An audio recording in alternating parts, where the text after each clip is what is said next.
Good morning. The meeting scheduled for Friday, November 14, 2025 for the Committee on Government Operation, Veterans Affairs, and Consumer Protection has been called to order. Good morning, once again. I am Chairman Avery Lewis, and I welcome everyone to this Friday meeting of Government Operation, Veterans Affairs, and Consumer Protection,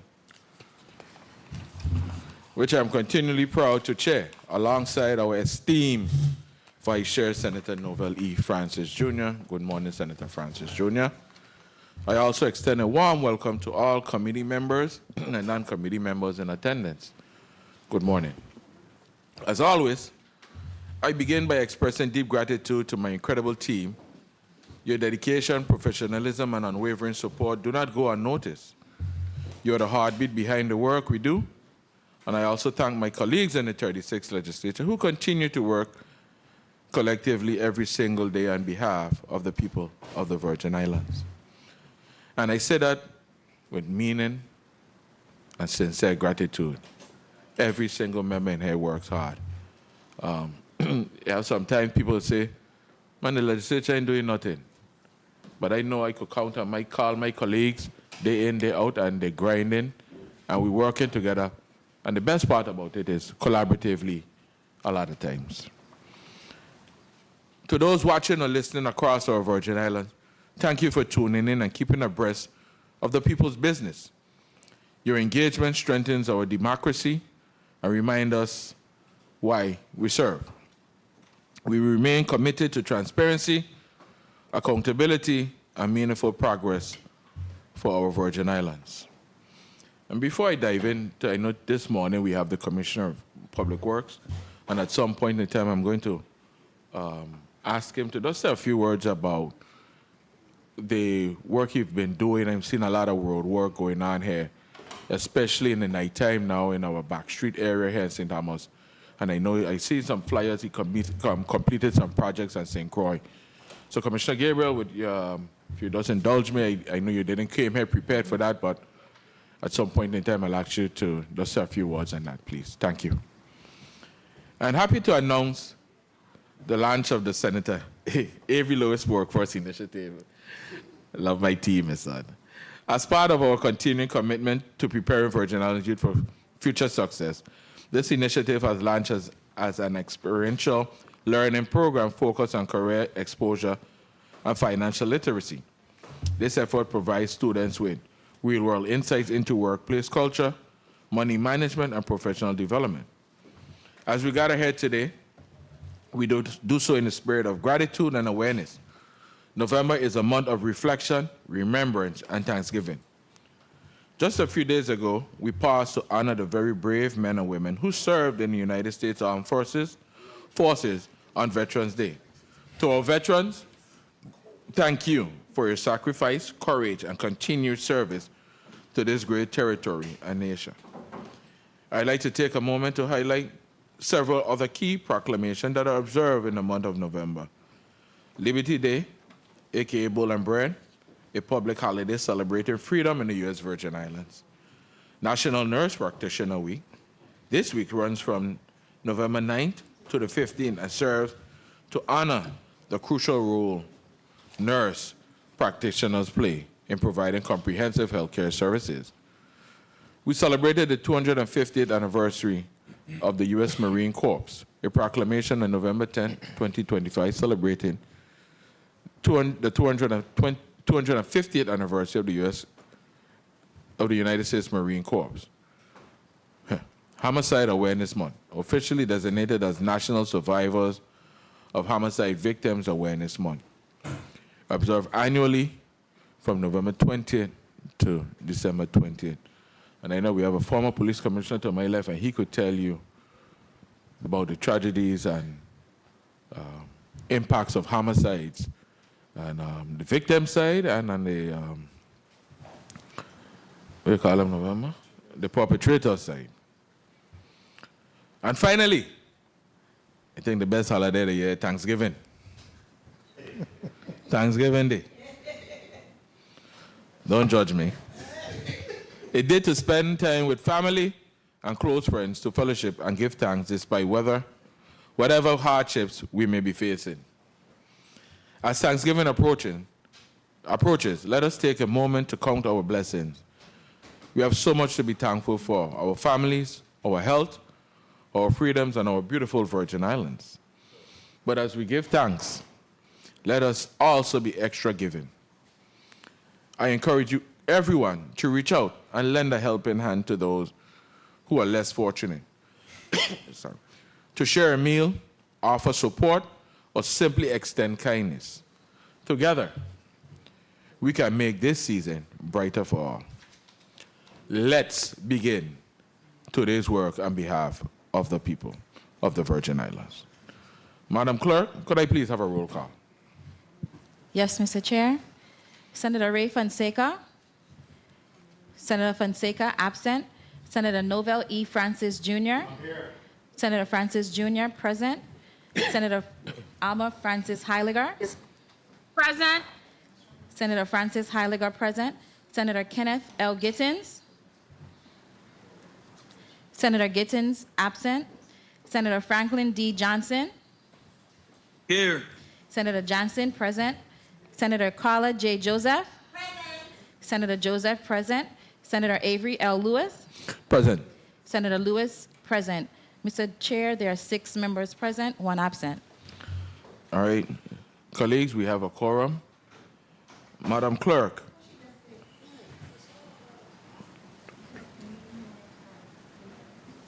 Novell, me, you, Carla, Frankie. Right? Yes. Madam Clerk, could I have a recount, please? Yes, Mr. Chair. There are 5 members present and 2 members absent. Thank you very much, Madam Clerk. Madam Clerk, are there any correspondences from any committee members to be read into the record? Yes, Mr. Chair. Please proceed. Letter dated November 14, 2025, to the Honorable Avery L. Lewis, Chairman, Committee on Government Operations, Veteran Affairs, and Consumer Protection. Dear Chairman Lewis, please accept my apologies for being late to today's meeting for the Committee on Government Operations, Veteran Affairs, and Consumer Protection, scheduled for Friday, November 14, 2025. I have a previously scheduled engagement to attend. Thank you for your understanding in this matter. Cordially, by Senator Ray Fonseca. Mr. Chair, this concludes the reading of your correspondences. Thank you. Madam Clerk, are there any correspondences from any invited testifiers to be read on the record? No, Mr. Chair. Thank you. Madam Clerk, please read the agenda for Block 1 into the record, please. Revised Agenda 2, dated November 12, 2025.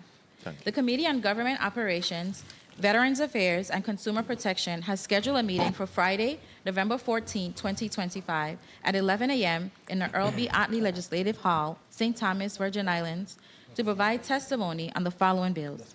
Block 1, Bill Number 36-0052, an act amending Title 29, Virgin Islands Code, Chapter 9, Section 502, regarding advertising devices on private property, proposed by Senator Carla J. Joseph. Invited testifiers, Mr. Marcus Christian, resident, Mr. Roger B. Minkoff, realtor, Mr. Russell Pate, Esquire, President, Virgin Islands Bar Association, Honorable Derek A. Gabriel, Commissioner, Department of Public Works. Mr. Chair, this concludes the reading of Block 1. All right, before I go to the bill sponsor, I'd just like to ask the testifiers first to place their name and position on the record, just so we could get it on the record.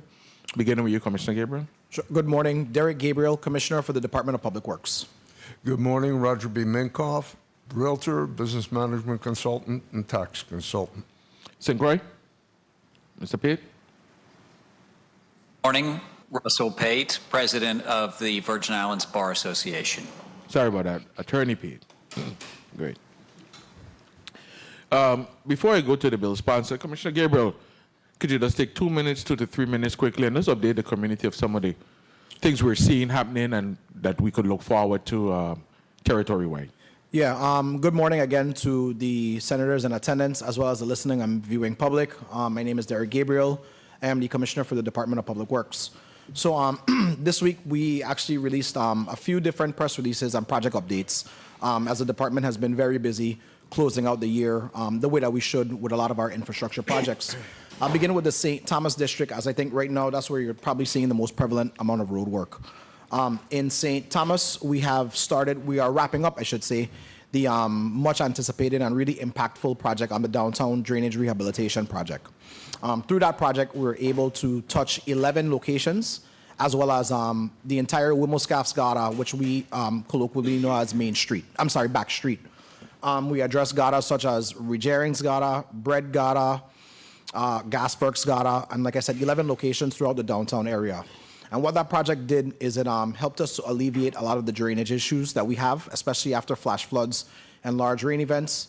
It also helped us to rehabilitate some sidewalks in some areas. I know the most prevalent one is right at Gudetsgata in the area of the First Bank on Waterfront. As well as right now, like I said, we're wrapping up on Back Street, and we paved all of those locations as well. So not only do we have rehabilitated drainage, sidewalks in some areas, but also several of our roads in downtown Charlotte Amalie have been paved. So we're really proud of that. Continuing to move east, we recently accepted completion of the First Avenue project.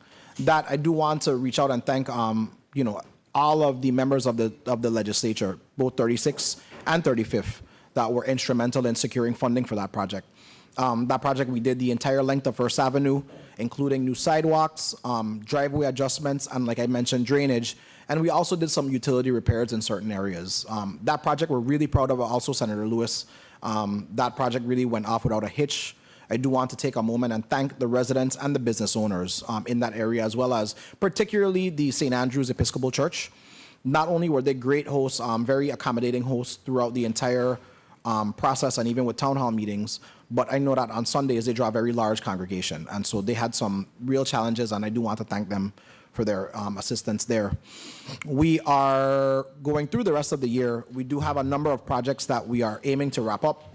Before I finish that, we also recently did the Limburg Bay Culvert Repair Project, and that's on Julian Jackson Drive, headed west from the intersection of the Cyril E. King Airport. That project was recently done, and once WAPA, I know everybody has seen WAPA in the area fixing the water main that runs in the median. Once they are finished with their repairs, we do plan to pave a large portion of Julian Jackson Drive between the airport intersection and the University of the Virgin Islands. That one is a really big one for us. Lastly, here in St. Thomas, we do have a number of pavings that are scheduled for the rest of the year, including Bovoni. I know Bovoni has really been impacted by the undergrounding and the microtrenching work that Liberty has done.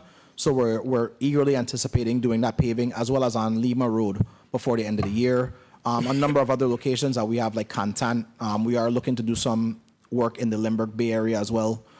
Just a number of locations on St. Thomas that we're hoping to address either at the end of the year, before the close of the year, or very much at the top of the year. Can't forget St. John. We are anticipating doing some paving on Fish Fry Drive, as well as portions of Centerline Road with guardrail installation, and that will be done before the end of the year. On St. Croix, we recently finished the Peters Rest Road project, which was really impactful. I know a number of residents had been asking for Peters Rest to be paved, so we recently accepted that work. Work on Diamond Ruby is expected to begin within the next few weeks. That's another location where we're allowing Liberty to go in and do their trenching, and then we should be able to start that project here before the close of the year. And finally, I think just on major road projects, at the beginning of the year, at the top of the year, we'll be kicking off the Frederickstead Roads project, and that is again funded through the last Garvey issuance and going to be managed through the Federal Highway Administration. That project will touch Strand Street, Queen Street, King Street, and portions of Fisher Street as well. And we do have the bridge that is leading out to the Hams Bluff area included in that. But we don't want to start that project before the end of the year because, of course, like I mentioned before, we do have the festival season. So we are looking to kick that off at the top of the year with some temporary repairs to the bridge being done before the end of the year. Lastly, I am very, very proud to announce that the Veterans Drive Phase 2A is actually out for bid solicitation right now. That was a major win for us. As the members of this legislature and the 35th will recall, we were able to successfully and collaboratively work on the last Garvey issuance. That has been on schedule. So that issuance was executed in June, which is allowing us now to go out to bid for the Veterans Drive 2A project. For those that are not familiar, 2A will take us from around the legislature peninsula, and bring us back into the area of Vendors Plaza. We'll be doing some work in the Vendors Plaza. Of course, there will be a hardscape and landscape feature that commemorates the King's Wharf landing, which is right in that area. And then we anticipate phase 2B, which will take us from, again, the Vendors Plaza down to the Wilmot Blyden Terminal. We anticipate that going out for solicitation in March, April. So thank you for the opportunity, Senator. A lot going on. We'll continue to apprise the public, but I do want to continuously ask, as we always do, for your patience and understanding, because these projects I know do create some traffic challenges from time to time. Thank you. And I'll just take this time to just thank you and the team. Let's not a mouthful there. I believe there's no chairs there sitting in Public Works. Everybody's spinning and running and going. But Right. really appreciate the work you're doing. Point of information. Point of information. And point. Wait. Everybody need a point. Good. Point of information. Senator Nova Lee Francis Jr., you recognize. Thank you very much, Mr. Chair. Good morning to you. Good morning to Mr. Minkoff, as well as Commissioner Derek Gabriel. I just wanted, while he was updating us, if he could provide an update on the St. Croix, St. Thomas ferry. If you could give us an update on what's the status on that through the Garvey acquisition. Yeah, great question. So we are scheduled to have our first set of site visits and meetings in December, where we can update the stakeholders as far as where we are with the proposed design. The design contractor has been working on finalizing the design. There are a few challenges now that we're actually getting into the actual real design that we've seen, particularly with draft levels and I would say possible docking. I did speak to this body before about seeking to amend the route so that we can bring it into Red Hook. They do have a little bit more infrastructure there to accommodate the boat. So that is what we're doing. Site visits are scheduled, like I said, in December. I can definitely apprise the members of this body that want to see the first iteration and kind of have a conversation as far as where we are. And then as far as the fabrication and delivery of the boat, we do anticipate that is our property and procurement, and I anticipate it being out for solicitation any day now. Thank you. Madam Clerk, I'd like to recognize the presence of our Senate Vice President and committee member, Senator Kenneth Gittins. Madam Clerk, give me a total now as our... Point of information. 1 second, Senator. Yes, Mr. Chair. There are 6 members present, 1 member absent. And I'd like to recognize the presence of non-committee member, Senator Marvin Blyden. Good morning. Senator Franklin Johnson, you're recognized for your point of information. Thank you very much. Good morning to all my colleagues, testifiers, and listening audience. And I must ask for this point because I'm very disappointed when I listen to the amount of roads we're talking about paving.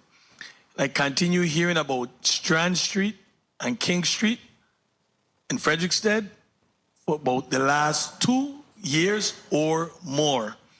I'm very disappointed to hear that this project is going to start next year. We keep trying to say that we want to compete in the tourism industry. When the tourists come off our boats in Frederickstead, they come on Strand Street. They come on King Street. Our festival is going to be ramping up in December, and we're still talking about doing this next year. I'm very disappointed. I don't hide no bones. I don't hold back. This project from Government House come down. We keep hearing about it's going to start, and it's more than 2 years. Easy. And now we're talking about next year. Unacceptable for me. Unacceptable. Thank you very much, Mr. Chair. So, Mr. Chair, if I may? Sir. Thank you. So on or about 2022, 2023, this administration paved several roads throughout Frederickstead. And I did apprise this body that the reason that we did not touch Strand Street, King Street, or Queen Street is because we had a federal highway project. Those federal highway projects require several steps outside of local procurement, including, but not limited to, federal concurrence. From time to time, federal concurrence does require design changes. More importantly, I could be a hurry dog and issue that project now and begin that project now, which would create several congestion nightmares and parking restrictions throughout the festival season. And again, we have to weigh the benefit to the community for our infrastructure projects as well as for the disruptions that they cause. As a commissioner of the department, I felt it was prudent to begin that project after the festival season so that we could maximize on parking and not have barrels, barricades, and the like throughout the festival season, which would also create challenges for not only my department, but also contractors. So while I appreciate the concerns about those roads and their level of disrepair, I also have to weigh the public benefit and the public disruptions that our projects cause. Thank you. Senator Gittins, you're recognized for a point of information. Time for today. Thank you, Mr. Chair, and thank you for that explanation, Commissioner. My complaint is I've been calling you to congratulate you and your team on the work that we've been seeing, and no response. But I understand that you're busy. I wanted to ask specifically about the Hannah's Rest area. I know that WAPA was in that area doing some underground work. But when will we address the Hannah's Rest area? Because I drove through there a couple of times because residents have been calling. And it is, I can't find a word worse than really bad right now. But if I could find it, I would say it. But it is really bad in there. How soon you think we'll be addressing that? And then also I want you to tell me about the crosswalk initiative that I've been asking about with the Department of Education, because we had the Bureau of School Destruction and Bureaucracy, Bureau of School Construction and Maintenance. And oh my gosh, I don't understand why they're taking on this initiative at this time. So if you could just tell me about those two projects, please. Yeah, thank you for that question, Senator. So I'll start with Hannah's Rest. Right now we're renewing, I should say, renegotiating our emergency road repair contracts, and we are planning to use that for Hannah's Rest. We feel like it would give us more flexibility with the amount of paving that we have to do.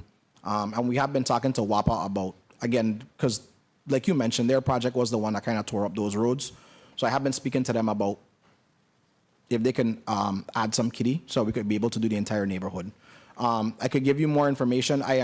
We were hopeful to have it done before the end of the year, but it's now looking like it's going to push into the first quarter of next year for Hannah's Rest. For the crosswalks, so I have personally, after our last conversations, I've been speaking to individuals in the Department of Education and the Bureau of School Maintenance. The last update I got was that the contractor has ordered the flashing signs that we talked about, because the contractor did order the flashing signs, and they anticipate beginning erection this year. I, like you, I'm very disappointed that that's where we are, and I haven't seen the solicitation for St. Thomas, and we did the two packages at the same time. So I have been following up on them. We do have regular status meetings on not just that project, but all their projects, to be quite honest with you. Because as you know, all construction and capital improvement projects do have to be signed off by the Department of Public Works. So we have been meeting with them. I do anticipate seeing a lot more construction from the Bureau and the department going on over the next 90 days. No, construction from what we've seen and what we've reported. But I am happy to continue to follow up, and I'll do better with Colin. I've been a little busy these days. And just lastly, have you had an opportunity to review the roadside maintenance legislation that's being proposed? I did. I have. And I would, I lost a couple of members on my team recently, but I would recommend that we sit down and have a conversation. I think it's a really good start. Yes. Put it that way. Yeah. So that's what I wanted, a commitment from you on that. Yeah. I've already touched base with WAPA as well, because, again, we're seeing too many of these overgrown trees on private property running into these power utility lines and roadside overgrown brush in the road, almost making some of our two-lane roads one way. I commend you for recognizing that sometimes private property gives us challenges. And I think later on in this discussion here, later today, we'll get more into private property and the challenges that they propose. Thank you for your response. Thank you. Mr. Chair. Thank you, Senator Gittins. Senator Blyden, you had a point of information? Oh, sorry. Senator Carla Joseph? No? Yeah, point of information? No, I'm ready to introduce the bill. Oh, you had make a big thing. Anyhow, No, I'm ready to introduce the bill. again, colleagues, we talked about Black Bill number 360052, an act amendment titled 29, Virgin Islands Code, Chapter 9, Section 502, regarding advertising devices on private property. Who speaks to this bill? Thank you. Thank you so much, Mr. Chairman. You may proceed, Senator Joseph. Thank you so kindly for recognizing me. A pleasant good day to everyone. Pleasant good day to the testifiers and our listening audience and viewing audience. Good day again, members. Today I am honored and privileged to present Bill number 36-0052. This legislation seeks to amend Title 29, Chapter 9, Section 502 of the Virgin Islands Code to clarify that the statute governing advertising devices applies exclusively for public property. This clarification is both necessary and timely. The current law language has created uncertainty regarding the rights of property owners, particularly as it relates to the display of signs, messages, and other forms of expression on their own land. Let me be clear. The right to free expression, free speech, is a constitutional right, and it must be safeguarded, not restricted, especially on private property where individuals have the strongest protections over their speech and their constitutional rights. This bill ensures that the government authority is not extended beyond its appropriate limits and that residents of the Virgin Islands retain their constitutional freedom to express themselves on their own property without undue interference. By refining the statute's scope, we hope to uphold the fundamental civil liberties while maintaining reasonable regulation of public spaces. I do have an amendment that I put in to really further refine this bill regarding some safeguards. I respectfully ask for your support, colleagues, today of Bill number 360052 as we reaffirm our commitment to protecting the rights and freedom of the people of the Virgin Islands we serve. Thank you so much, Mr. Chairman. Thank you. Commissioner Gabriel, you're ready. Yes, sir. You may proceed. Thank you. Good morning, Honorable Avery L. Lewis, Chairperson of the Committee on Government Operations, Veterans Affairs, and Consumer Protection. Committee members. Commissioner Gabriel, pause 1 second. I'd like to recognize the presence of committee member Senator Ray Fonseca. Madam Chair, please mark Senator Fonseca as Clerk. Madam Clerk. Sorry, please mark Senator Fonseca as present. Yes, and Mr. give me Chair. a new tally, please. There are 7 members present, Mr. Chair. Thank you. Commissioner Gabriel, I apologize. Please proceed. Thank you. My name is Derek Gabriel, and I am the Commissioner of the Department of Public Works. Today, I appear before you by invitation of the committee to provide testimony on Bill number 36-0052. Title 29 of the Virgin Islands Code, Section 502, currently prohibits the erection of or maintenance of any advertising device on publicly owned property or within 50 feet of the center line of a public highway without a written permit from the Commissioner of Public Works. This regulation applies equally to signs This regulation applies equally to signs located on private property. The purpose of this law is to maintain public safety and consistent oversight over all advertising devices, including static signs and digital billboards visible from public roadways. The proposed legislation would remove private property from the permit requirement, thereby significantly undermining the goals of our advertising program. Permit fees collected through the program are a key source of revenue that helps the department monitor, regulate, and maintain signage throughout the territory. Allowing private property owners to place signs without permits would make it extremely difficult to track locations, enforce compliance, and ensure that signs do not create hazards. Unregulated signs can obstruct lines of sight, interfere with traffic flow, and distract drivers, all of which can increase the risk of accidents and compromise public safety. The bill, as proposed, appears to favor a specific group of stakeholders, providing a limited benefit to a narrow set of property owners. In doing so, it could restrict legislative oversight and the legislature's ability to establish consistent standards for public safety and signage across all property types. Maintaining consistent rules is essential not only for traffic safety, but also for preserving the aesthetic and orderly appearance of our communities, which benefits all residents and visitors. Even on private property, the department requires written authorization from the property owner and compliance with all applicable standards under 29 VIC, subsection 502. Applicants must agree to follow all safety and placement regulations outlined in the permit, which ensures that advertising devices are properly located and do not create hazards for motorists or pedestrians. Removing private property from the permit process would eliminate this crucial oversight and increase the department's administrative burden, as staff would be required to monitor and address unpermitted signage that could pose safety risks. With the rise of digital billboards and other modern advertising methods, the department has adapted its program to allow personal and business advertising in a regulated manner. Oversight on private property is necessary to ensure that all signage, whether traditional or digital, meets safety standards and is properly maintained and complies with the law.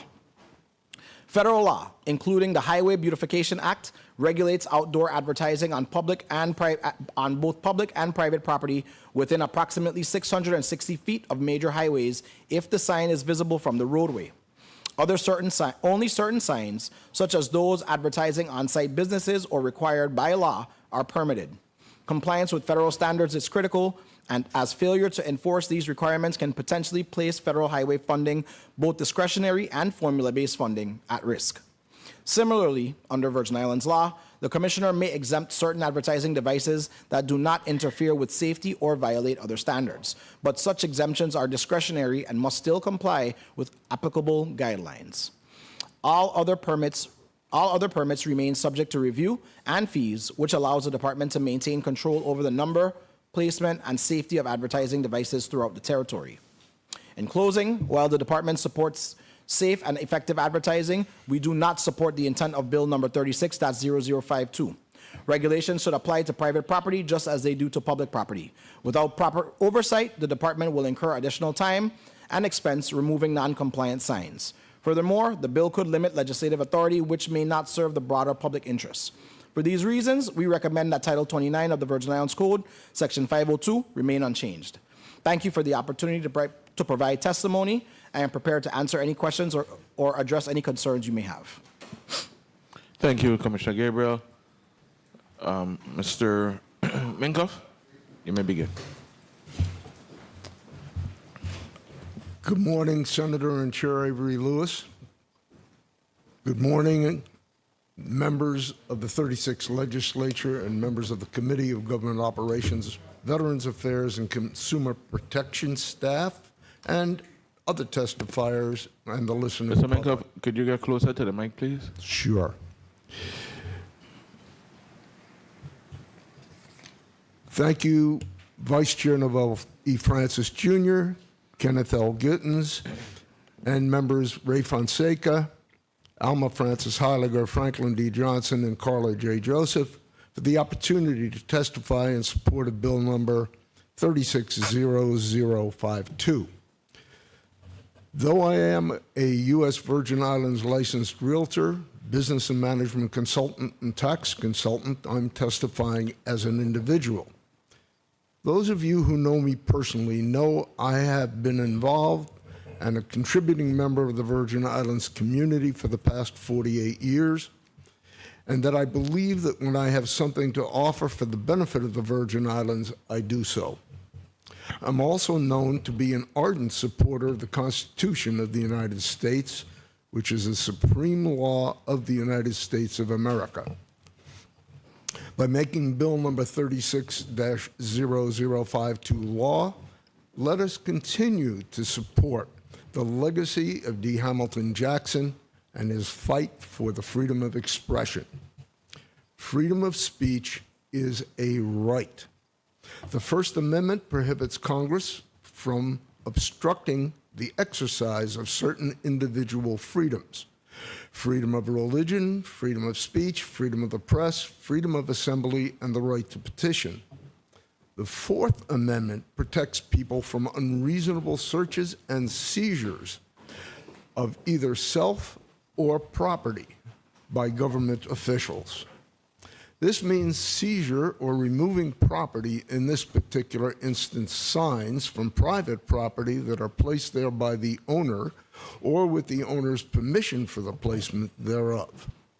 Regarding lawn signs, I've attached here too, and from which I quote, "Your yard, your rights, lawn signs and the First Amendment, the foundation of individual rights and expression," is the author.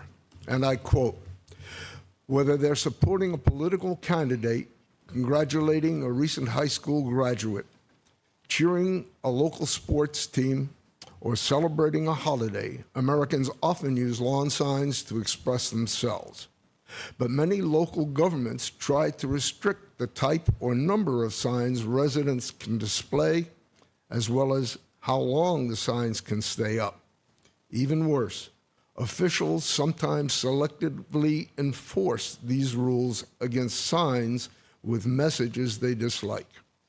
Thankfully, the First Amendment protects local governments from enforcing arbitrary restrictions on your right to display yard signs. Because signs, by definition, communicate messages through words, images, or symbols, they constitute a form of speech protected by the First Amendment. For example, real estate for sale signs must meet certain specifications and may be placed on property, quote, may be placed on individual parcels by the owner, developer, or managing broker owned by the owner.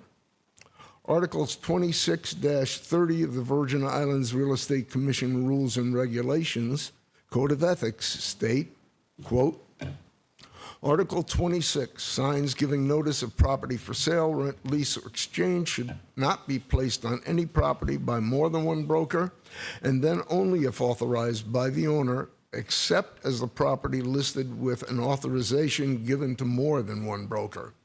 Article 27, signs as directed in Article 26 shall not exceed 3 foot square in surface area, shall not be nearer than 15 feet from any similar sign or signs on the same property, and only if multiple signs are authorized by the owner.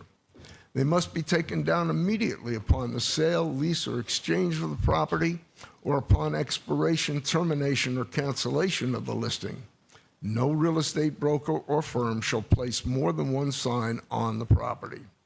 Article 28, signs advertising the land subdivision exceeding 5 acres in gross size may be placed at the major access road or roads to the said subdivision only by the owner, developer, or managing broker, and such subdivision signs may not exceed 1 square foot in surface area for each 1 acre in gross size of the said subdivision.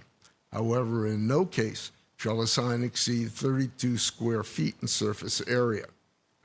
Article 29, signs advertising initial land sales in subdivisions consisting of 4 or more parcels may be placed on the individual parcels only by the owner, developer, or managing broker, provided that each VI Real Estate Commission Rules and Regulations, page 11, such signs shall not exceed 2 square feet in surface area. No real estate broker firm shall place signs on parcels offered for initial sale in any subdivision. However, a broker or firm may place a for sale sign in strict accordance with Article 26 hereof, and any such subdivision parcel offered for resale. Article 30, the Real Estate Virgin Islands Commission discourages the nailing or affixing of signs on live trees. For clarity, publicly owned property is different than privately owned property. Again, on publicly owned property, can the government make laws and promulgate rules and regulations as to the size of sign? that it be placed so that it doesn't block views of vehicles or other reasonable laws, rules, or regulations that don't seize the purpose of the sign by stating that it has to be placed in a place that cannot be seen by those the speech is aimed to reach? I believe so. However, I reiterate, on privately owned property, the First Amendment prohibits local government from enforcing arbitrary restrictions on your right to display yard signs, and the Fourth Amendment prohibits removal, seizure of private property from private property. Because signs by definition communicate messages through words, images, or symbols, they constitute a form of speech protected by the First Amendment. The Supremacy Clause of the Constitution of the United States establishes that the Constitution, federal laws made pursuant to it, and treaties made under the authority of the United States constitute the supreme law of the land, and thus take priority over any conflicting state laws. The passage of this legislation, Bill number 36-0052, is such an opportunity for you, our leaders, to provide legislative support of the First Amendment of the U.S. Constitution, the right to free speech for all persons in the United States Virgin Islands. I urge your unanimous support of this legislation and ask each of you individually and collectively for your yea vote. I'm available to answer any questions and address any concerns. Thank you, Mr. Minkoff. Attorney Pate, you have a testimony? Yes, good day. I am Russell Pate, president of the Virgin Islands Bar Association. And before I get into my testimony, I always am interested when I hear references to the United States Constitution. I've told many people when they ask me from the States, what's the practice of law like in the Virgin Islands? And I tell them, well, as an attorney, when you're walking to court in Florida or New York or California or Texas, you think about the facts of your case. You think about the law that applies. But in the Virgin Islands, you've got to think about that too when you actually walk to the court and say, does the Constitution actually apply in this case? And I just want to put it out there to start out with, the Constitution of the United States does not apply to the territories. It actually doesn't apply by its force like it does over the states. The Constitution only applies through the Revised Organic Act, which is an act of Congress, that they extend fundamental rights to the territory. So yes, should the First Amendment be fundamental? I think most people would say yes, but it's actually just not as clear, unfortunately, in the Virgin Islands. And most of these decisions are made by the Third Circuit out of Philadelphia that we do not have a judge on since we lost William Hastie, former governor and federal judge in the Virgin Islands. We've never been represented.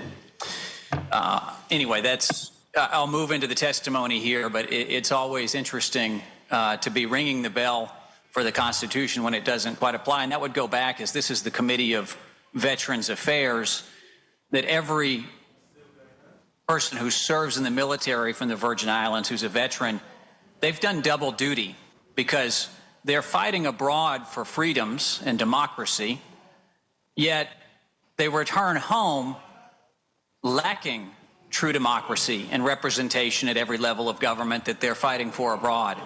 So our veterans serve with no vote for the commander-in-chief.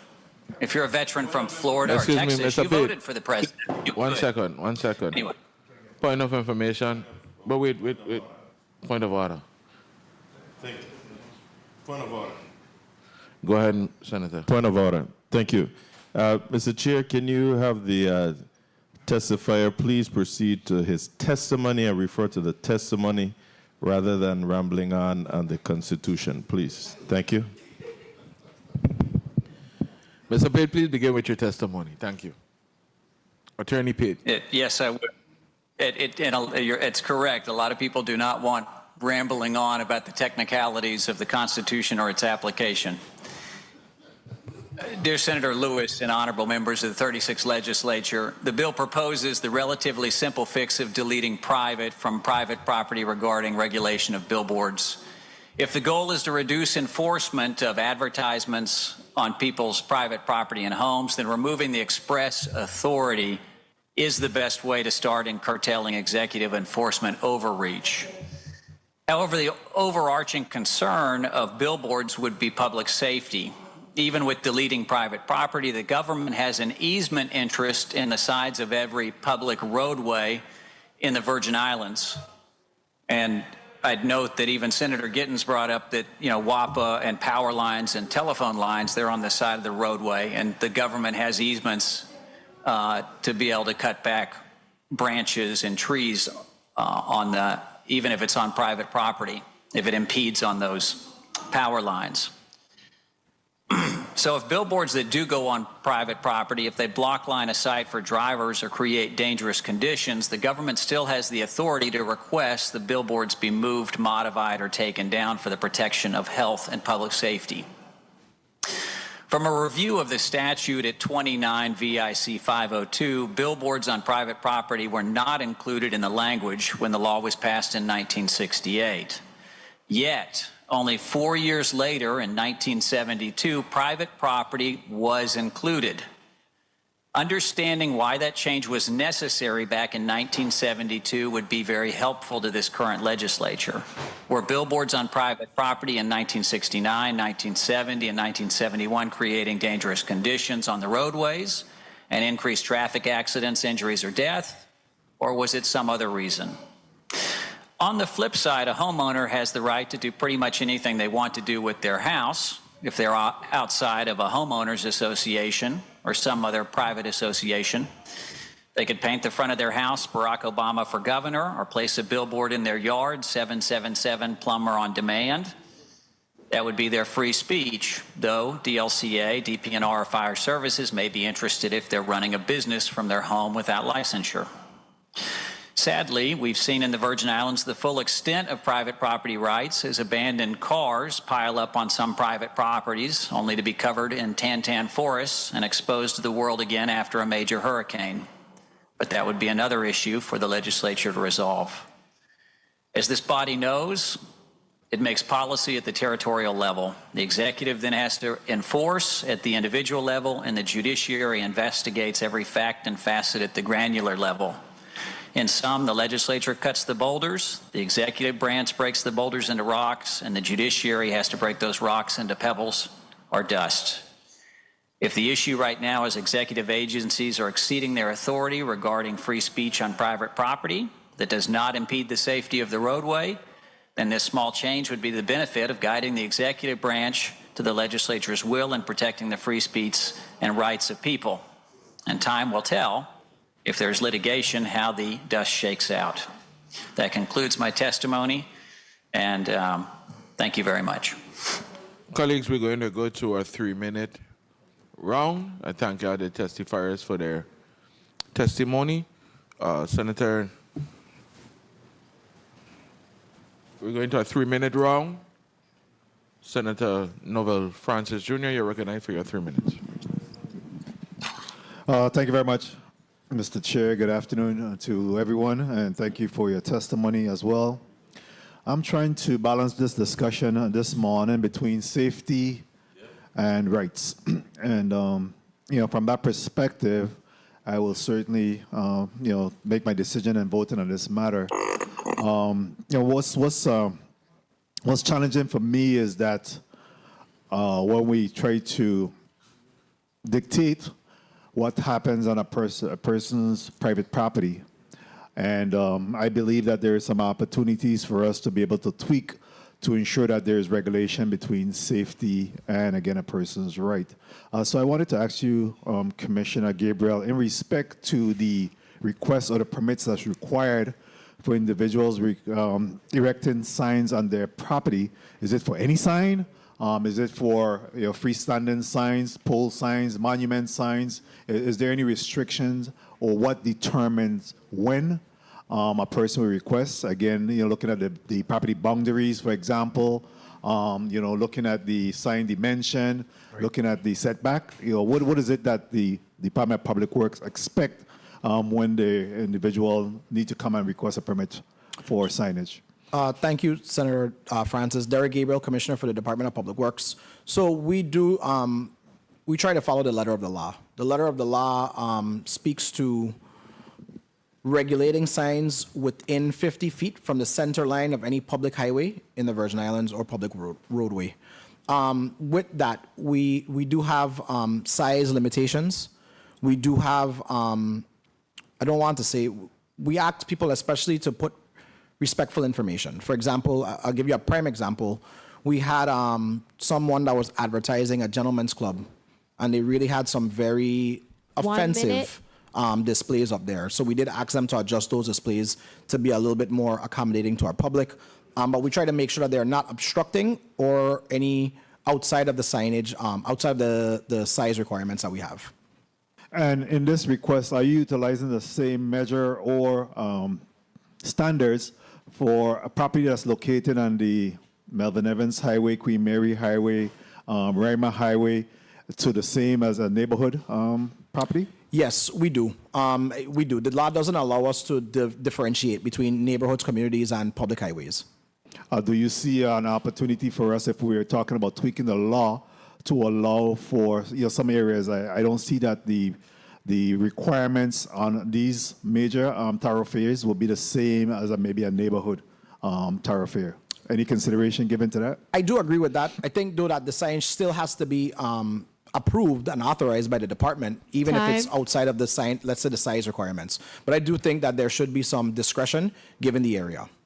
And Mr. Chair, if I may just wrap up here, is there a cost association for the request of this permit, even on your private property? Yes. So the department does charge you. It is for the 1 to 6 month permit. It is $100 per sign. For the annual permit is $145 per sign. For digital billboards, I mean, they're nominal fees. We charge $125 per digital billboard for the 6 month permit and $170 per billboard for annual permits. Are you aware that I have a property tax to pay? So if you collected the money, that should be going towards my property tax.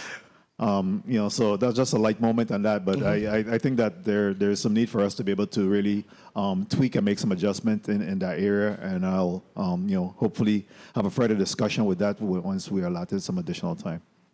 Thank you very much, Mr. Chair. I'm sorry I wasn't able to ask Mr. Pate or Mr. Minkoff some additional questions, but we might be able to on a second round. We come back. We come back another round, Senator. Commissioner Gabriel, on a regular day like today, Derek's fishery. How do he go about placing a sign, corner the differential? So we have if you go on our website, our application actually has the government approved locations. Yes. Once you, let's say, again, Derek's Fishery comes in and I have a sign that I want to put up, I bring a mock of it to the department, the size and the dimensions that we're putting up, and we approve it. Once it's, once it falls within our guidelines, we issue the permit, they pay, and then the person goes out and erects their signs. If it's on a 6 month basis, then we go out there and make sure, it's not, the size hasn't grown over the 6 months, or they're not going past the 6 month mark that we have. So your team don't actually get involved with erecting? No, we do not put them up. It's on the business owner to erect them. We do take them down if they go outside of the boundaries of our program, though. All right, cool. Point of information, Senator Carla Joseph. Thank you. Thank you so much, Mr. Chairman. A question to Commissioner Gabriel, but you don't put them up. What do you use to enforce? So we have members of our team, actually have a dedicated staff that manages the advertising program. And we do use our operations department as well to remove the signs once we contact property owners once we contact business owners and tell them to take down their sign. If they don't remove them within 30 days, then our folks go out and remove So them. what grants you authorization to go on a private property owner land to take down a sign? Title 29 of the Virgin Islands Code, Section 502. The same section that we are about to amend. That is being proposed to amend. Yeah, that we are proposing to amend. Gives you authorization outside a court order. Thank you. Thank you so much to go on private property. Thank you, Mr. Chairman. Thank you, Senator Joseph. Senator Franklin Johnson, you're recognized for your 3 minutes. Thank you very much, Mr. Chair. I want Public Works to tell me if they have any studies, any data as to how many signs have been in obstruction and what have been done if there have been any of those datas. Derek Gabriel, Commissioner for the Department of Public Works. I don't have any relevant data set right now. I know there have been instances where we've had to ask individuals either to reduce the size of their signs or to place them at a different angle because they are causing obstructions in certain areas. And have they complied? Yes. All right. I wanted to make sure I asked that because I really don't see how we're going to tell folks on their private property how to maintain and what to put on their property if it's not obstructing traffic. I respect that, and I wanted to hear from you that you guys have asked folks, and I can recall one instance in Frederickstead where the sign was out in the road, and just by talking to them, they moved the sign because it was in obstruction. But I really can't see why we don't make sure that folks that have their property have that right to put up whatever sign they choose to put up, as long as it's not obstructing traffic to create accidents. I'd like to ask Attorney Pate, you reference homeowners' rights to place political message or commercial advertisement. In your legal opinion, does 502 raise any First Amendment concerns as currently written? Senator Johnson, all of it is the devil's in the details. So when I hear the testimony, the discussion on business owners, and I hear Public Works saying, they'd modify a sign, I say, well, DC, there is no right in the Virgin Islands to just open up a business. The executive branch controls that through DLCA. So it's not really, there's no constitutional right that you can open up any business. You have to have fire, you have to have safety, you have various things. So I look back and say, well, if Public Works didn't tell them to change kind of like a vulgar sign that might show something vulgar, DLCA would have that authority. But when you look at, on purely private issues, that's where the line gets a lot more clear that, if you have a flag in your yard that says Jesus is Lord and it's under your American flag on your pole, maybe this is not considered a billboard. But you could look, here is the one thing I would tell the legislature to look at.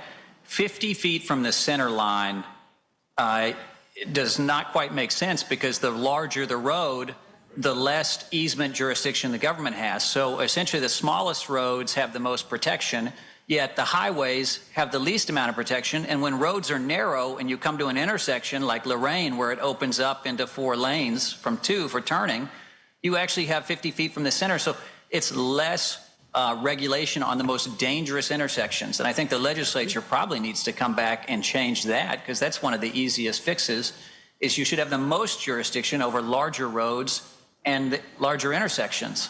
So that would be the first thing that hits me off this. Thank you. Thank you very much, Mr. Chair. Thank you, Senator Thank you very much, Johnson. Mr. Chair. Thank you. Commissioner Gabriel, how do you treat all-year business versus somebody that's doing a one-time advertisement or short period, let's say election, a function, maybe a Juve troop or something? Yeah. How do you treat that? Do you give are the concessions or?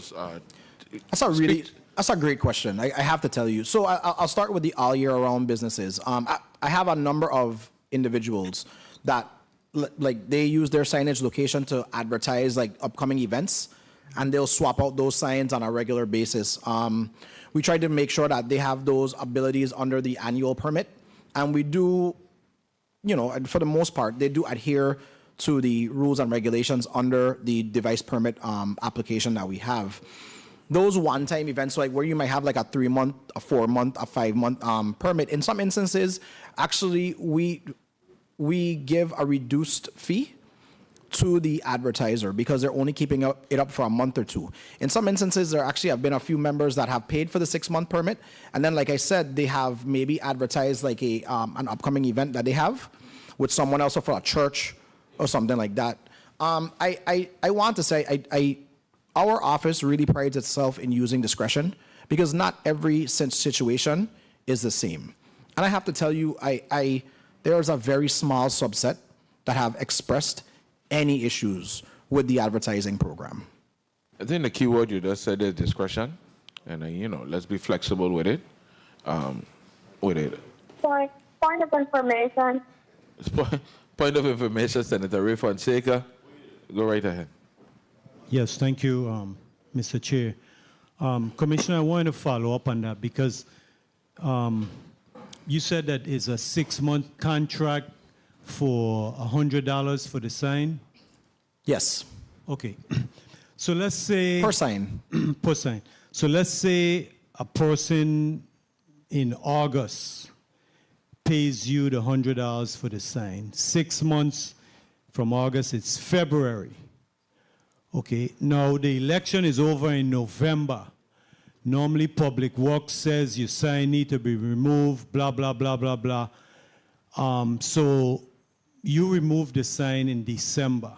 You remove it. They have a contract till February. Do you pay them the 2-month refund? No, so I want to make the distinction clear. It is the Board of Elections and the election system that requires election signs to come down within, I think it's 30 days after the elections are declared. Okay. Not so, Public Works. We just try to, we make sure that our signs in our locations are adhering to the law. So Board of Elections is removing the sign physically, or is it Public Works? We go out and remove them. Okay, but thank I mean, you, Mr. Chair, for the time. If I may, Mr. Chair, we ask several, whoever is running, to remove their signs. We politely ask them, and if they don't, then we remove them. And I know, like I said, some members have actually removed their sign and maybe would donate the rest of their time to a church or to something else. I know there's a member here that does that. So I do want to just add that simple caveat. I up and down with peace officer, and we got Public Works here doing it without. Senator Alma Francis, hi, like you're recognized you're recognized for your 3 minutes, Senator. Thank you. Oh, thank you so much. Can you hear me? Loud and clear. I can't see you, but I could hear you. Well, I'm sure they'll pull me up soon enough.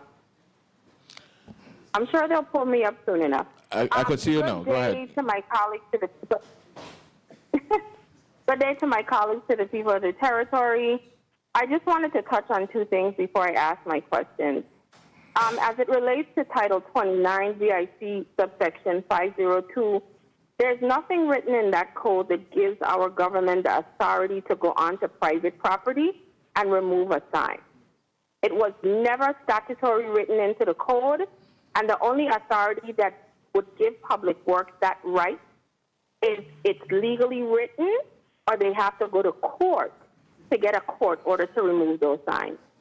So I don't want us as a government to be putting stuff out there when it's not written in the code to say they have the right to do that. The additional thing that I wanted to touch on a little bit is I do understand the concern as it relates to what the previous, my colleague just spoke about, because that is something that I have been personally questioning Public Works about over several elections. On one hand, we're told that we have to pay X amount of dollars for 6 months, but some of us might have a power sign for 3 months. I personally have asked for inquiries for at least 3 elections. I never got a response. I went down, I asked for a refund, because if I'm forced to remove it, could you guys let me know, are you going to partially refund it? Give me some kind of answer. I have never gotten an answer. So I just wanted to also put that on the record, because if there's some kind of conflict, maybe as legislators we need to maybe adjust the law for when it's political season, because as you know, some of us might not be purchasing it for all year round, and you would have to make accommodations for that as well. I wanted to basically say something about this. 1 minute. I support this piece of legislation. And the reason why I support this piece of legislation is I don't think that our government should have the right to be stepping in and making decisions on behalf of private citizens on their own property. What I do support is adjusting the law for public safety. Now, if we create a law and say, well, okay, X amount, and you cannot put up signs that impede a driver's visibility or impede where it might be on a corner, it could block someone from visibly seeing something, I could understand us putting in for safety issues. But I have a concern with how the law is currently written, because what happens to those properties that might be only 50 feet away from the road? So basically, you're telling them they can't ever put up a sign on their private property. And it's going to create, it continues to create issues across. Mr. Chair, could I quickly wrap up? Go ahead, Senator. Thank you. It continues to create issues for me as a representative and also a citizen, where I think that our government have overstepped their boundaries. So I don't have a problem with us putting forward this legislation with caveats to make sure that the safety aspect is there. But we have to stop as a government overstepping our boundaries and doing things we don't have the legal authority to do by going onto people's property without their knowledge or consent, removing their private property off of their property without their knowledge, consent. That is not lawful. You have to go to court, or we as a legislature would have had to written something like that into the code. So I wanted to put that on the record, as well as making sure that if we pass this legislation, it has specific tweaks as it relates to visibility and safety to make sure that aspect is covered. And I think 50 feet might be a little bit too much, depending on how far a person's property might be from the center line of a road, because that would make adjustments depending on where you live and how large your road is. So thank you very much for the additional time, and I will vote accordingly once we continue to discuss this. Thank you. Thank you. Commissioner Gabriel, wanted to put something in the record? Yeah, I do. Thank you for that, Mr. Chair. So I'm relatively young. I'm still in my early 40s, but I'm old enough to remember when members of this body actually were the ones that wanted to regulate how much signage we had on the side of the road, because it was beginning to litter our territory and become a beautification matter. If we begin to allow for private citizens to just put whatever, wherever, however they want to put it, in whatever form or fashion on private property, we are literally undoing what we've done for the last 2 decades. We have worked as a department under my stewardship particularly, we've worked very hard to make sure that this device advertising program works for everyone involved. And moreover, I do want to make the caveat, because maybe I didn't make it clear, it's 1 to 6 months. It's 1 to 6 months. That's what the permit says. I really think we need to begin to read before we sign certain permits and we pay. It's 1 to 6 months. Once you are well within your rights as elected or as people running for office to put up the sign earlier in the year once the election season opens. I want to iterate, it is a very small subset of the community that is complaining about the advertising program, particularly the part that relates to private property. Thank you. Point of information. Point of information, Senator Carla Joseph. I'm coming to you, Senator Francis Hidalgo. Point of information. I would like to ask Mr. Minkoff here. You are a realtor. I know you're not here as a realtor, representing any realtor, but you put up advertisement signs for property for sales. That's an advertisement device. Do you go to the Department of Public Works to get a permit to put up the sign on the private property that you are selling? Thank you for the question, Senator Joseph. The answer is no. The rules and regulations of the Real Estate Commission state how signage should be used, size of sign, and so forth. Thank you. And you see, that is the issue that we have, that it is not covering everyone. And it's on private property. You are putting up your signs. Thank you so much, Mr. Chairman. Thank We could you, start. Senator Senator Francis Heiliger. You're recognized for your point of information.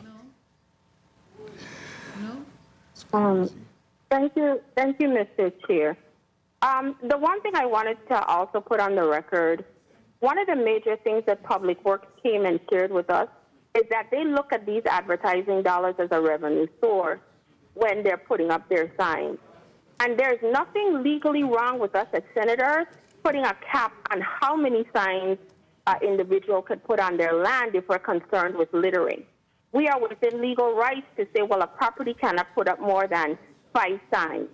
We can do that constitutionally, whether it's through the Revised Organic Act, how I've had people toss it out.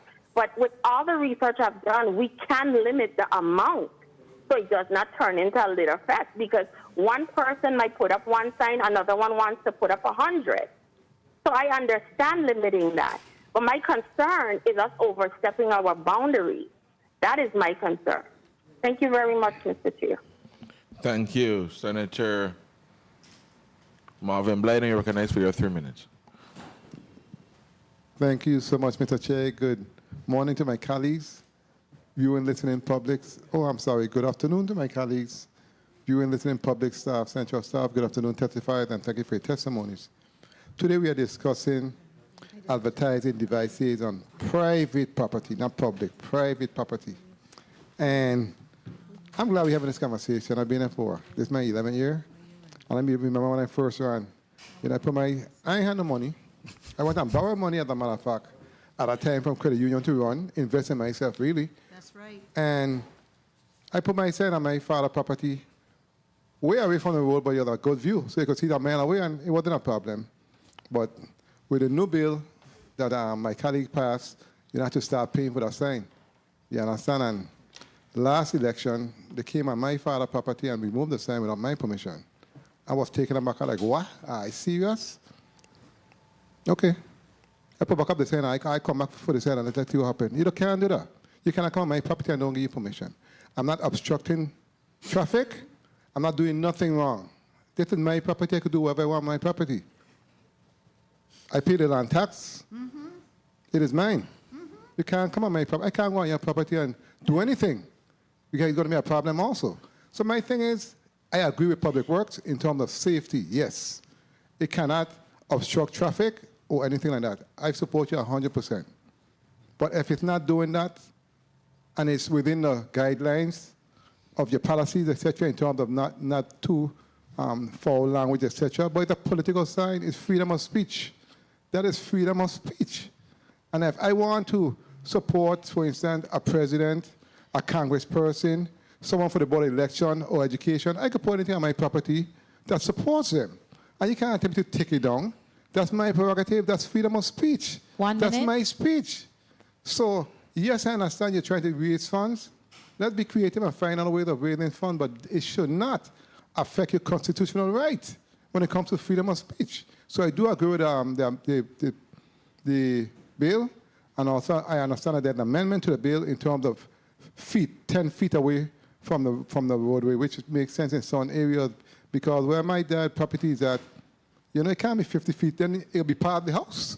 You see what I'm saying? So we have to be realistic and intentional when it comes to these type of legislation and issues moving forward, because we're talking about political speech. And many folks don't have the change, the revenues, the capital to run for office, and that's the next impediment to them. We passed a bill to assure that government employees can run also without having to resign or what have you.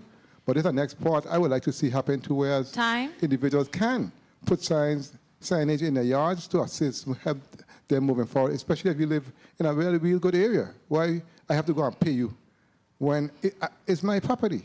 I don't want to put it on the record, but at the same time, I understand the concern of the commissioner, but with this bill, I think you'll win this one. Thank you so much, Mr. Chair, for the time.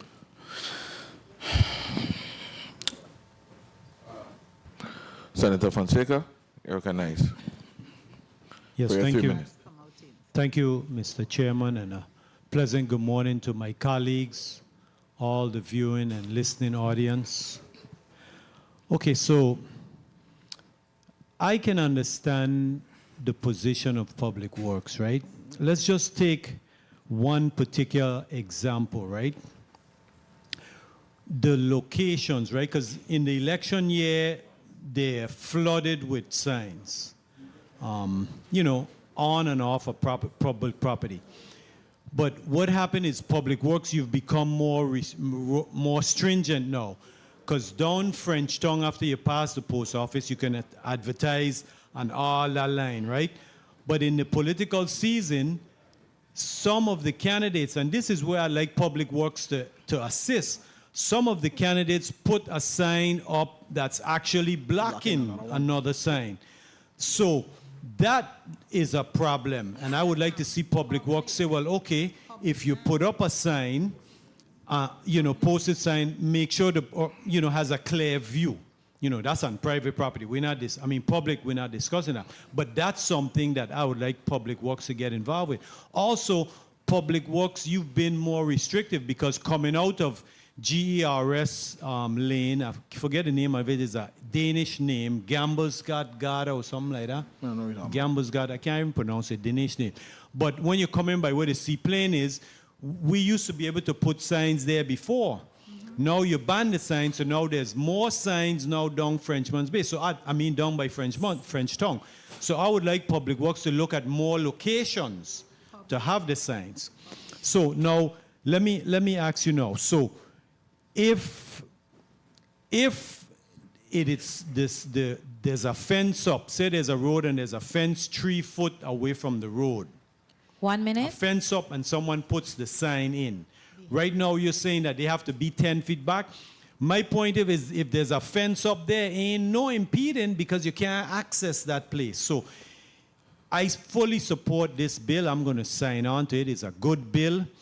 And I think that if it's a 6 months contract, Public Works, you have to honor the 6 months contract because in good faith, when someone signs that contract, they should have access for 6 months. That's what they paid for. They ain't paid to put up no other sign. They paid to put up their sign.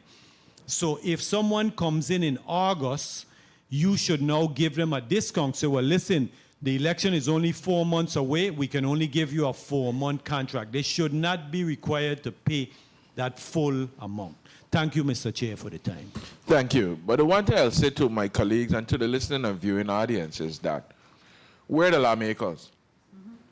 And if we need to fix the law, we need to fix the law because the board election ain't going to be saying one thing and the Department of Public Works ain't going to be saying another thing. So if Board of Election demanding that we only have 30 days to keep up signs, we need to fix that in the code. We are the lawmakers.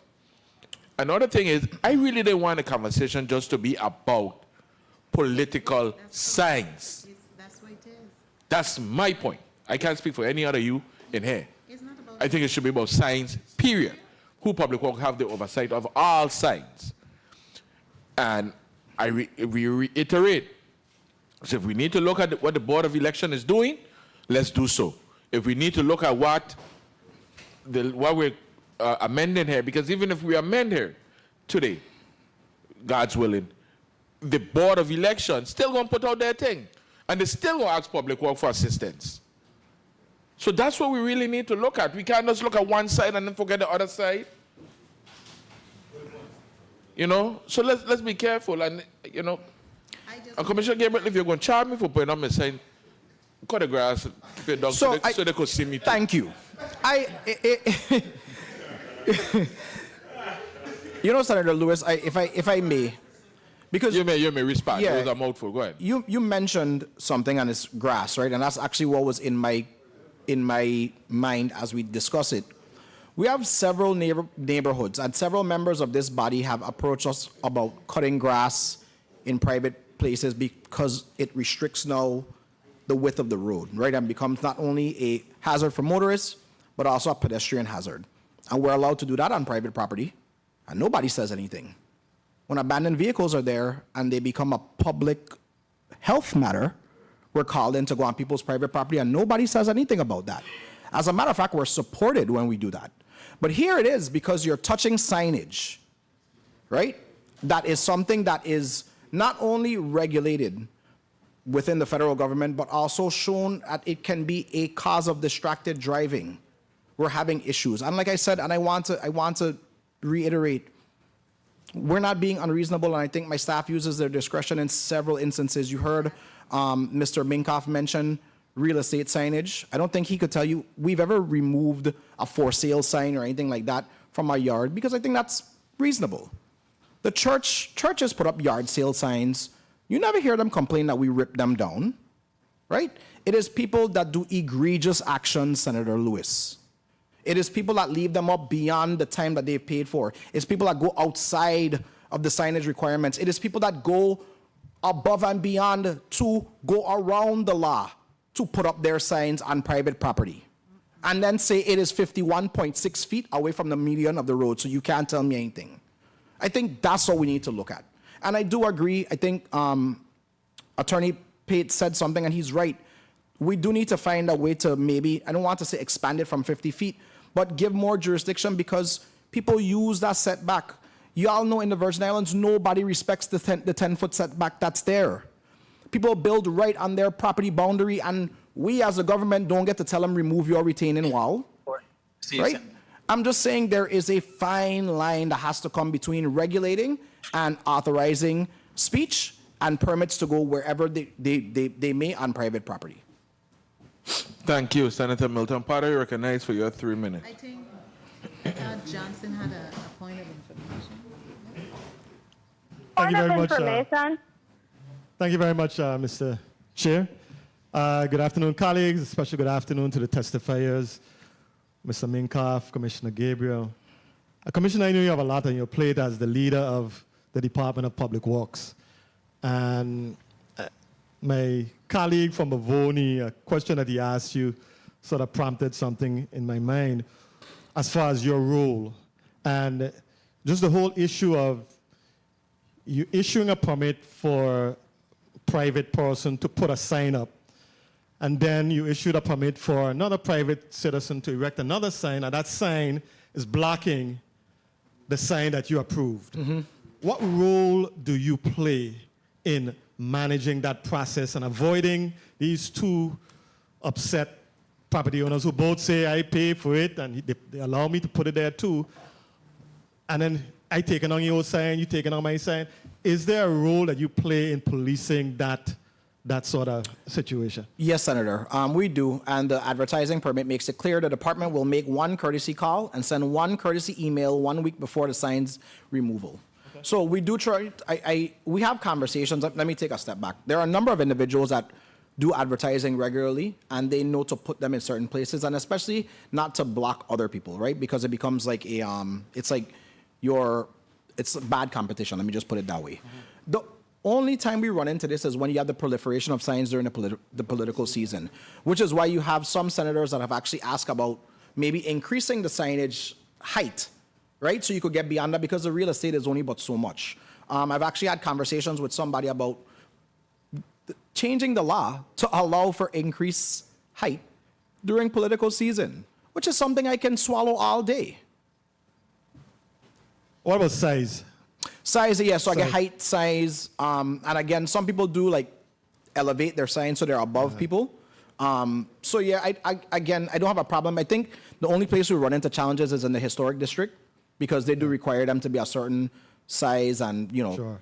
from the ground and stuff, etc. Just, and I don't want to really focus, like my colleague mentioned, on the political signs 1 minute. only. But is there a difference in the rules with regards to the size of signage on St. Thomas versus St. Croix? I see a 4x4 limit on St. Thomas. On St. Croix, colleagues, I see some I mean, I know it's a larger area and all of that, so maybe there is something in the rules that differentiate between both the size in both districts. I think something happened a few years ago that kind of made the it's a signs in difference in St. lumber. Croix expire.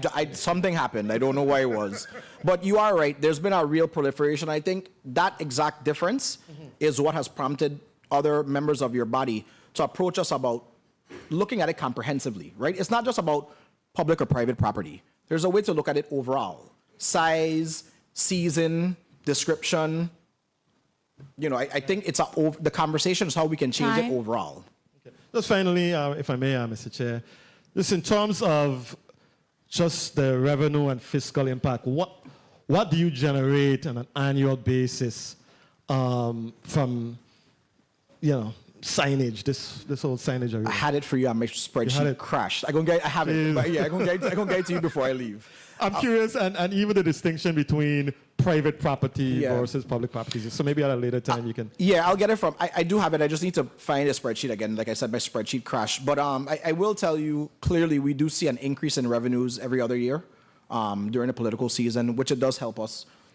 We have been recently, just as if I may, Senator Lewis, we actually have purchased it's like the stickers that they put on your car before they tow you. So we purchased some of those to make it less intrusive. Like we're just removing your sign one time. We're Right. putting those stickers there so that hey, this sign is in violation. We have listened to a number of the members of the community.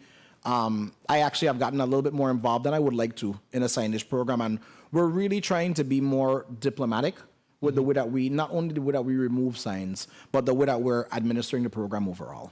I'll And get the information for you. Thank you. Finally, Mr. Chair, the funding that you generate, is that a dedicated funding source that you utilize in the Department of Public Works, or does that go to the general fund? It does go to the general fund. That's another thing I've had questions about, and I think just to push it forward, right? I think I'm not one of those people that advocates for removing revenues from the general fund, but I do think like excavation permits and maybe this should be a dedicated fund that the department could use, just so we could hire staff and get the resources that we need and the like. I agree. Thank you very much for the flexibility. Thank you for your response. Thank you, Senator Francis. Highly recognized for your point of information. Thank you so much. 1 second. Thank you so much, Mr. Second, Chair. Senator. 1 second. I just want to recognize No the problem. presence of Senator Clifford Joseph. Thank you. Good afternoon. Go ahead, Senator Francis Heilaga. Sorry about that. Oh, no problem. Thank you so much, Mr. Chair. I just wanted to put it on the record. Earlier, the Public Works Commissioner made a reference to going onto people's properties and picking up junk cars and abandoned cars and cutting roads and trying to compare it to doing similar things with the signs. The major difference that needs to be put on the record is within our law, we give that authority not only to the Public Works Commissioner, but also the Commissioner of the Police Department. There's an entire section in the code, for example, as it relates to junk cars, that they can be removed.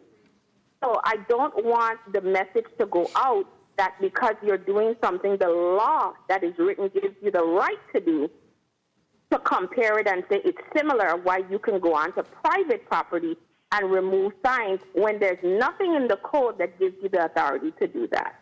Thank you very much, Mr. Chair. Thank you. I'd also like to recognize the presence of Senator Angel Bolquez Jr. in St. Croix. Senator Gittinger, recognized for your 3 minutes. Sorry, Senator. 1 second, Senator Gibb. Senator Marvin Blyden, you're recognized for your point of information. Thank you so much, Mr. Chair. Commissioner Gabriel, I know Mr. Gabriel. President spoke. Gabriel, I say Gabriel? Gabriel. It's all good. I always call him Gabriel, I don't know why. Gabriel, the former senator spoke to how much you actually bring in based on advertisement in terms of private and public, but my question also is in respect to the legislation that we passed when it comes to vehicles and wraps, etc.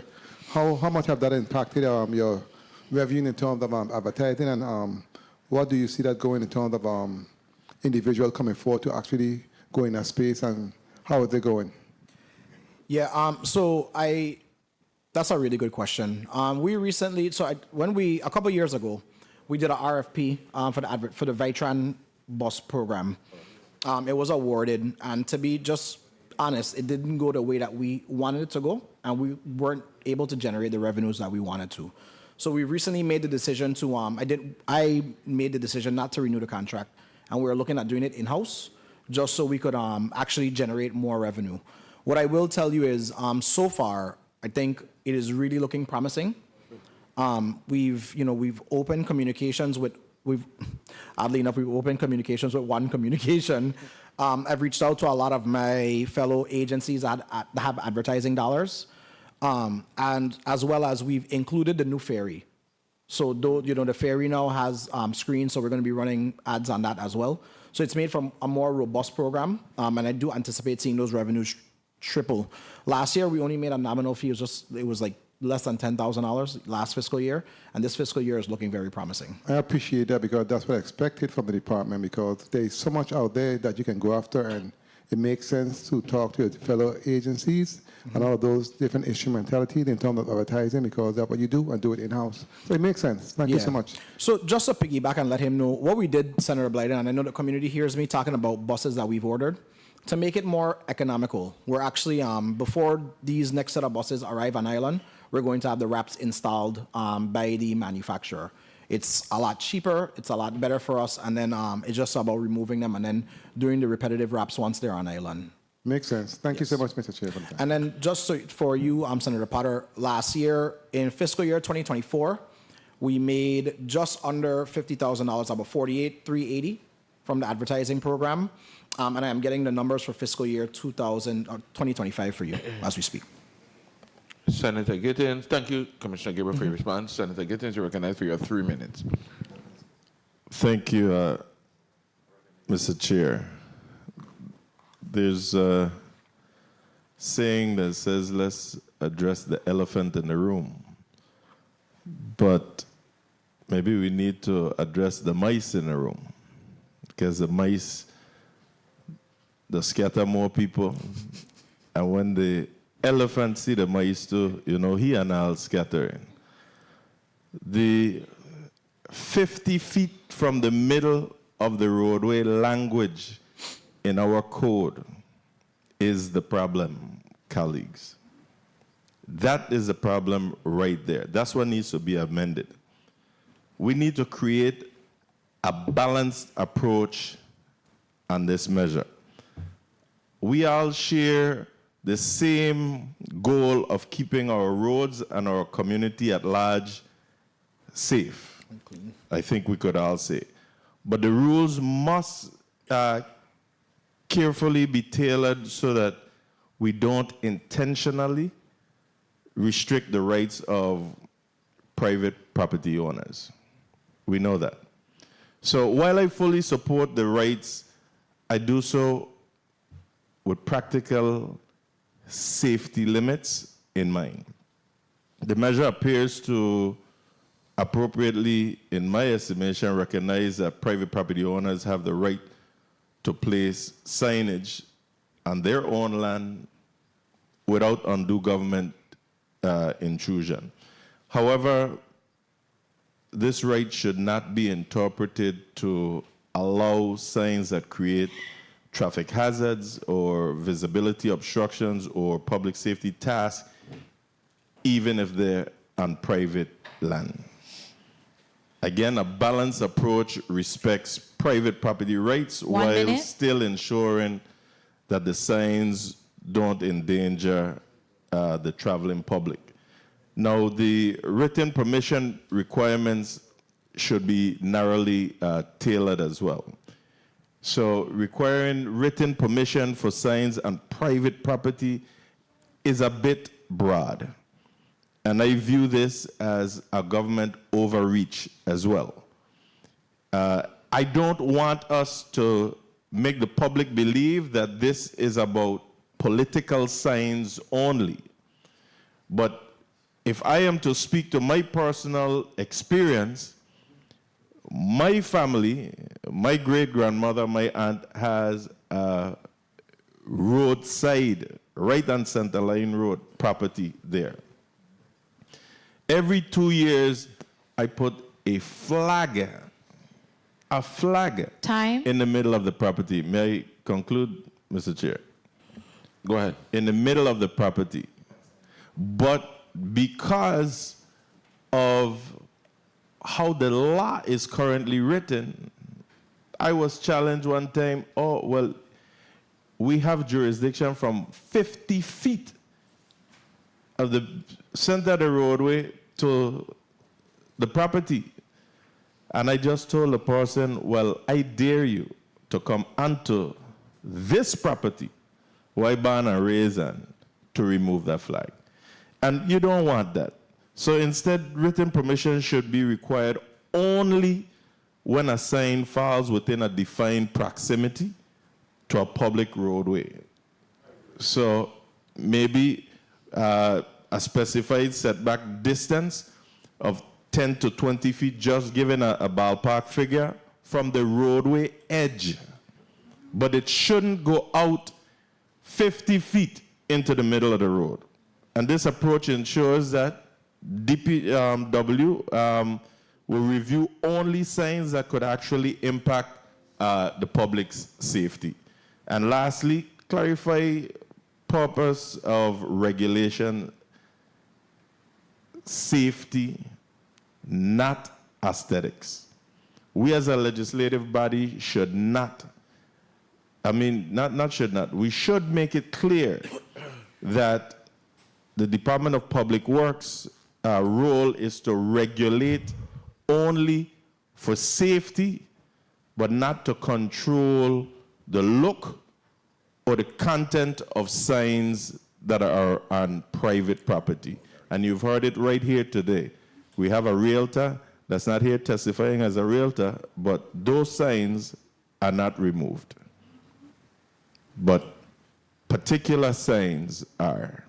So I'm just asking that we create a balanced approach on this. And while I do want to support this legislation, I can't support it in this current language because it doesn't make it any clearer. The mice again in the room is that 50 feet from the middle of the roadway. Thank you, Mr. Chair. Thank you, Senator. Sometimes we got to be careful the things we say too, because you don't just want them feel they could put up any and everything.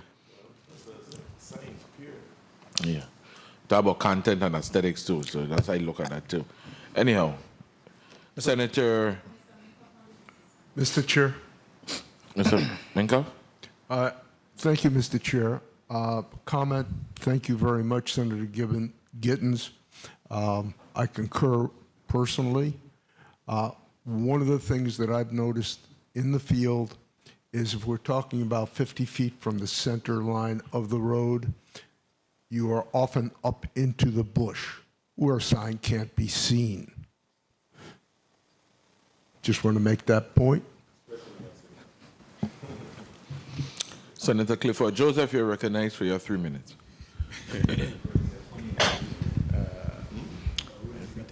Thank you, Mr. Chair. Thank you for the time.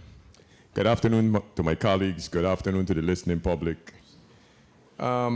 Commissioner, good afternoon, Commissioner Gabriel and the other testifiers. Good afternoon. Does this measure fix the existing problem? No. Okay. So, my position, like I said, is I would concur with the senator that spoke before me. That's clear. I am more about the safety aspect because when you hit the road, that's what I'm about. I feel when we get on the road, because you could have a neighbor erect a sign today. It's on private property. You did nothing about it. I drive down my driveway and I can't come out because I can't see cars on the other side. For them, it's not a problem because it's not blocking them. Like I spent years in the fire department. People, you'll be living in a place like Tutu or Mombuju and your neighbor want to light fire to instead of smoking or the burning the little bush that they pick up.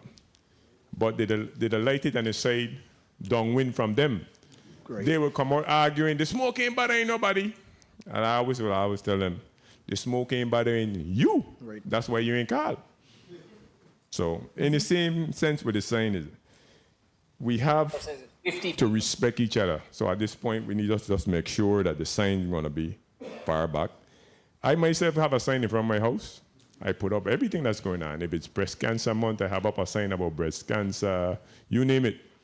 Veterans Day, that's what they're up right now. I put up some, I try and see if I can find a talkie to put up for Thanksgiving, to let everybody know it's that time of the year. But I'm just saying that we just need to be consistent. Again, I'm going to agree. And maybe we could come up with a suitable footage away from the road. So even if it's your private property, you have to be 1 minute. X amount of foot away from the roadway. That's about it. I really don't have no other issues with the bill. I feel if we tighten up those couple, I think we'll be fine. Thank you for the time, Mr. Chair, and thank you guys for the response. Good. 1 second, Senator. Francis, 1 second. Commissioner Gabriel. Yes. How do you control or how do you interact with those individuals that have earlier signs? Let me put it this way. There's individuals that have property that charge people for putting signs on their property. How do you control that? Because I know during election time, I approached certain people about putting signs certain places, and they were charging a fee. And I interact with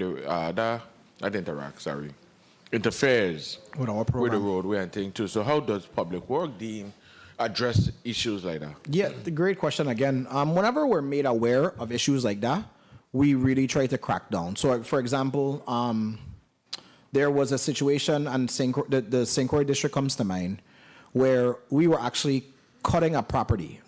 We actively cut the grass on that property. And during the political season, they were charging people to put signs up on the property. And it wasn't until then they came forward to say, oh, well, this is private property and I have a copy of your deed. Or here's a copy of the deed. And they've actually been very reasonable with us. They come in, they pay for their permits. They usually pay by sign, to be very honest with you.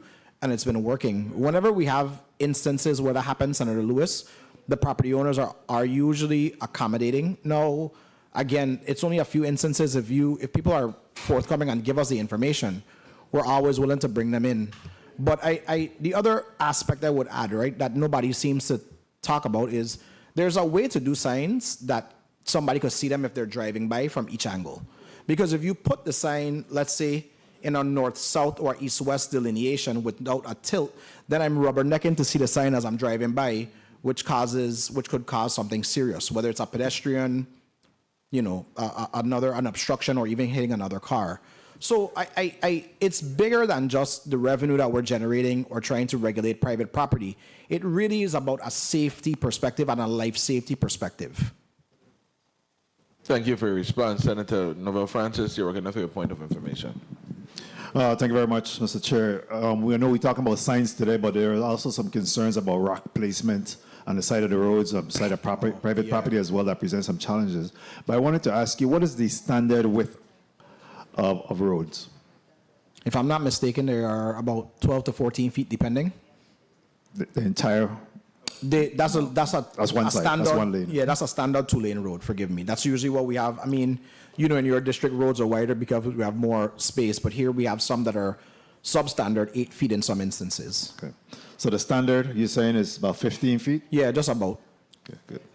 And that usually includes about a foot for a shoulder. Right. Okay. Thank you. Thank you, Mr. Chair. Thank you, Senator Francis. Senator Clifford Joseph, you're connected for your point of information. The time, Mr. Chair. Commissioner Gabriel, on St. Croix, next to the Richmond Post Office, I actually won't call out names today. There's like 5 trailers, but I think the one to the road needs to be moved. Like, you got a lot of seniors going to the post office when they're ready to come out. It gives me a challenge sometimes, I know for sure. I thought they were just there to unstack, but there's too much months, they're still there. Okay, we'll look into it. So, I mean, that's a signage too that needs to be addressed. Yes. And along with that, Commissioner Gabriel, you, I believe one day, thank you, Mr. Senator Joseph, I believe one day that we need to bring you and your team in, because I see there's instances where people park in boats trailers. When I say trailers, I'm about them 20-foot, 40-foot containers, obstructing traffic. We can't find the owners of these things. And I'm going to give you a case in point. The rear of Roy Lester Snyder Hospital between Foothills and Paragon. Royal Palm. Okay, yeah. Palm, whatever your name. Ariel Melchior Drive. Back there. Yes. You did an awesome job paving. But we couldn't find the people for the trailer. So what the company do? Pave around the trailer. So whenever these people remove this container, we're going to have a high and low road. We can't continue business like this in the Virgin Islands. We want to, I always say we compare to DC and Virginia and all over the place. But when they come here to us, we always have to have this, oh, it's the little man and the this man syndrome. No. Remove the thing them off the roadway. So at some point in time, we need to have that Dialogue. So Yeah, I agree with John. In that instance, I will tell you, we were actually entertaining towing them away. What prevented us, as you know, is the lack of an impound lot in this district. Space. Yeah. Senator Angel Bokes Jr., recognized for your 3 minutes.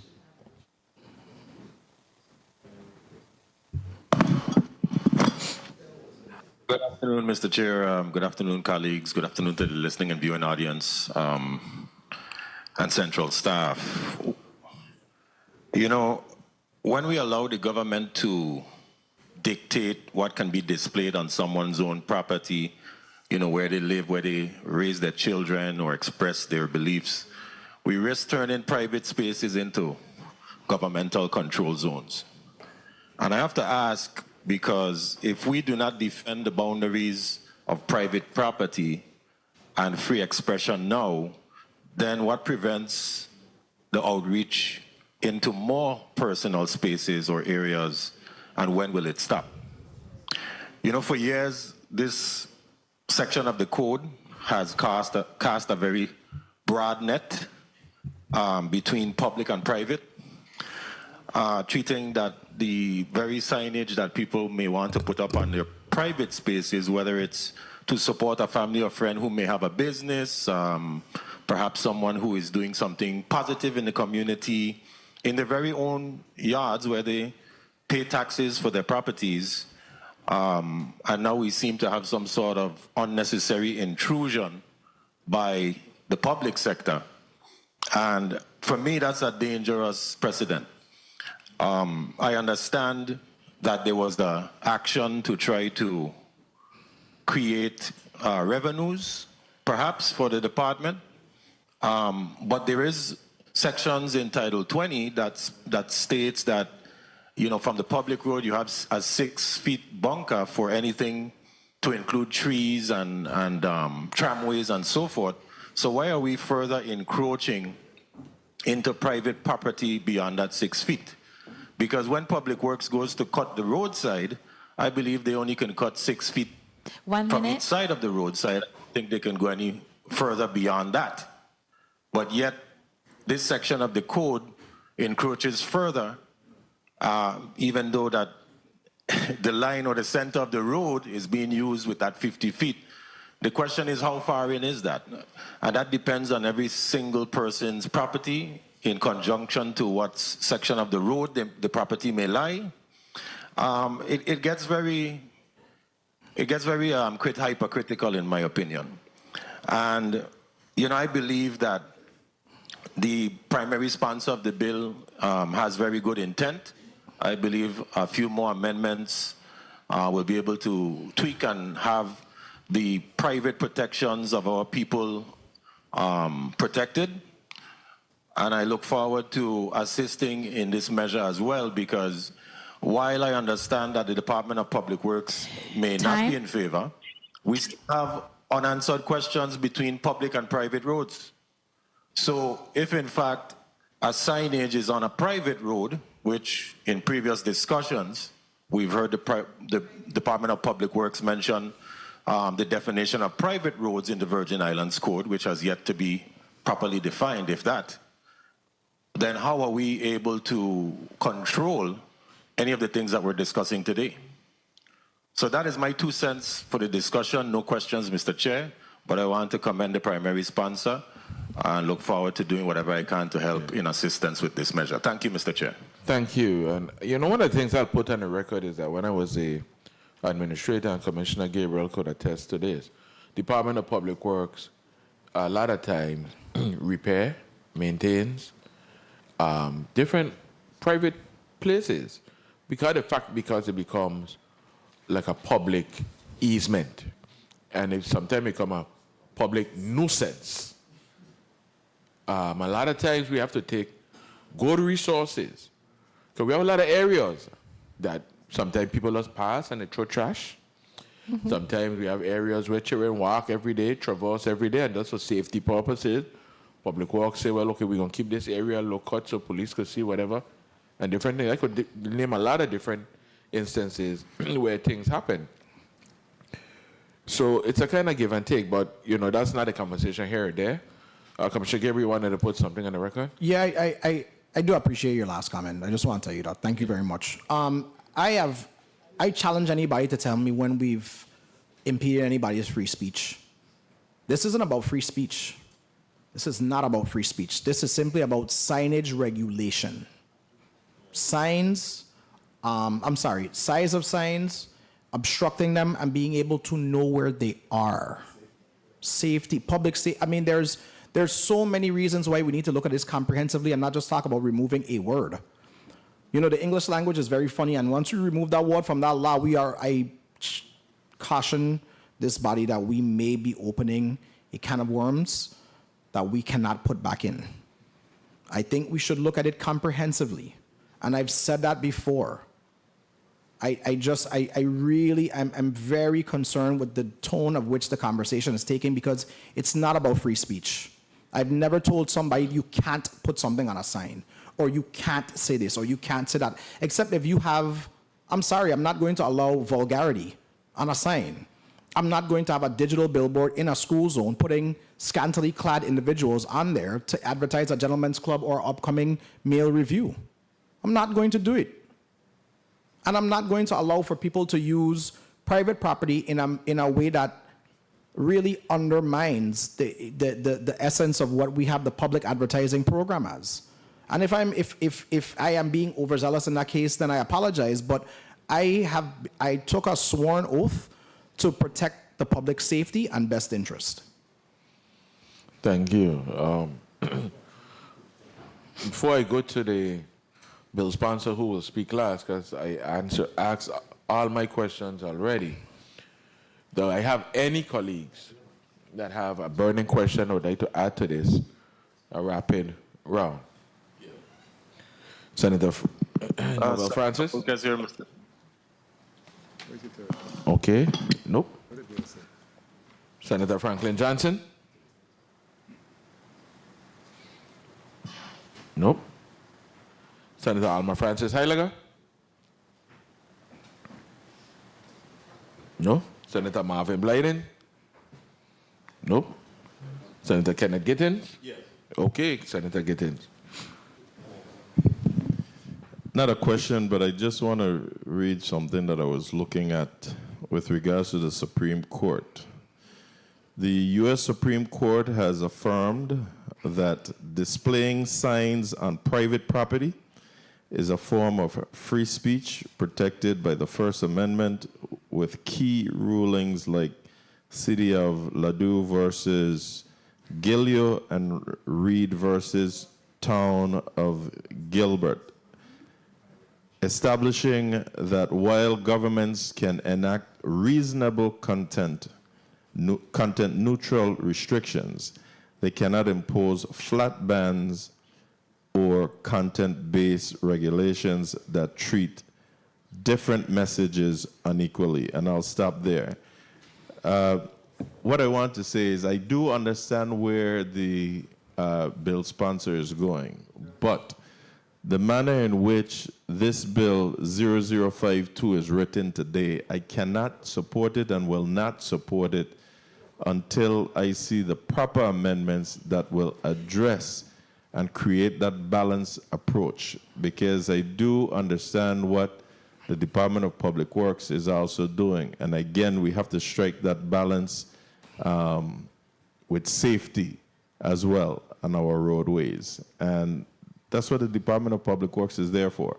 So I don't just want to pull the rug from under them, and we don't have the proper language in place. So as long as this bill comes like this today, my vote will be no. And until I see an amendment that will address this matter totally with a balanced approach, my vote will be no. Thank you, Mr. Chair. Thank you, Senator. I was getting Senator Potter. Sorry. Okay, no problem. Senator Joseph, Clifford. No. Senator Bolkes. You good? Yes, Mr. Chair. You good? Mr. Chair. I would like to ask a question. Go right ahead. Please. Thank you, Mr. Chair. In the discussion, I believe I heard that the roads are about 12 feet, if I heard correctly.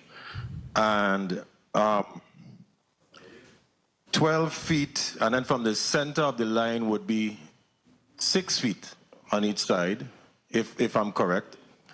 And then we're saying from the center of the line, from 6 feet, we have an additional 44 feet, right? If my math is correct.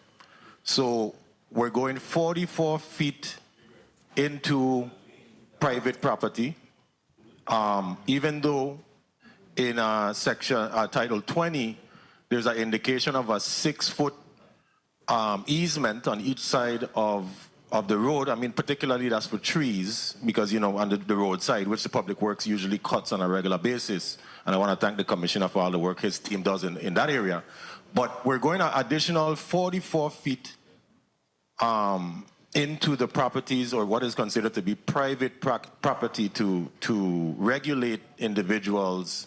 So I just wanted to place that on the record. There is some mathematical technicalities we need to work out. Maybe that bunker needs to be changed. I mean, the discussion has been a good discussion, but I just wanted to at least ask the Commissioner if, in fact, those numbers I threw out are correct. That's my question. So I guess you were Derek Gabriel, Commissioner for the Department of Public Works. I think you were throwing out some numbers there. You were really doing some quick math and stuff like that. And so I need to collect myself and do some math and tell you if you're right or wrong. But I did say, it was me that did tell Senator Francis that our typical roadways are about 12 to 15 feet wide. I'm trying to get some clarification, because that does sound like it's a lane more so than a roadway. So I will clarify that before we leave. Okay, thank you so much, Commissioner, and I appreciate all that you do at the Department of Public Works, and thank you for the time, Mr. Chair. So, Mr. Chair, I did get the information, so let me clarify. Two ways vary from 18 to 25. So that's my fault, 18 feet to 25 feet. Okay. Two lane roads. 2 lane roads. Yes. Okay. What's the average width of a car? That one, you hit me with some questions I don't have answers to right now. Sorry, I could Google that. Don't worry about that.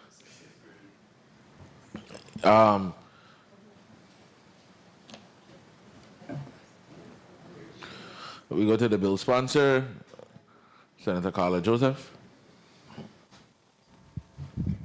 Thank you so much, Mr. Chairman. Mr. Chairman, I do have a draft amendment to this bill to address not all, but most of the concern and the prevailing concern regarding obstructing the view of motorists. Legal counsel has not provided it, and I sent it in timely, but legal counsel has not provided that draft. Also know that I reached out time and time again to the commissioner to have a sit down with him. I wrote a letter. My office consistently and unrelentlessly reached out to the Commissioner of Public Works to have that discussion. We were hearing crickets, nothing. And so that is how we are able to shape legislation and do our homework on the back end. I really appreciate this conversation today, but I would urge my members to definitely support it. We have the amendments in legal counsel. Most of the members on this committee is a member of the Rules Committee, which I chair, and we can fix it, and that is nothing that has not been done and practiced here in this body before. We just did that yesterday with a bill, okay? And so we could get our property owners, and I don't want to confuse the language, okay? And it's only because property owners don't have the finances to go and test this law through the courts. We want, and our society itself does not have that legal finances to really test 1 minute. this law. We have to fix it for our property owners' rights, because they are paying the taxes, they are making every effort. Why does the government now need to tax them again to put up a sign on their property when they are already putting up paying property taxes? What is the need for the government to again tax them? So I understand one of my colleagues quoted a really major First Amendment law case regarding signage, which is true. We as government are overreaching in this aspect. I do have that amendment. I put it into legal counsel. It's just not articulated and ready for today, but I'm asking my colleagues to vote on it, and we as chairperson of the Rules and Committee, we can vote on it then with the amendments, the appropriate amendments. Thank you so much, Time. Mr. Chair. I really appreciate the discussion today. And of course, I support the moving of this bill, and then we amend it in the Rules Committee, which is the clearinghouse for all bills in this legislative body. Thank you so much, Mr. Chairman. Thank you.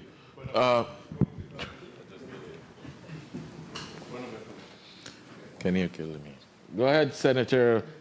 Get in, you're recognized for your point of information. Thank you, Mr. Chair. Mr. Chair and colleagues, you know, I was trying to go back in the back of my head because when I heard the the feet of 12 feet by one of my colleagues, that 12 feet just speaks to one lane. My recollection, and I just had to call the traffic commander to make sure that I'm on track, because I was thinking that have to be one lane. So it is one lane. Each lane is 12, and you know you have the center lanes as well. So the standard right-of-way width for the road standard will be 28 feet. Yes. With that 12 in each lane, from the left side to the center of the road and the right side to the center of the road. Yes, Senator. So we did clarify while you had stepped out, I guess, to get the same information, that our two-way roads vary from 18 to 25 feet. And then, of course, you know, in your district, you guys have more real estate, so we do have shoulders. Right. Okay. Thank you. Yeah. Thank you. So hence why that 50 feet from the center of the road. All right, colleagues, I exhaust everything for this block. I'll start with St. Croix. Mr. Pate, Attorney Pate, I'll give you 30 seconds to give a closeout. Thank you, honorable senators. The point that Senator Gittens made, I think, is important to look back at the easement, because if that law is from the 50s or 60s, the roads were narrower in the Virgin Islands then, and just having a one-size-fits-all, I think, is inappropriate here. I would also ask that this body look at beach access. We had Senator Novell Francis talk about rock placement, and then Commissioner Gabriel talk about people building walls and fences right up. That's the issue I've seen with open access to beaches, where if you go to Frederickstead now, Dorch Beach has houses being built there, and they're building walls where you can't park. And if people cannot park safely, they'll park on the road. Children can get hit. If you can't park at all, you've lost your beach access, because you can't bring your family and walk a mile to the beach. You have to build a park. And if you want to protect that now and future generations, look at this when you're looking at the easement, please, and you could do a comprehensive fix. Thank you very much for this body and their work. Yeah, man. Yeah, that's what you're thinking. Mr. Minkoff, 30 seconds. Thank you, Mr. Chair. Very simple statement. 5 words. Freedom of speech is a right. Thank you for the opportunity to testify. Thank you. Commissioner Gabriel, you have your 30 seconds. Yeah, it's going to be a little longer than 30 seconds, so I'm going to ask for your indulgence. So first, I want to thank you for the invitation today. I think this was a really robust discussion. I think a lot of things came out of it. But I just urge the body to exercise caution. I haven't seen any amendment that has been discussed, so I don't know what the amendment will say or what impact it will have to the legislation as it's drafted. I think we really should, if we're looking at changing the law, we really should do it in a more comprehensive manner. I think we should talk about things like size. I think we should talk about the fees. Time. I think we should maybe have a carve out. I think there's a lot that we need to look at if we're looking at the signage on just private versus public property. I would even say it's not a matter, for me, it's not about the revenues from private property. If you want to strike the revenues and just have them come to us to get a permission, I am in full agreement with that. It's not about the revenues. It really is about the regulation. And you've never heard me say I'm trying to regulate free speech. It is literally about making sure that signage is done properly, it's done safely, and it's done with all of our residents in mind and not just a narrow subset. I am always available. If meetings are canceled, that is beyond my control, especially when it is the requester of the meeting. My schedule is usually scheduled at least 3 to 4 weeks out, so I try to be accommodating. If I cannot, I apologize in advance. Senator Lewis, other members of the body, I thank you for the opportunity. I thank you for the consistent collaboration, and I really look forward to hopefully working with you guys to craft legislation that works for everybody's benefit. Thank you. Thank you. Also, Commissioner Gabriel, I'd like for you to just, a couple members talked about phone calls and so forth, open communication. You have a big team, so I know if you can pick up the phone, you have assistant commissioner, deputy commissioner, assistant to the assistant to the assistant to the deputy, one of them could call back. And you see some people leave, so it might be short, right? But one of the things you said earlier, and I'm going to say to you, I cannot disagree with you, is that I believe freedom of speech, yes, but I am not going to sit down here in this seat and say to anybody that I'm going to go along with derogatory signs and vulgarity and things all over the place. Not me. Not when we have our children walk around and we always pride in that the children are the future and everything else. So I am mindful of that. I'm respectful of the children. Just yesterday we had some nominees in here and, everything was about the youth. So I am saying I am not going along with 100% freedom of speech out there that people could just take and do what they want and start, We agree. eroding the fabric of this place. Colleagues, the Committee of Government Operations, Veterans Affairs, and Consumer Protection stands in recess for 5 minutes.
The Committee of Government Operation, Veterans Affairs, and Consumer Protection is back on the record. Do I hear a motion? Motion, Senator Novell E. Francis Jr.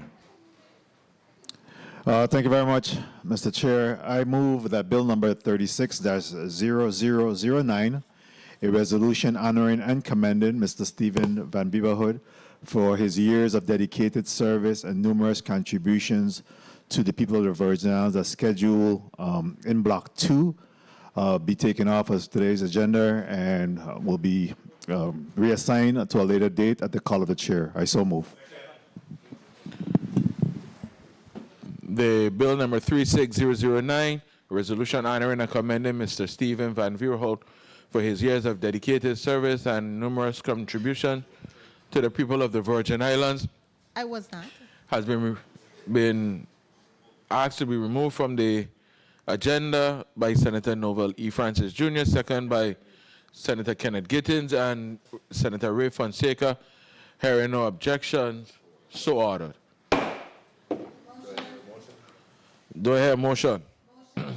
Motion, Senator Carla Joseph, you're recognized. Motion. Thank you so much, Mr. Chairman. Mr. Chairman and colleagues, I move that Bill number 36-0052, an act amending Title 29, Virgin Islands Code, Chapter 9, Section 502, regarding advertising devices on private property, be held in this committee at the call of the chair. I so move.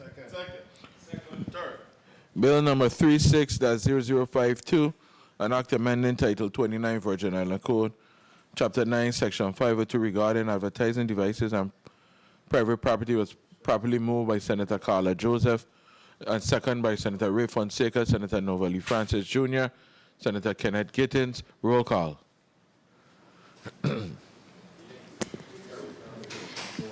Senator Ray Fonseca? Senator Fonseca, yay. Senator Novell E. Francis Jr.? Senator Francis Jr., yay. Senator Alma Francis Heiliger?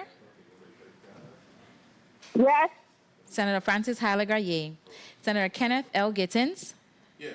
Senator Gittins, yay. Senator Franklin D. Johnson?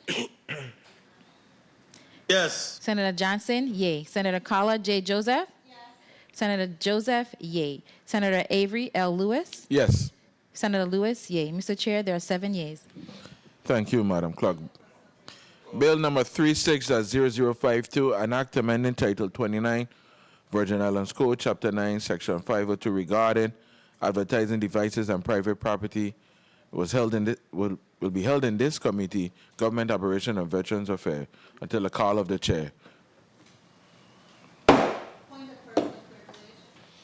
Point of personal privilege, Senator Carla Joseph, you're recognized. Thank you so much, Mr. Chairman. I just want to thank my colleagues, as well as the testifiers, to include Commissioner Derek Gabriel and Mr. Roger Minkoff and Attorney Russell Pate for their input.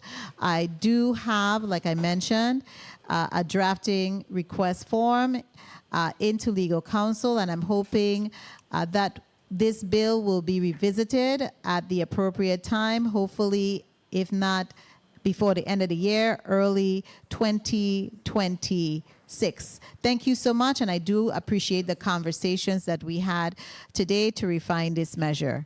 Thank you. Thank you, Senator Carla Joseph. The committee, Madam Clerk, could you read the next item on the agenda for me, please? Yes, Mr. Chair.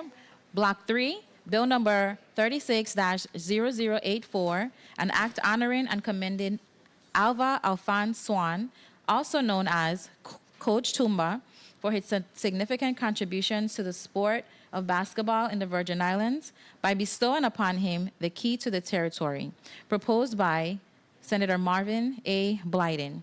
Invited testifiers, Mr. Anselmo Fret, resident, Ms. Patricia Peets, resident, Mr. Ray Archibald, resident, Ms. Camilla Hughes, resident, Mr. Adi Henneman, resident. Mr. Chair, this concludes the reading of Block 3.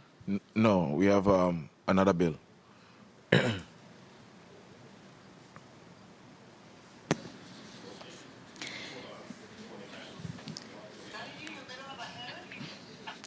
Bill number 36-0149, a resolution honoring and commending Janisha John for her outstanding achievements, pioneering spirit, and significant contributions to the fields of entertainment, modeling, and television production, celebrating her role as a cultural ambassador, trailblazer, and inspirational leader of the Virgin Islands, proposed by Senator Angel L. Bolkis, Jr.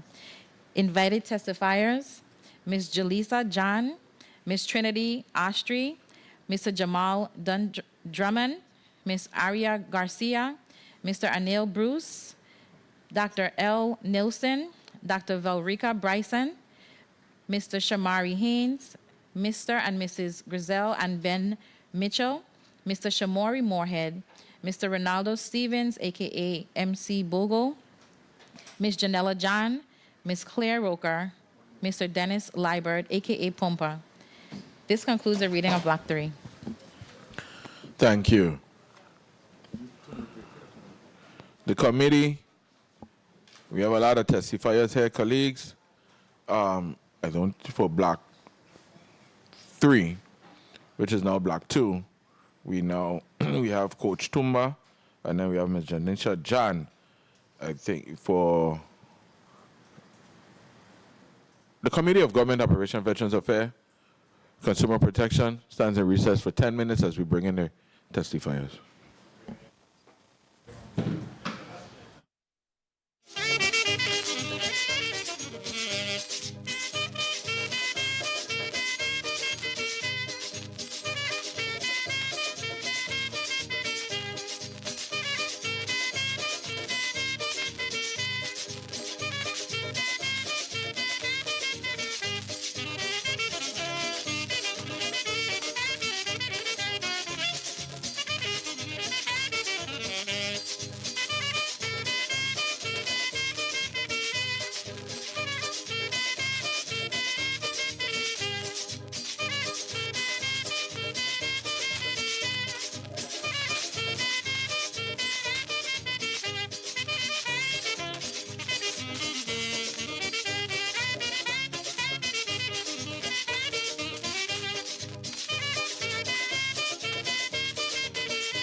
Good afternoon. The Committee on Government Operation, Veterans Affairs, Consumer Protection is back on the record. And this afternoon, we have in our presence, we have two bills. Bill number 36-0084, an act honoring and commending Alphonse Swan, also known as Coach Tumba. I saying that correct? Bless. For his significant contributions to the sport of basketball in the Virgin Islands by bestowing upon him the key to the territory. Coach Tumba, you're going on with the key. In St. Croix, today we have bill number 36-0149, a resolution honoring and commending Janisha John for her outstanding achievements, pioneering spirit, and significant contributions to the fields of entertainment, modeling, and television production, celebrating her role as a cultural ambassador, trailblazer, and inspirational leader of the Virgin Islands. As it pertains to bill number 36-0084, who speaks to this bill? Please recognize the mic of Senator Marvin Blyden. Senator Blyden, you may begin. Thank you, Mr. Chair, for the introduction of my bill. I want to say again good afternoon to my colleagues, viewing and listening public, and good afternoon to the testifiers. Good afternoon, Mr. Chairman, distinguished colleagues, staff, testifiers, and members of the public. It is my honor to introduce bill number 36-0084, an act honoring and commending Alva Alphonse Swan, also known as Coach Tumba, for his significant contributions to the sport of basketball in the Virgin Islands by bestowing upon him the key to the territory. Today we stand to honor a man whose name resonates deeply within the Virgin Islands sport, in particular basketball community. Alva Coach Swan, born on August 23, 1962 in St. Thomas, to Alive Solomon and Cedric Swan. Coach Tumba grew up in a suburban area before moving to Payson Gardens and later Dunu. His early years were marked by a love for sports and community, playing in the Inter-Neighborhood League under the Youth Commission, which fostered unity among neighborhoods and gave youth athletes a sense of purpose. From those beginnings, Coach Tumba's passion for youth development only grew stronger. He organized leagues for children as young as 6, and by the early 1980s, after embracing his Rastafarian faith and taking the name Katumba, later shortened to Tumba, he dedicated his life to mentoring young athletes. Over the decades, thousands of youth have passed through his tutelage in age divisions from 9 to 12, 13 to 15, and 16 to 18. He coached legendary teams such as Easy Does It from Wrongly Field, Dread Stars from the West, Brothers from Ghettos, and most notably Jayut, a team he played on since 1977 and began coaching in the 1990s. Under his leadership, Jayut earned too many championships, too numerous to mention. And his influence extended to families, coaching generations, including my own 2 sons. Coach Tumba's philosophy has always been to emphasize discipline, teamwork, and education. He instilled a strong work ethic and reminded players that success on the court begins with success in the classroom. His impact is evident in a number of athletes who advanced to college basketball, including Joanne Roberts, who we know played for Houston, the University of Houston, and in the fact that many players at BCB and Ken are alumni of his programs. And of course, we cannot forget and fail to mention that WNBA superstar Aliyah Boston credits Coach Tumba as one of her earliest mentors and influencers. Beyond victories, Coach Tumba's greatest achievements is his unwavering love for the youth and the game. Even as he prepares to pass the torch to younger coaches, his vision remains clear: to keep the youth and community programs alive for future generations. Bill number 36-0084 is not just a legislative act. It is a heartfelt acknowledgement of a man who has shaped lives, many, many lives, strengthened neighborhoods, many neighborhoods in this district, and inspired hope to many of our young people. I humbly ask for your support to this most important measure. Tuma is a quiet giant. He don't talk much, but once he gets in a court, his passion explodes. And everybody in this district particularly, and St. Croix also, but knows of Tuma Dread when it comes to the sport of basketball and his coaching style and how he operates on the court. But again, Mr. Chair, I want to thank you so much for the chance to introduce this measure today. Today is a good day. Thank you so much. Thank you. I'll go to Bill number 36-0149. Who speaks to this measure? I do, Mr. Chair. Please proceed. Thank you, Mr. Chair. Mr. Chair and colleagues, today I rise to honor a woman who has carried the Virgin Islands into places many only dream of. Bill number 36-0149 recognizes Ms. Janisha John, a daughter of St. Croix, whose talent, courage, and relentless drive have placed our territory on some of the biggest and largest stages in the world. Janisha is not simply an entertainer. She's not simply a model. She's a force. She is a Virgin Islander who has proven that our people are capable of standing among the biggest and best global media, fashion, and culture scenes. She has walked into industries that often overlook small communities like ours and refused to shrink. She stood tall, she excelled, and she did it while proudly carrying the United States Virgin Islands. From Miss Universe, from global campaigns and runways, from Paris Couture and Fashion Week, from hosting programs and showcases our islands, definitely she is something to be proud of, meaning someone. She's elevated our Caribbean women across international platforms, and Janisha has shattered ceilings, opened doors, and shown the world the brilliance that was born right here in the Virgin Islands. Her achievements are impressive, but the power of her story lies in what she represents. Every young girl in the Virgin Islands who wonders if she's enough. From every aspiring artist who doubts whether their dream is possible. For every Virgin Islander who has been told that success only comes from somewhere else. Janisha stands as a living proof that our people are world class. But most importantly, Janisha's story tells every young girl in the Virgin Islands that she does not have to shrink herself to fit in someone else's expectations.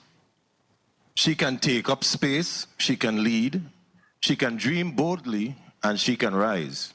She can walk into any room, whether it's in Frederiksted, New York, Los Angeles, Paris, or anywhere in the world, and know she belongs there. Janisha shows our young Virgin Island girls that their voice has power, their presence has value, and their future has no limits. She has carried us with grace. She has represented us with excellence. She has inspired us with her resilience. And she continues to elevate the Virgin Islands through her creativity, leadership, and unwavering commitment to her roots. Today, we're not just honoring her career, we're honoring the symbol, or her symbol, of our territory and her talent that is met by her discipline. Colleagues, this is our moment to celebrate one of our own at the highest level. And I proudly present to you Bill number 36-0149, and I ask this body to stand with me in honoring the incomparable Ms. Janisha John, an icon, an ambassador, and a testament to the greatness of the Virgin Islands. And today we're going to offer amendment number 36-631 to endow her with the official key to the Virgin Islands. Colleagues, I ask for your support. Thank you for the time, Mr. Chair. Thank you, Senator Bulkhead. And over here, I'm going to start from, put your name and relationship to the testifier. Today, honoree for me, please, on the record. Ray Archibald, assistant coach for Jayuts. Good afternoon, members of the legislature. That's it. All right. Good I need to afternoon, get your I'm name. Francis, second vice president, Zero Tolerance, coach with Tumba, coupled with among years. Wait, Wallet. I just need your name and relationship. Okay. Alva Swan, the infamous coach Tumba. Bless. Audie Henneman. Anselmo Fett. Anselmo Fett. You can move, man. Bring it to you. Well, Anselmo Fett. good. Hey, Coach Tumba, and tell you right when I hear the name, Alva Swan, I say, what? The judge got a bad name, man. Tumba. But that's Alva Swan, man. St. Croix. Start.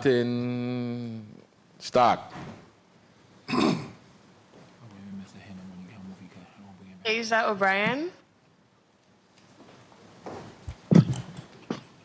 Good afternoon, Keisha O'Brien. A pleasant good afternoon, Dr. L. Nielsen. Good afternoon, Shamari Haynes. Good afternoon, Janella John, a proud big sister. Good afternoon, everyone, and thank you for your time, Janisha John. And good afternoon, everyone. Jolisa John, little sister. Good afternoon, Trinity Ostry, friend. Good. So, colleagues, we have the both honorees here with us today. Over here in St. Thomas, not everybody have a testimony, but I allow them 2 minutes to place, something on the record because I know they came far, and it's only fitting that they say something. But the good brother here, the infamous Coach Tumba. So, begin. All right, good afternoon once again, Ray Archibald. Afternoon to the members of the legislature, staff, family, friends, supporters here for Coach Tumba. My relationship with Tumba started about 14 years ago. I remember when my son played, the very first time my son played was against Coach Tumba for the Froggy Johnson tournament. And that day sparked the relationship between Coach Tumba and myself. My son had a good game against Tumba, and then Tumba pulled me on the side and he said, your son going to play for me from now till he old. And I say, well, if you want him, you gain. And 14 years now and going strong between myself and Coach Tumba, coaching Jayuts, assisting him, travel through Florida with Zero Tolerance Organization, travel to St. Croix, travel to Tatola, travel St. John. We just been traveling and we have been going at it strong. This opportunity, this honoring for Coach Tumba, I couldn't miss it. I had to be here, I had to speak on it, and not only have Coach Tumba been a mentor to me, 30 seconds. a family member, but he has truly grown into a brother, personal family member, brother of mine. So with this opportunity, I am highly honored to be here sitting with Tumba to appreciate this day. Thank you very much. Thank you. The speech just step out at me. You want to put your full name on the record. And Good afternoon. My name is Patricia Pitts. Good afternoon, everyone. Legislature, dignitary guests. go ahead with your testimony. You can hear it now? Yeah, go ahead with your testimony. Okay. Again, Good afternoon, everyone, to the legislature, guests, family, friends, and to the honorary Mr. Tumba. My first encounter with Tumba was from a little girl. He lived in Dunugat, I lived in Old Tutu. I admired him because I'm into sports. And the energy that I saw that he put into children, and I like children too, I was like, this is a good guy. You know, so I used to always like follow him. It wasn't until 2009 when I relocated back home to St. Thomas is when our relationship, Tumbadrel and myself and my son, sparked into something family love that it is to the present right now. Tumba became a father figure to my son. I'm a single parent. I came home, my mother had Alzheimer's at the time. I was struggling with addiction. But my son loved basketball. He was playing baseball with Jack Spaniels. Anyway, Tumba molded Jeremiah to the guy he's in right now. My son obtained 34 trophies under Tumba with Jayuts. The discipline, the love that he displayed to me and my son and children that I have seen around that he molded is about education, not off and on the court. So I am here as a witness to the love this man has for children and basketball. And I'm so honored to be part of this and part of his life because he sure enough made a big impact on me and my son's life, Jeremiah James. And to that Tumba, this honor is well deserved. I love you from the bottom of my heart and soul. And God continue to bless him as he passes this torch. And anyone, like I tell my son, need to pick up and do what Tumba do. Just a little bit of your time makes a whole lot in a child's life. And Tumba does it on an everyday basis. And I am now been with Jayuts for about 15 years, and I'm an assistant coach right now. I'm going to stick with it because I love the game, and I love children also. And what the energy that he portrays, if you don't pick up on it, then you don't have a heart and soul. And to that, Tumba, love alone. Love alone. Thank you. Thank you. Really appreciate that. Well, Mr. Francis. Yes. I'm Francis again, Zero Tolerance Vice President. What can I say that nobody said already? Good afternoon to all the senators and everybody, testifiers, and families back there who supporting Tumba. It's just well deserving of him. We go back at least 3 to 4 decades. We just talk about Niski School. Some people even know the name Niski School, name Olamola now. It's just so well deserving of him to get honored by you guys. And we just appreciate it so much. All this is more than basketball. When we travel together, we travel to Tatola, Virgin Gada, Sincoy, of course, and Orlando a couple times. This is like an educational trip when we go. He don't talk about basketball until you're on the court. You always get the students, Hemi students, you always get the children around him like students. Right. And I was talking to them and follow the leader. And in fact, you got to tell us before we're going to the next gate. Not more basketball while we're traveling. When you get on the court now, like Senator Blyden said, this is the quietest man you can hear from him. And the court man he'll explode. And just talk and I skip him, but my deep passion for him is the way the children love him, the way they just respect him. All about to talk to the children, and sometimes they don't listen. Ask too much talk, buddy. Okay, coach. And I want to know where you get that from, but when you get to your heart, you get to your heart. That's right. So I just want to big you up, brother. Yes. Thank the senator. Just a well-deserving accolades for this man. There's a lot more, but we're going to pass on torch to you and you part of everybody else. Okay? One love all the time, see me? Yeah, man. Love. Bam. Yes. Love alone. Thank you, Mr. Francis. Anselmo Fett, everybody done say same thing I was going to say, but I must say something a lot of you guys didn't know. It goes beyond basketball with Tumba. He was one of the founders of the Dunu Jayut Club. who used to mentor youths in the Dunu housing community. He also was dealing with the cooking, healthy meals for the youths them daily. I guess some of that. Also would visit the schools to check up on the children them to see how they're doing. So this is far beyond basketball when it comes to this man. Okay? And he's somebody, opportunity. Whether you could play or you can't play, he giving you a chance. And I could testify to that because I couldn't leave my home without my last lady daughter following me. She would come, practice with your youths. At that point, I used to assistant coach with him. And when it's time to make the cut, he come to me and I quote, selling me minding them dudes, you know, Mookie got a spot on this team, you know. She would come here and work harder than these dudes, you know. She get her spot. So everything everybody say, I know cause I grew up in Dunu too. I know him from almost 50 years, so, you know, so. And I would like thank you guys for honoring him. It's really deserved. He's really deserving of it, okay? Thank you, brother. Mr. Henneman.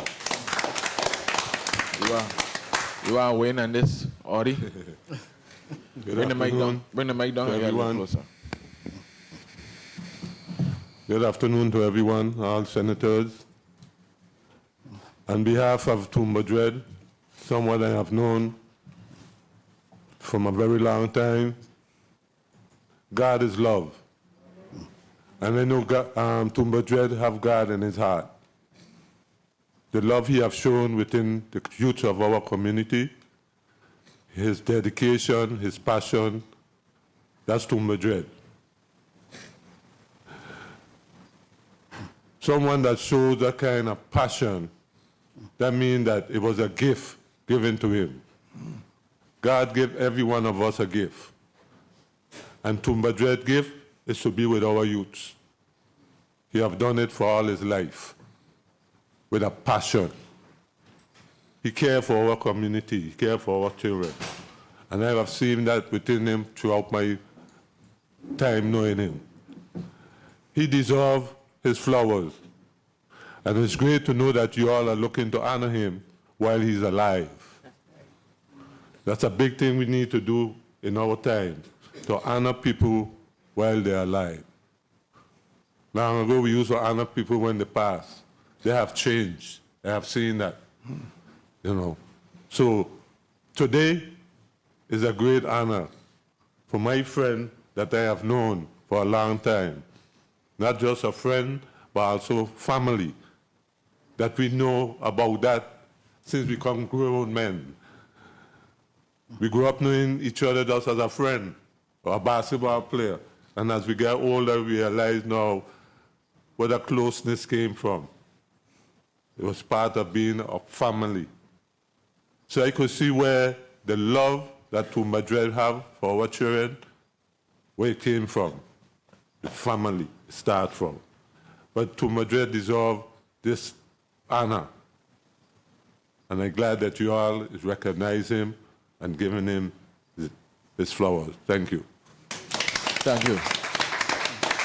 And Mr. Henneman, I always believe too that give somebody the flowers while they're alive so they could smell the fragrance.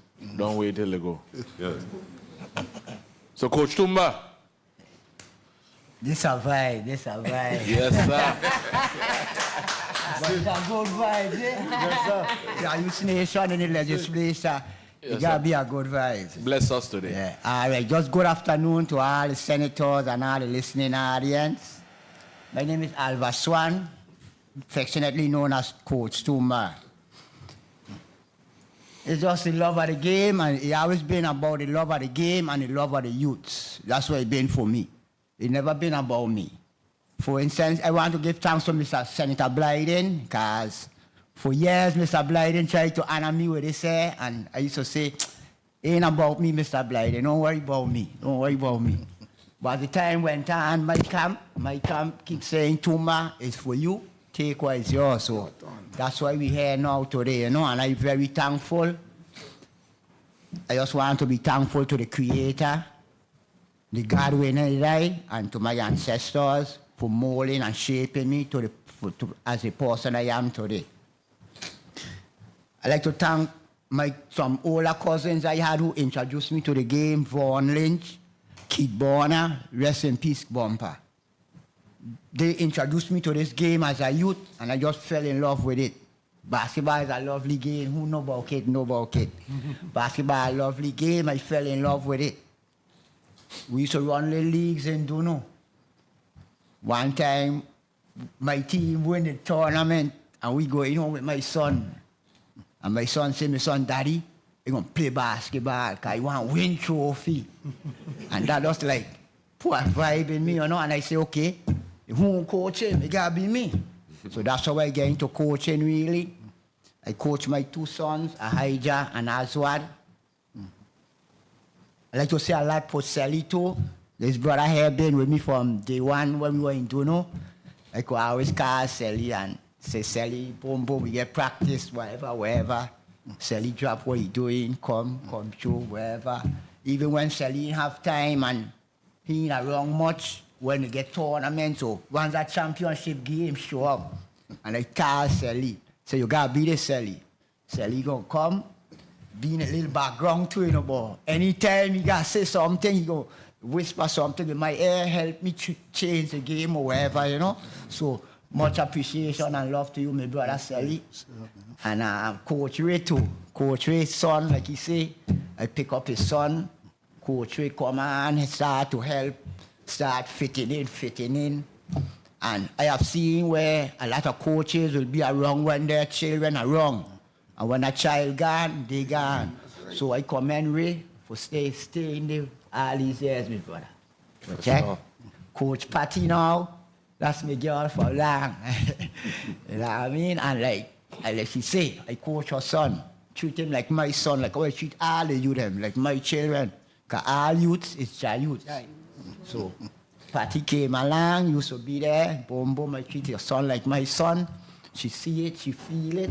She start coming around, picking up the children them like this whole zone. And she's still here today, you know what I mean? So thankful to that. I like to be thankful to certain organizations that always had tournaments and leagues, like the Zero Tolerance. Respect going out to Boise Tadmon. You have Jaime Francis here and Mr. Lake, Terrence Lake. You have many more names. I won't be able to call everybody's name today, but call some important names. And then we had the Audie Henneman. Enough respect to Audie Henneman for this Audie Henneman Legacy League that's going on now. Instead of just weekend tournaments, the youths have like a period of time to play against one another. And it bring back the inter-neighborhood vibes too. Remember them days. The Roy Peterson Foundation too, another foundation in the island that always had tournaments. Big up Vaughn and Makita, Baba. Everybody can't call every name, you know, but trying our best. Like, yeah, 30 plus years, like thousands of youths passed through the organization, you know. Many have grown into adults, and like to this day, many have the same love and respect they had for me when I was a youth. They have it to the same day, for the same love and respect I have for them too. I'm just thankful and grateful to all ones, you know. Certain players, just unforgettable. The early years in Duno, we had like Curtis Tong, Jeff Roberts, Akil Lewis, Ricky Martin, Kareem, Fish, Jeno, and then as years went on, I had a super team. I never forget the super team now. 2005 or so, we went like 3 years without losing a game. People like Javon Philpott, J1 Roberts, Kwame Brown, Mookie Fred. Then I had another team with Jeremiah Pattison, Rayson, Nicole. We had Jashawn Hodge, Jaquani Williams. We had Devon Freeman Jr., Devante Freeman, Mackay Smith, Jelani Smiles, like too many names to mention, you know. And like just through the years, I mean, like after a while, you know, get kind of tired and going through certain things, you know. The past few years, I was kind of, the program kind of like looked like it was slowing down. Everybody thinking Tumba were quitting, but it's an inner force, man, and I don't have no control over it. So that's why I still here. And now with this honoring, it's only rejuvenating. Right now, we get some president teams in the Audi Henneman League. The 13 to 15 team undefeated. These is players come up with me from the 6, 7, 8 years before they could have really joined leagues. I have them training. Because even with the Audi Henneman League, you have to play within districts. You have to play with players within your own districts. But I had players from other districts. And you could ask Ori. I tell Ori, ain't no way. I have them from 6 years, and I train them, and now they're going to join another team. So Ori leaders stay with me. There's no way we're giving them up, Ori. I tell you. You know, so like, and like right now, we got this little 9 to 12 team, full of energy. Yes, So sir. Yes, sir. I ain't going nowhere. Right now, I ain't going nowhere. I rejuvenating. I would just love for some of the players that played for me, that are adults now, could come back in the organization and coach, help coach. So I don't want to be the one come to practice. I ain't supposed to be coming to no practice. They're supposed to practice the teams, and then Carla said, Tuma, we playing so and so. I don't even belong on the bench. I belong like in the stands just cooling and when they done say like good job, Ray.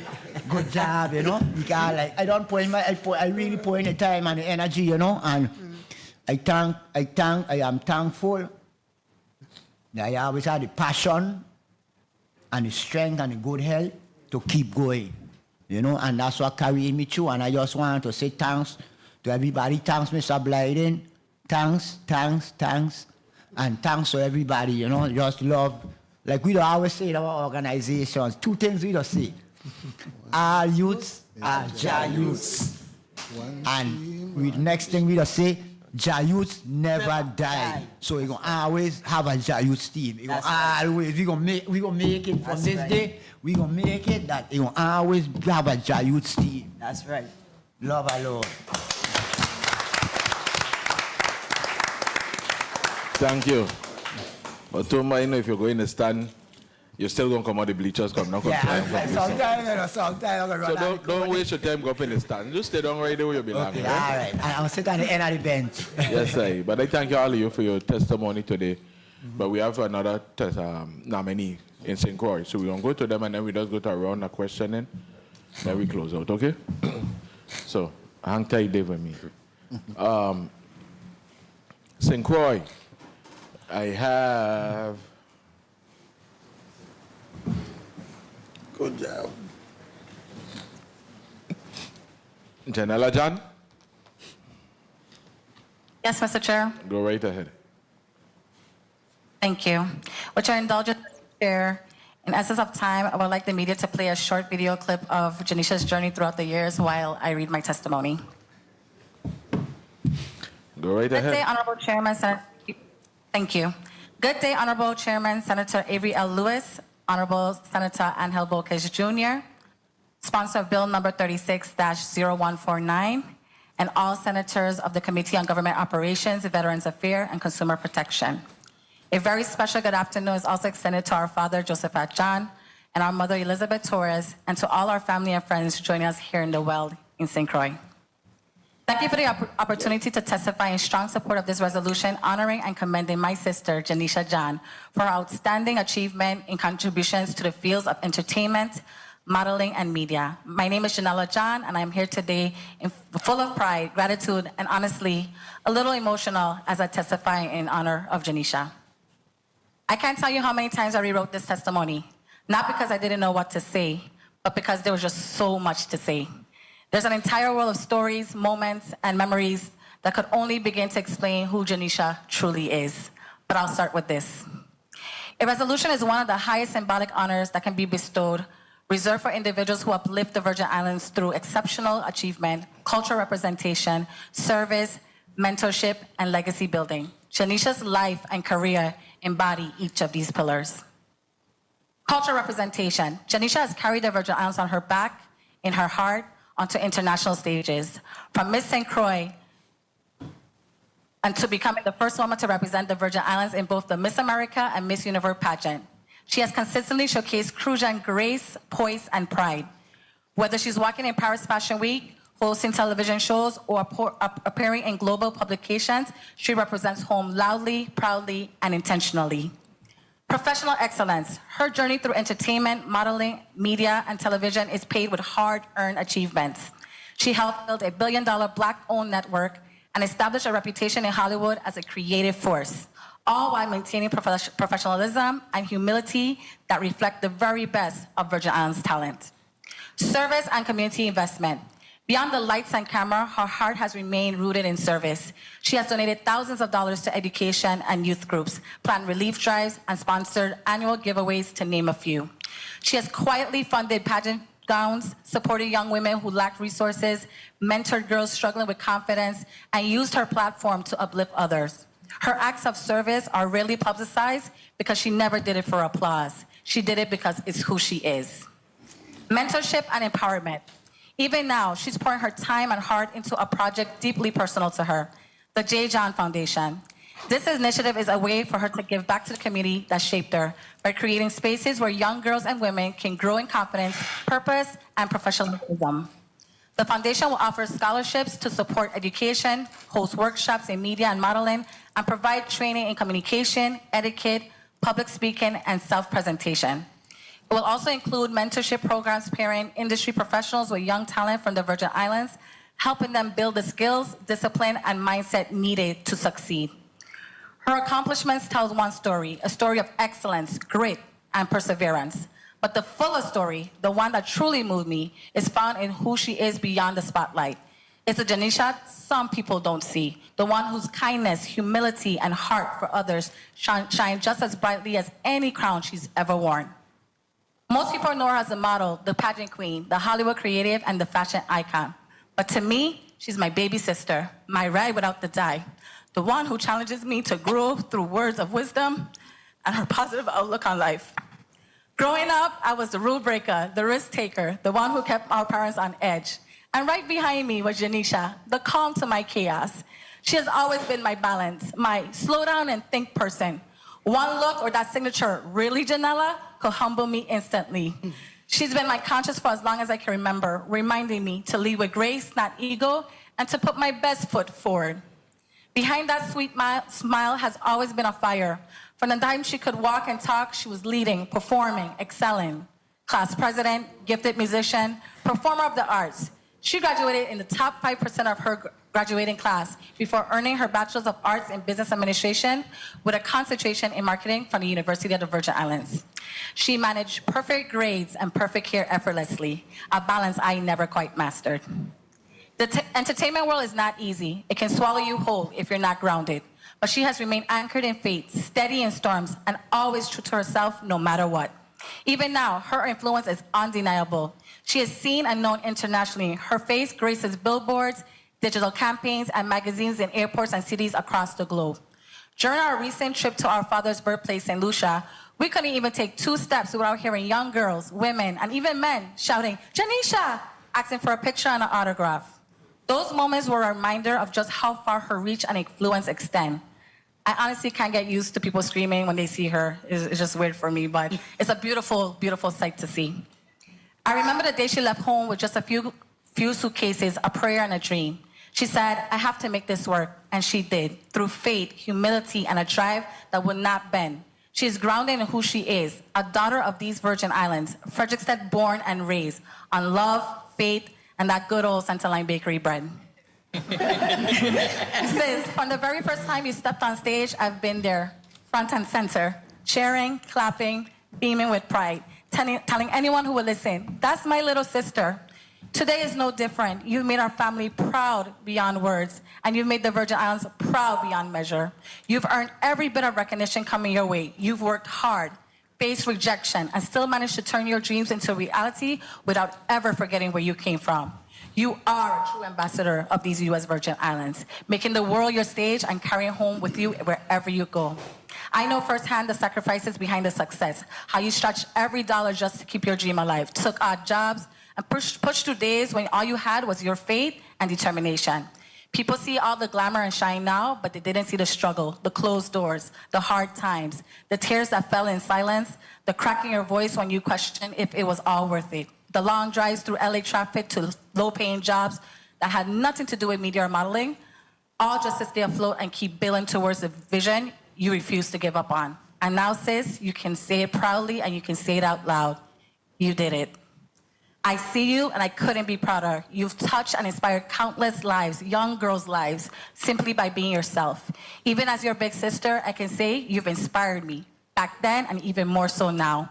I'm grateful that you're being celebrated while you can still smell your flowers, because you truly deserve every single petal. You show that a bright-eyed West girl can turn dreams into reality without ever forgetting where she came from. You walk into every room flashing that VI sign and letting everyone know it's VI for life. And no matter what the end result of today is, know this: you are appreciated, you are celebrated, and you are loved by many, because you have loved, supported, and uplifted everyone around you. Sincerely, a proud big sister. Before I conclude, I extend a heartfelt thank you to Senator at Large Angel Bokes Jr. for seeing Janisha's contribution as one to be acknowledged. Far too often, our brightest and best receive their flowers when it's too late, and so I thank you for this honor. Thank you to the members of this committee for recognizing the power behind Janisha. Mr. Chair, this concludes the reading of my testimony. God bless. Thank you.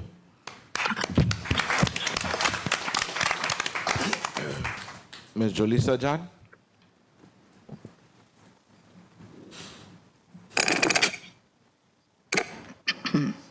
Good day, Chairman Avery Lewis, Senators of the 36th Legislature, fellow testifiers, and members of the viewing and listening audience. My name is Jolisa John. I am an official DJ and U.S. Navy veteran. It is with deep honor and heartfelt conviction that I, Jolisa John, submit this testimony on behalf of my sister, Janisha John, a woman whose name carries pride, perseverance, and the spirit of the Virgin Islands everywhere she goes. From the time I was 5 years old, I watched my 10-year-old sister carry herself with the kind of purpose and confidence that most adults never master. Even as a child, she dreamed big, moved with intention, and carried a light that made people stop and pay attention.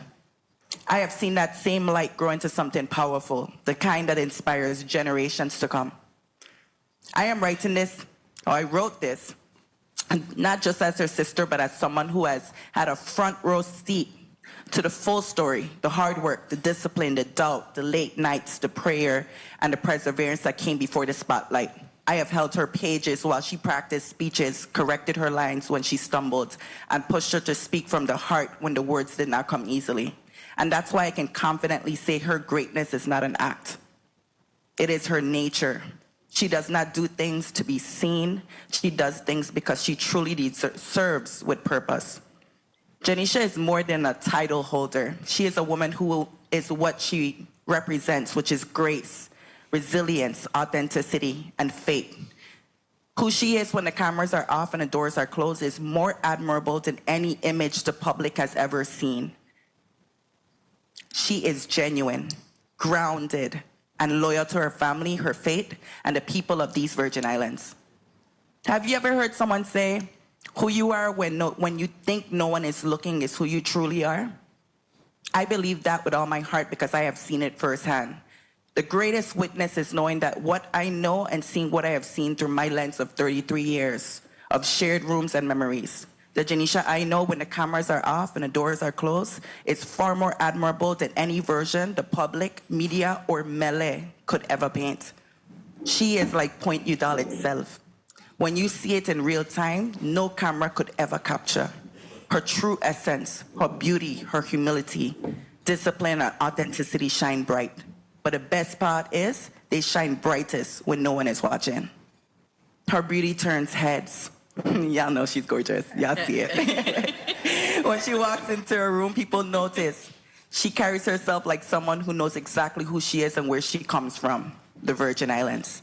But that presence was never about vanity. It was about the result of years of discipline, creativity, and passion. From childhood, She has been immersed in her studies, pageantry, ballet, modeling, hosting, acting, theater, and even taekwondo.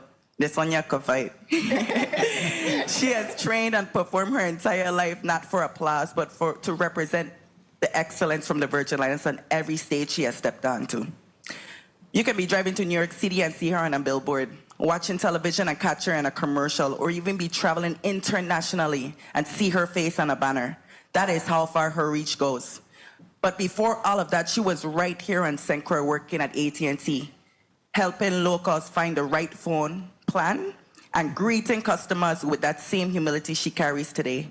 When she moved to New York, it was not easy. She was told no more times than most people could handle.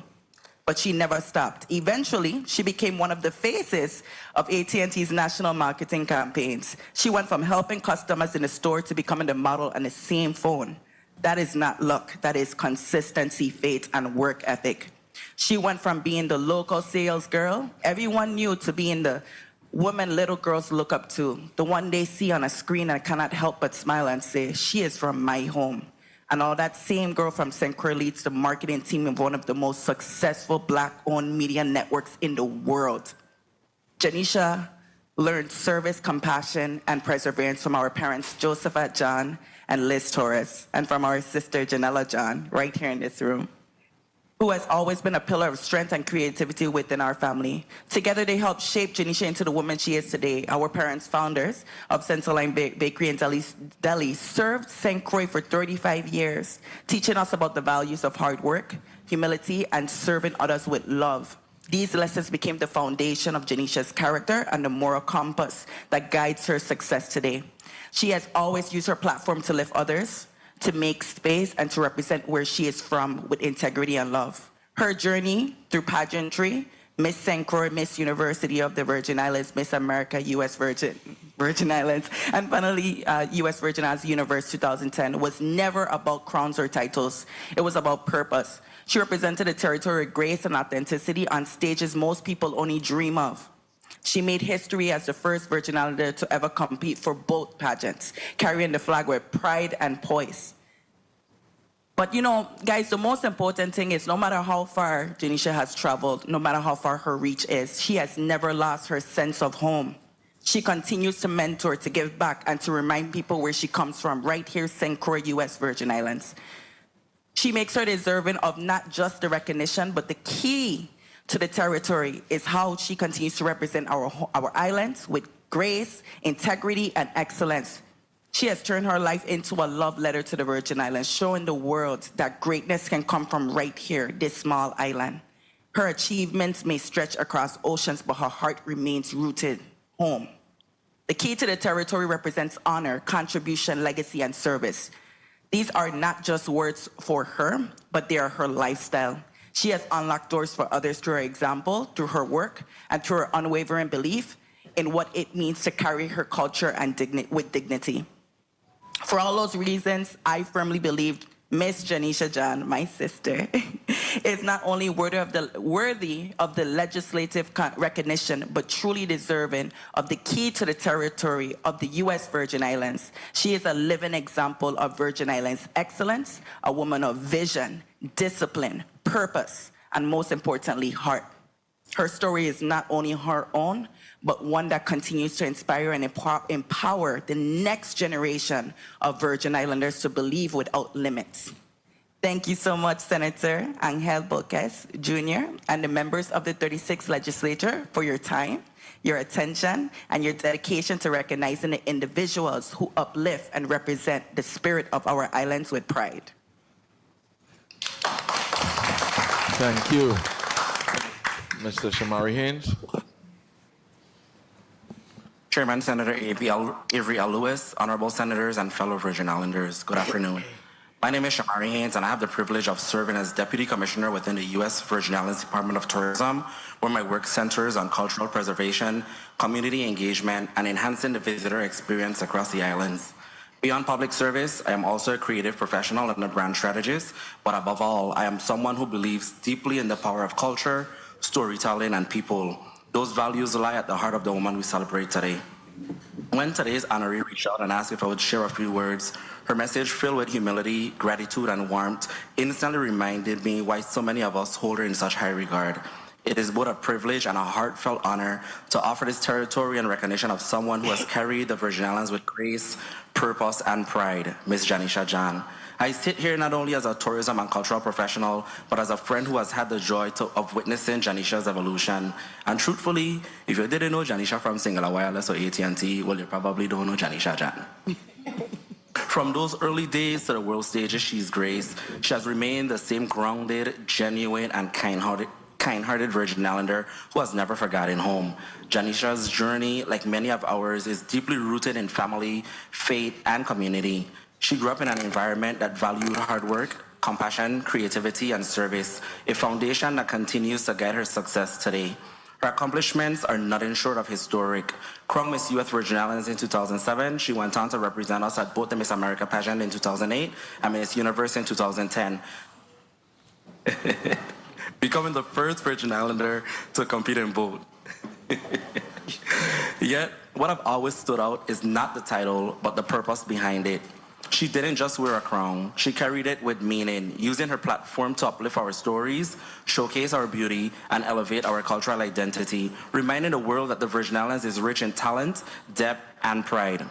Since then, her journey has continued to expand. From modeling to acting to television hosting and production, Janisha's career continues to flourish, all while carrying the spirit of St. Croix wherever she goes. Yet, despite her accomplishments, she remains our Janisha, approachable, humble, and proudly Crucian. What I admire most is how she continues to use her success as a bridge back home. Every visit serves as a reconnection. She mentors, uplifts, collaborates with local creatives, and pours into the same community that once poured into her, not for recognition, but out of genuine love and gratitude. Her humility and authenticity make her more than a public figure. They make her a reflection of who we are as a people, resilient, creative, and deeply rooted.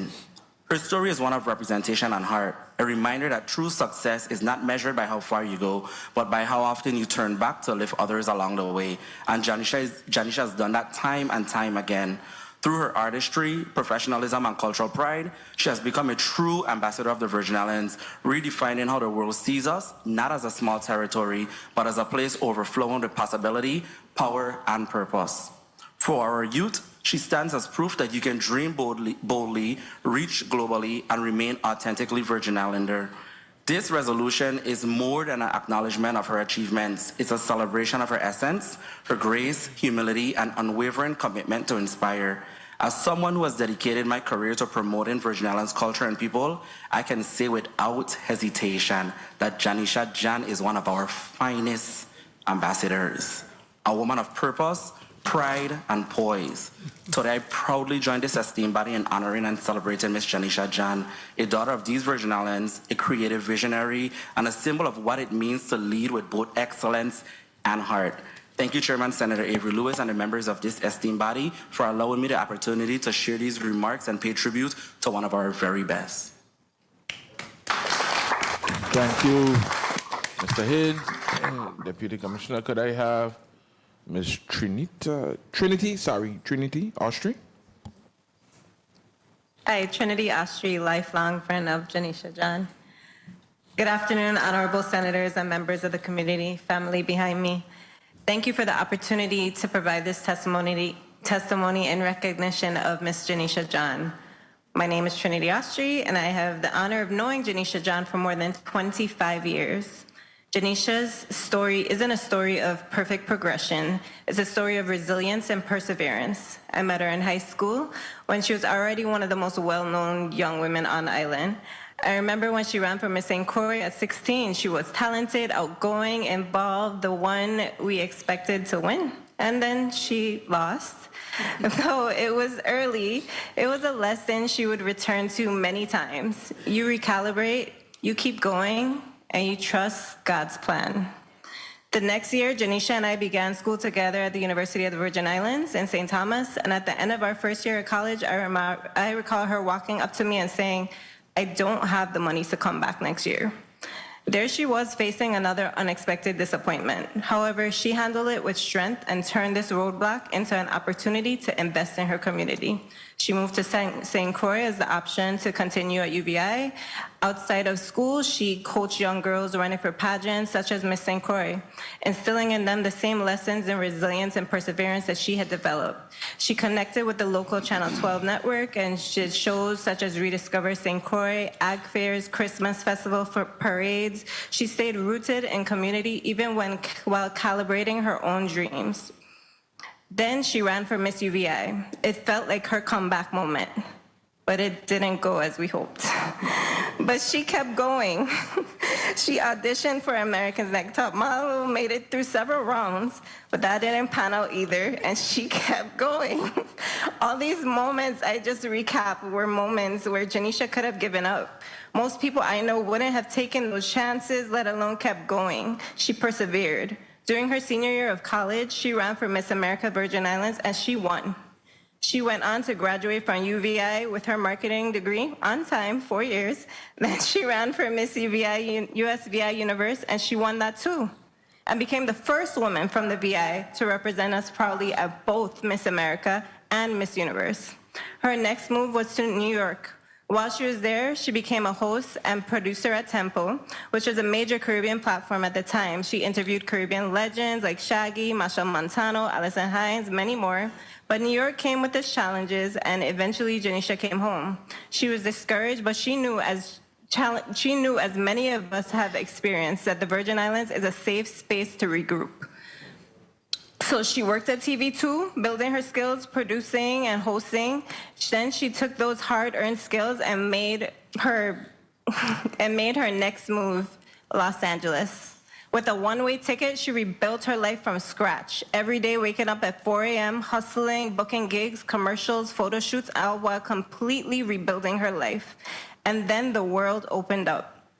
Her face was on billboards, Microsoft commercials, AT&T ads, Samsung campaigns, music videos, and she made her biggest leap yet, joining a team that was building a new streaming platform. Her marketing experience helped shape the entire identity of the network's voice, the digital strategy, and the social presence. She is a senior marketing executive at that platform that is now one of the top streaming networks in the US, valued at over $1 billion. Her voice and on-air talent has allowed for her to become one of the most admired and recognizable talents at the network. As her career grew, so did her impact, her reach. It's funny how you don't realize how someone is, famous until you see how other people react to them. I've witnessed hundreds line up to capture a piece of her, but we have her. Through it all, she has never stopped being Miss VI. Her Instagram name represents the VI. Last month alone, her content reached 14 million viewers. 14 million people saw the Virgin Islands because she refuses to leave the Virgin Islands behind. Whether she's making connections with celebrities from Michael B. Jordan to Rihanna, at award shows or red carpets, or on national platforms such as Zeus, she is throwing up the Virgin Islands sign everywhere, guys. Like, seriously, everywhere.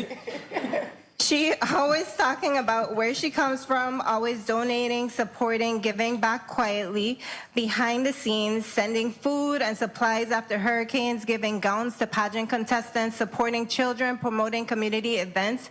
She has been publicly honored by the city of Los Angeles. She has been publicly honored by the city of New York. And now the timing is right for her to be recognized by the place she loves the most, her home, the Virgin Islands. There's been a lot of discussion lately about what it means to come home. But I believe there is more than one way to serve home. Some of us serve home by living here. Others serve home by carrying the Virgin Islands into rooms the rest of us may never walk into. Because of Janisha, students have received scholarships. Young girls have been mentored and have someone to aspire to be. Our culture has been represented globally, and millions of viewers have learned our voice, our spirit, and our brilliance. Janisha is resilient because she knows that no matter what happens, she always has the Virgin Islands. It is an honor to witness her story, and it is an even greater honor to testify that she is deserving of recognition from the home she has never stopped carrying. Janisha, we are proud of you. You are exactly who you think you are. Thank you.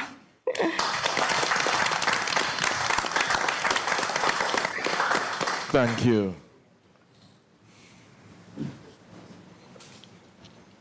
Yeah, one more. Dr. Nielsen? Good day. With protocol being established, I am Dr. L.A. Nielsen, educator, mentor, arts enthusiast, cultural advocate, and ambassador here in the territory.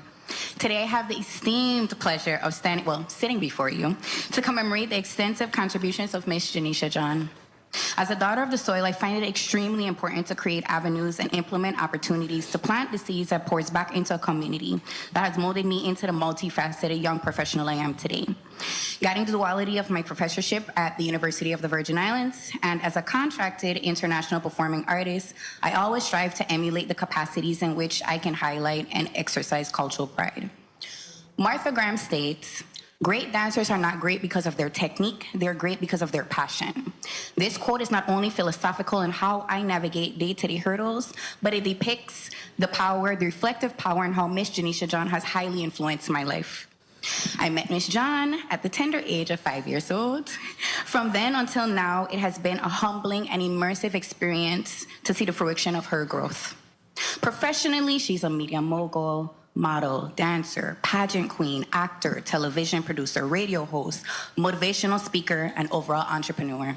She gracefully exudes this fierce resilience that inspires others to want to step into their alignment of purpose. The weight of her accolades and accomplishments is indeed a testament to why we are all here in this celebratory moment.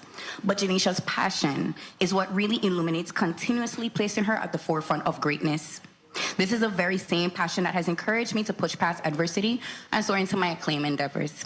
Today, we are not only honoring the plethora of achievements for another daughter of the soil, but a woman who chooses to tirelessly ensure that the Virgin Islands is beautifully represented globally in every aspect of her career.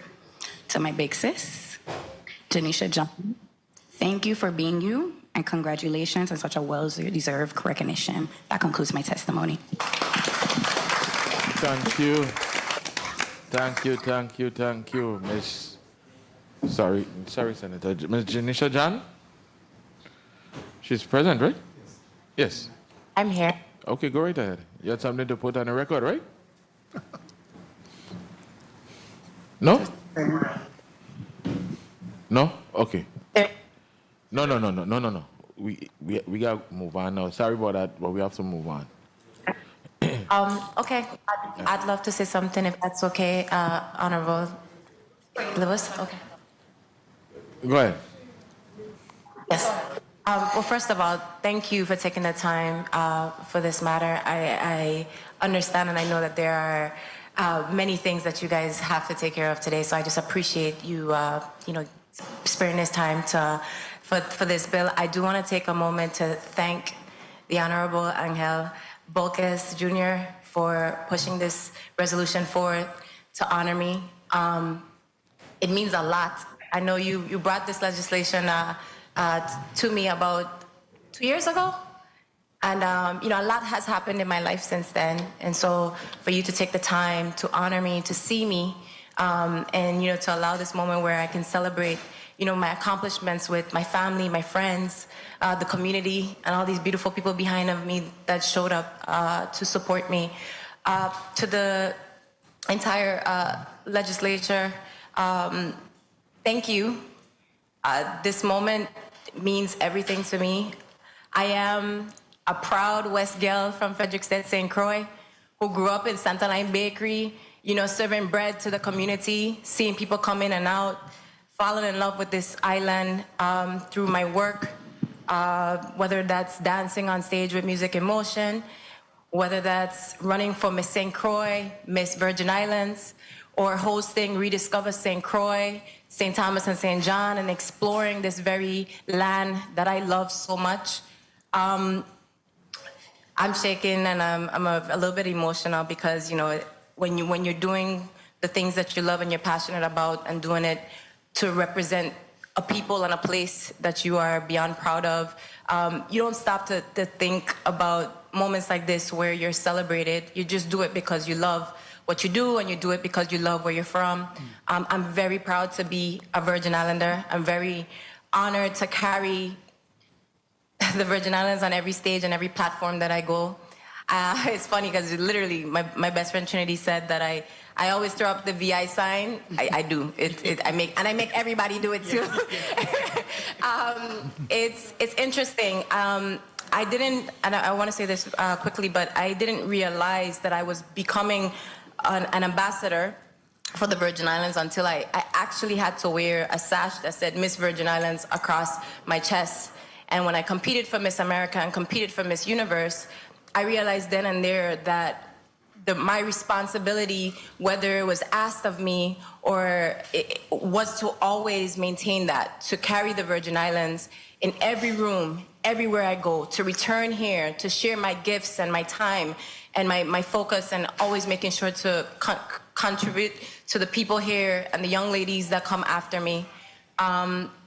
This has been truly a journey that has come with its struggles and its, oh, sorry, my daddy forgot to put his phone on silent, Mr. John. You see? No, seriously, I recognized then that it was my responsibility as a daughter of this soil to always be a representative, to carry the Virgin Islands in every room, on every platform, to shout proudly that I am a Virgin Islander, that I am right here from the small island of called St. Croix, and to shout it loud for the world to hear and to know. I invite people from everywhere to come here. I talk proudly about where I'm from because this is literally my favorite place on earth. And I'm just proud and I'm honored. I thank you all for seeing me, for believing in me, and for continuously pouring into me. I would not be who I am without the people of the Virgin Islands, without my family, my friends, and the support and love of this community. So I just want to thank everybody for taking the time. I know we have, you know, so many measures that are way more important to focus on, but just the fact that you guys have taken the time to acknowledge me in this moment, and people like Mr. Tumba over in St. Thomas, I'm grateful, I'm humbled, and I'm honored, and I just want to thank you all.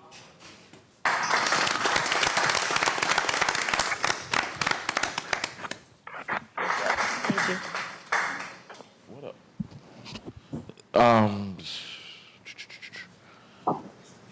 Ms. Janella, Yes, Senator. help me out there. What's the young lady that was going to speak before your sister? Her name is Kasia O'Brien. She's reading on behalf of Mr. Jamal Drummond. All right, go right ahead. Good day, Chairman Avery Lewis, Senators of the 36th Legislature, fellow testifiers, and the viewing and listening audience. I am Kasia O'Brien, your 2024-2025 Junior Miss St. Croix. I will be delivering this testimony on behalf of my uncle, Mr. Jamal Drummond, in honor of my godmother, Miss Janisha John. It is with great pride and admiration that I, Mr. Jamal Drummond, present this testimony in recognition of Miss Janisha John, a woman whose name is synonymous with excellence, purpose, and Virgin Islands pride.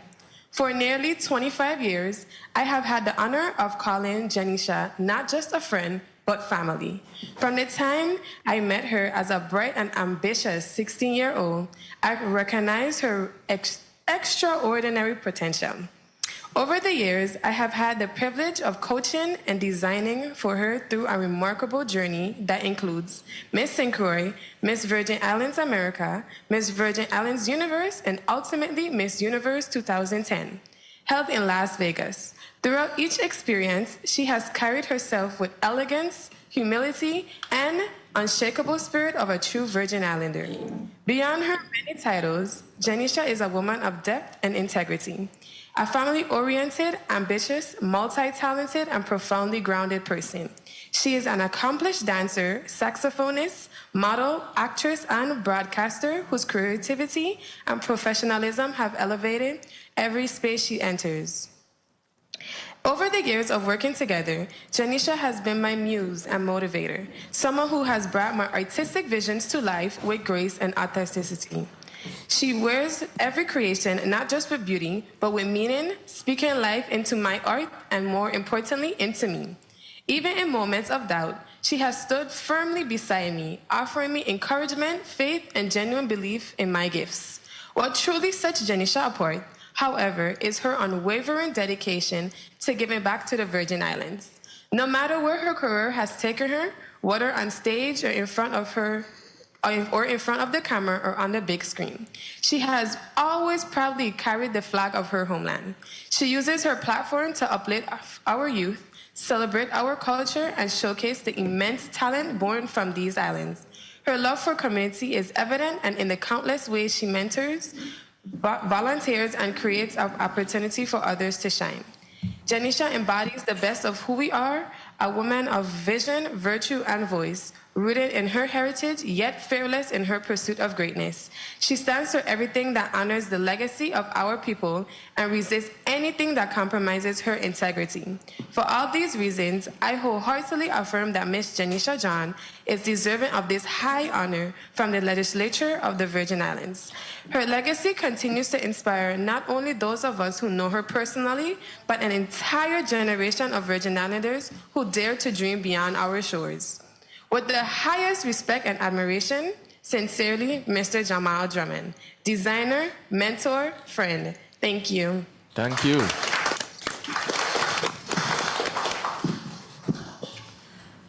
Yes, sir. Colleagues, we have exhausted all the testifiers. We have all the lovely testimonies. I wish I could have said motion, but anyhow. Go to Senator Noel Francis. You're recognized for your 4 minutes. Thank you very much, Mr. Chair, and 4 minutes doesn't do justice for all of these very important discussion here today. I want to say that the key to the territory is bestowed as a symbol of the Virgin Islands' profound gratitude. It honors individuals whose actions, leadership, or service has meaningfully advanced the well-being, dignity, and unity of our entire territory. These two individuals that's before us today, one who has impacted thousands of youth in this community, another one who has reached millions of individuals. How can we say they're not deserving of the key to the territory? This body is often criticized when we take the time out to honor individuals. But if we don't, who else will? How can we deny these individuals of such an honor? I am beaming with pride today. I got goose pimples as I heard all of the testimony before us today, and just a lot of excitement. I only have 4 minutes, so I don't have a whole lot of questions, but I just really want to say thank you. And thank you to Mr. Alva, and this is the Honorable Alva. This is Coach Alva today, right? Coach Alva Swan, Coach Tumba Dread, thank you for your contribution. Your work is really being noticed. And like I say, we're giving you your flowers while you're alive, and you very much deserve it. I want you to continue to inspire those individuals to carry on the work that you have begun, because obviously you have had an impact in many lives here before us. You continue to teach discipline, teamwork, education, the love for youth, your father figure. Again, those are changing lives. I came from a criminal justice background, which meant a lot of times you have diverted individuals from coming before me. So I thank you for that and continue to inspire hope. And I certainly value the passion here today. I want to switch over to the Virgin Islands ambassador, Ms. Janisha John, model and entertainer. And I've had the opportunity to see her at Centerline Bakery eating her bread and cheese as a little girl back in the days. I know that Mr. Josephat and Liz are certainly beaming with pride today. Because again, today's a good day, and I want to recognize them as well because their contribution is what led to this honor. But more importantly, I couldn't help but reflect on your grandmother, Marie Frances John, Auntie Marie. I can't help but think about her today as we are honoring you because, that's a woman too that I knew very well, and certainly she would be so proud of all of you, all three of you that's here today. She'd be so proud of you. 1 minute. Time is running, so I want to say, again, we recognize that you have been made history. Certainly as Miss Universe, Miss America, you continue to be the ambassador. And the good thing about it is that you have not allowed for your beauty, your poise, your education to weigh those on your shoulder. You're still so damn down to earth. It's unbelievable. You're so down to earth. I've seen you in action. I've seen you walk by individuals and everyone you meet, you greet. And they get the same pleasant smile from you.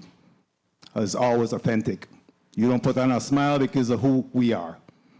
You treat everyone the same, and we truly appreciate that the fact that you have gone to that level and continue to give back to this community. You continue to recognize everyone and recognize your home. Time. So we want to thank you for that. Again, I don't have the time for questions today, but just really want to thank you, thank your family, thank all of you who have come out to support these two. Recognition today is very meaningful, and again, you set the tone for the others to come because we have other individuals within this community that we also have to honor and pay tribute for because you have set some standards here. That certainly we will have to continue to be able to honor those individuals. So thank you for all that you have done. Thank you for all that you continue to do. God bless each and every one of you. Thank you very much, Mr. Chair, for the time. Thank you, Senator Francis. And Senator Francis, one thing we have recognized here today that, and from the time I've been in this body, that every nominee that comes here or any honoree that comes here, they always walk with a good supporting cast, and it's all about you. It's about everybody around you. So I'd also ask media to pan the two chambers for me, please, so everybody could see who's here supporting Coach Tumba and Ms. Janisha John here today. Media, please help me.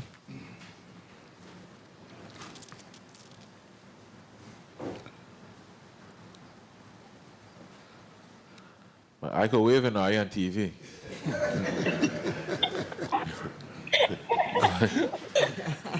Good. Check Corey. I beat us over here, but I had some big wave. Senator Franklin Johnson, you're recognized for your 4 minutes. Senator Kurt Valley, have a point of information. Point of information, Senator Valley? Sorry, I didn't hear you. Thank you, Mr. Chair, and good afternoon to the people of the Virgin Islands. Good afternoon, St. Croix. When you're panning the audience, I just wanted to have Janisha parents just stand so they could see exactly who those two individuals are, because the dad has been smiling from the time I came in, so I just want them to see who's this guy that's smiling. Can the cameras? Okay, now they're capturing you. That's all I needed. Thank you guys so much. Thank you. Aye, Senator, I know if he gonna go sleep tonight at all. Senator Franklin Johnson, go right ahead. Thank you very much, Mr. Chair. Good afternoon to all. If I knew that's what we were going to do, you'd never get a time there. That's my stand there what we're going to do. Guess what? We got West Girl in the house. Should I say West Girl? That's right. And Mr. Jan, stories, you guys have to be just proud because hard work do pay off. I know these three girls every day I go in the bakery. These are hard-working young ladies, They had to get up, Mr. Joseph, they let them sit down in the bed and sleep, They had to go there and sell titi bread and butter bread.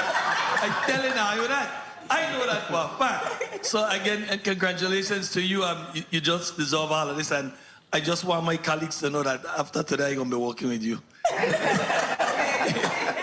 I ain't gonna be here too much longer. And today is a beautiful day because we have a king on St. Thomas being honored, and we have a queen on St. Croix being honored. Definitely, and Mr.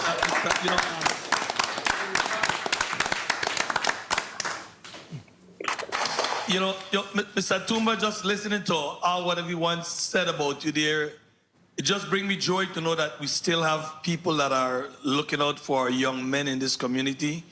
And I don't think you know how much lives you have changed and saved by keeping these young men out there on the basketball court. And there's a couple things that I heard from some of your testifiers, inner neighborhood vibes, whereby you used to go from one community to the next to play. We got to bring that back because that's the only way how these young men gonna get to meet each other, and not in a violent way, but in a playful and team spirit way. So I thank you for all that you have done for the young men in St. Thomas with your group, and continue with Zero Tolerance. Don't let it go at all. Thank you very much for all the service that you have done to save lives of young men. Thank you. And women. But a question to ask you, because this name Alva Swan, I know to be the Attorney General at one point, the judge. So please tell me what relationship this is. Because when I see the thing, I say, well, what are honoring the judge? And then when I reach out to it, I say, it's Tumba, not the judge. So please tell me, help me out. What relationship? A cousin, no. They are cousins of my father. Cedric Swan is my father, was my father. And the Judge Swan and Attorney General Alva Swan, who I was named after, is cousins of my father, really. Well, your father did love your cousin, because if he put that name on you, that's a lot. Definitely. You know? So thank you again. They were trying to lead me into law. But I end up on a basketball court. Well, you follow that steps of your cousin and going to the law profession, but hey, you did something even greater, you know. Yeah. Don't for 1 minute, don't think you was an active part of this community, saving lives in the same way that he did it from the bench and trying to guide young men. You did it in a different aspect, and you did well with it. So I thank you very much for that. Give thanks. What I want to do, because today we had must see 1,000 people coming here to testify for Ms. Jan. And we had to break it down to 15, and then we had to break it down again. So I can just run through some names so that folks that wanted to come here today and speak on your behalf, let people know that you got people. and some of them here already did that testify, but I'm still going to reach out to some of the names. So it's Anselmo Fred, Patricia Peets. That's for Mr. Swan. Time. Archibald Kimal Huge. Mr. Chair, just give me a few minutes. Let me get on to this young lady. She from the West, you know. We had Trinity Asti, which spoke. Jamal Drummond, someone read his testimony. Ira Garcia. We had Anel Bruce. We had Dr. Ellie Nielsen that spoke. We had Jerissa and Ben Mitchell. We had Shamari Moorhead. We had Ronaldo Stevens. We had Janella Jan who spoke. We had Miss Claire Roca, who really wanted to be here, and she called me arguing because her speech ain't get on the ear. So she really upset with us today. We had Dennis Liebert, and we had Shalita Schuster, a dancer that I'm quite sure inspired you in a lot of the things that you did. But I'm going to wrap up with this, and I want you to tell me, besides getting up early to go bake bread and all of that, what was one of your biggest challenge that really stumbled you at some point, but regardless of what stumbled you, got back up? So I want you to just give me that one thing that really was challenging to you, that really just shook you. You know, thank you for that, by the way. And yes, my daddy used to make us wake up at 4:30 in the morning to go to the bakery to sell bread, titty bread and butter bread. But yes, I will say my parents definitely instilled in us the value of hard work, dedication, discipline. But to answer your question, I think my best friend Trinity did touch on it, about not giving up. I've heard no a lot more than I've heard yes. Being in the entertainment industry is one where you are constantly criticized, constantly looked at. You're always being judged. And so a lot of times you walk in a room, you're being compared to others, and you would think, you go out, you do your best, and then it doesn't work out for you. The same thing with the pageants. I went out and competed a lot of times, and most of the times I didn't win. But the ones that I did win, I took every lesson that I guess I may have learned from those previous experiences where I didn't win, or things didn't work in my favor, and I just went back, dust myself off, try harder for the next time. And I think that in and of itself is a lesson that many of us can take, a lesson about having perseverance and keep pushing and never giving up on yourself and taking those risks and believing in yourself. So I hope that answers your question. Definitely, and again, thank you very much. And by the way, we have clergy in the house. We have a Pastor Estrada. I'm on a band, so we got a whole lot of things right here. Well recognized. Thank you very much. Thank you very much for the time, Mr. Chair. Man, just God bless you both in your endeavor where you're all going in life. Continue doing what you're doing because you just make all of us proud. And this is honor that we must make sure we honor our people for all the hard work and achievement that you have done in this territory. Thank you so much. Love you guys. Yes, sir. So before I go to Senator Alma Francis Heilega, I'd like to ask, Mr. Francis, voila. Make sure I'll question here. Man, I was a little younger. About years ago, the previous senator spoke about in a neighborhood, inter-neighborhood basketballs. Right?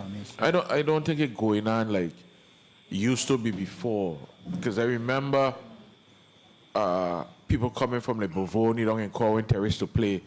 The man in Corwin Terrace used to go to Duno to play. And outside of that, people usually, the youth man, the young men them, used to catch ride and go to the neighborhood and play. And it wasn't no violence. I mean, you were one or two ignorant brother broke a bottle and a code and somebody clap him something, scatter him out the place. But I mean, my uncle Zeke used to work for this thing called Youth Commission. A fellow from St. Croix named Darwin King. And thing, they used to have Ebonites and thing, man. I used to like Ebonites come over here with a black and yellow trolley and thing. But anyway, going back to the basketball thing. Mm-hmm. What happened? What we lose?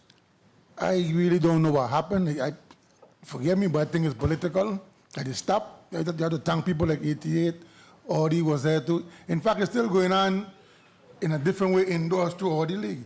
Right, Audi? Yeah. Where people coming from different neighborhoods, coming playing in a gym now. So back, not to cut you off, but back then, I think it was better because we used to go to their neighborhood. Like East come west, west go Bovoni, Bovoni go Nara. Or Savan, wrong the field. Yes, you mean to do them more together then because you know exactly where they're coming from. And I don't know all the neighborhoods in St. Croix, but I guess my colleagues them could help me out too. Same things. But in Audi thing, and I'm tournament, I'm glad he's keeping it alive and it's going. You know, the little bit of funding he have, whether we help or whoever help, thank you to those sponsors, the parents as well. That's in the gymnasium. Years ago, it used to be in the neighborhoods and the basketball courts, you know. And the guys used to take a little more pride, make sure nobody cutting down the nets and different things. So I am wondering, like, as a body here, I think that's something we need to maybe sit down with you guys and reason. I mean, we try to sponsor everything, but just to bring back that love, man, because these guys playing baseball, little league with each other every day. And then they go to school, and what happened? The war broke out. But then on the field, they can't do it amongst you guys. They can't do it in the basketball court. They can't do it on the tennis court. Because you bringing them together, while I say, hey, you come, you from Bovoni, you from Savan, come here. Bam, trash it out, and so forth. So we need to bring back that love. All right? Senator Alma Francis Heilega, you're recognized. Thank you so much. Good day to my colleagues. Good day to the people of the territory. Good day to the testifiers. I would like to say how honored I am today to really have this opportunity to speak to the honorees here today. Mr. Swan, I think I've heard your name more than enough times. My husband, Perdido, speaks about many of the things you've done over the years on our radio station. He's always sharing with me how you and your brothers and sisters really help support the youth of this territory. And he's one of you guys' biggest supporters. So I kind of didn't have a choice, but constantly of all the great things that you guys continuously do for us here in the community. So I was very disappointed I couldn't make it in today, but I'm very, very happy to be a part of being able to honor you today. Coach Timba, what I want to ask firstly, when it comes to making sure that these young men, women that you've influenced over the years, what are some of the things outside of sports do you try to instill in them? As we understand that they end up growing into some of these are really great people, some that you even want to come back and participate and work with you and help advance the program. What are some of the things that over the years that you also tried to instill in them as they went through this journey into adulthood? Well, one of the main things we just speak of is discipline. If you know me as a disciplinarian, even before I had children, when my sister and children don't behave, I going to deal with them. So I was a disciplinarian. My children them know as a disciplinarian, and it just, you complete for us, you have to be disciplined. You could be the best player. If you ain't behaving right, you're going to sit down. If we're going to lose with the best player, best we lose with it without him. So discipline is very important in the organization. Things like respect, teamwork, brotherly love or sisterly love. It's not just about males, it's females who run through these organizations too. So discipline is the main thing we just stress.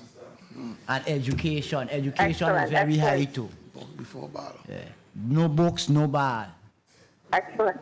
Yeah. I'm very happy to hear that. The other thing I wanted to ask quickly has to do with development of other coaches and people that participate to really help with the various programs. I heard one young lady that was testifying speak about how she came on board as a mother and how you really stepped in and was a father figure to her son, and now she talks about her being an assistant coach. How does that transition happen where others come around and really start to become helpers and mentors to really be a part of what you actually started with other individuals here to really help the youth in this territory?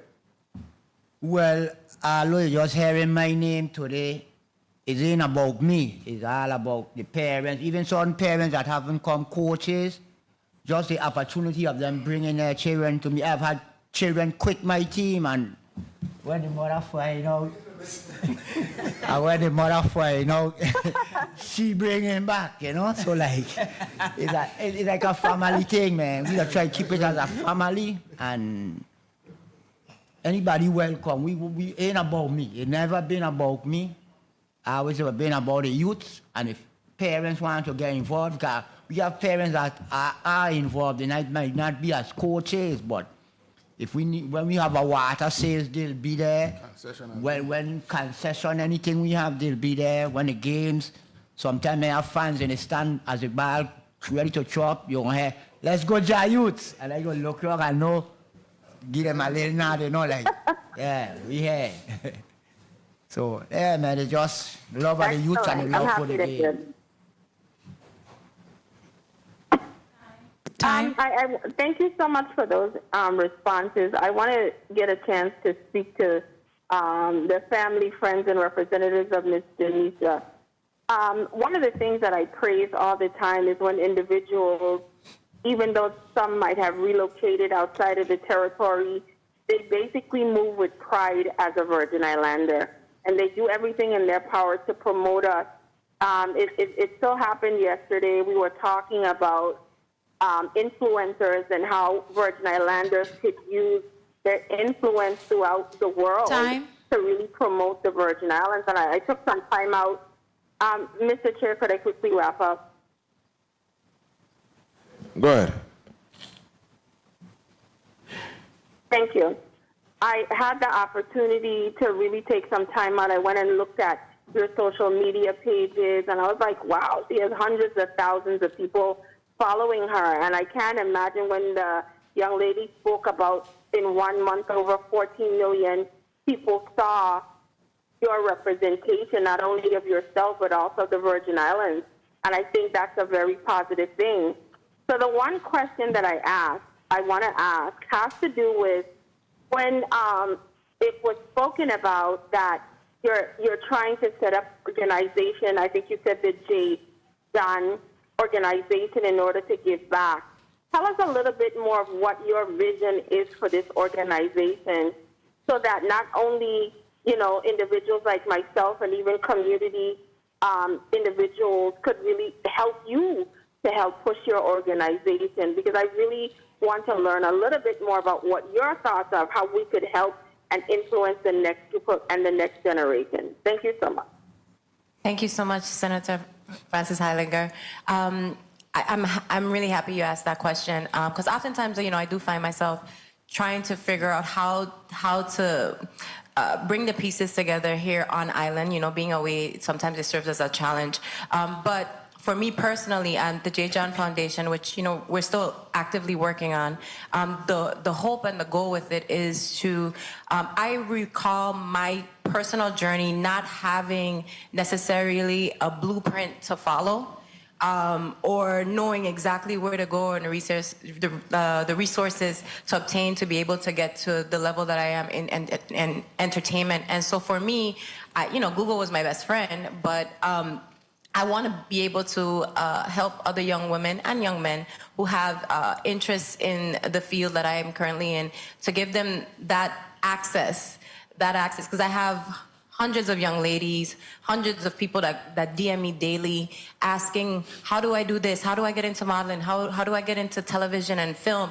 And so, can I sit there and respond to everybody individually? Yes, but would it help to allow those resources here on island so that young women and young men can, attend workshops, meet individuals who are actively working in those fields? A large part of living in paradise or coming from a place that is paradise to the rest of the world, but home to us, is being able to bring people back here to experience our paradise, but to also bring some of their experience in different fields here and leave that with the people here. So the goal is to provide resources to allow for programs and workshops that will allow people from away to bring that knowledge here and also bring a spotlight here. During festival season, a couple years back, I was able to bring the network that I currently work for, bring a lot of the people here to, one, spend money in the territory, but two, to shine a light and use their personal platform to bring more exposure to our festival, to bring more exposure to the territory and just to the people here and our culture. And so it's always important for me to be able to allow for more opportunities like that, as well as give back in form of finances and resources like scholarships, and just basically help the young people here to understand what the process is like and what opportunities they can obtain by having that knowledge and that access. So that's the goal and the hope with the J. John Foundation. One that I hope can also allow for my family to just really have a strong presence here and share in a lot of the experiences that I've personally had and that they've had in entertainment and business.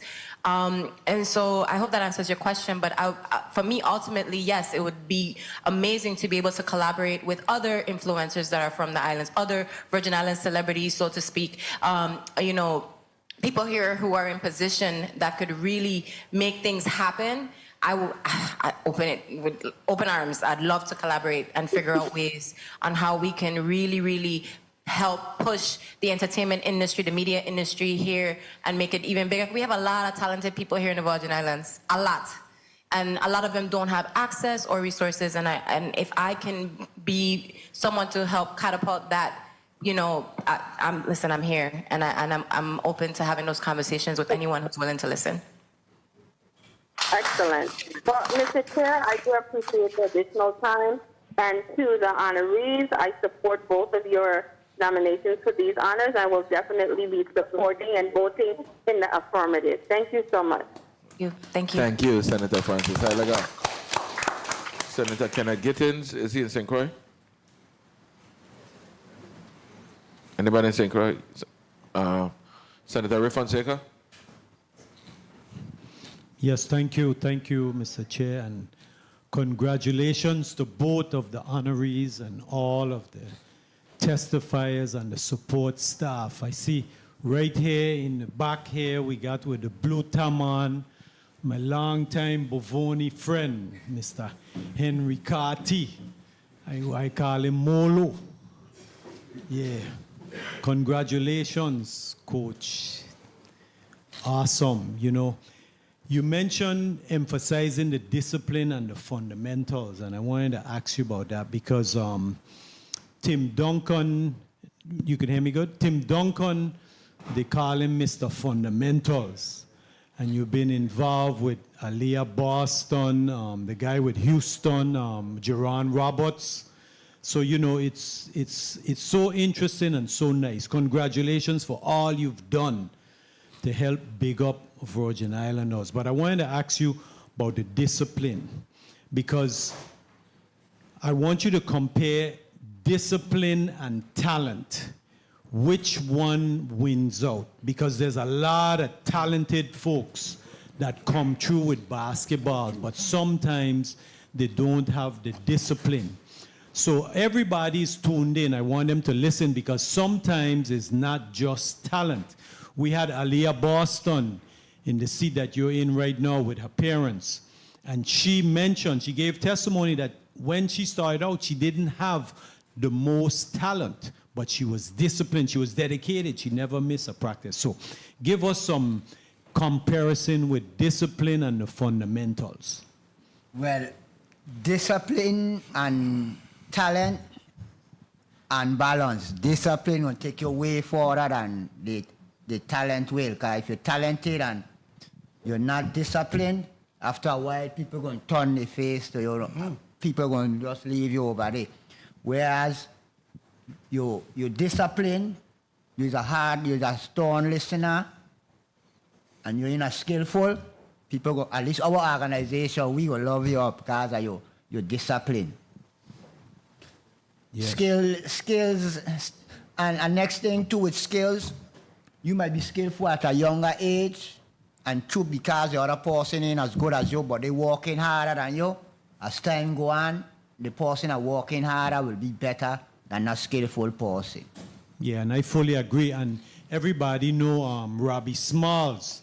Robbie does that tour because when he was a pitcher, Robbie had major league talent.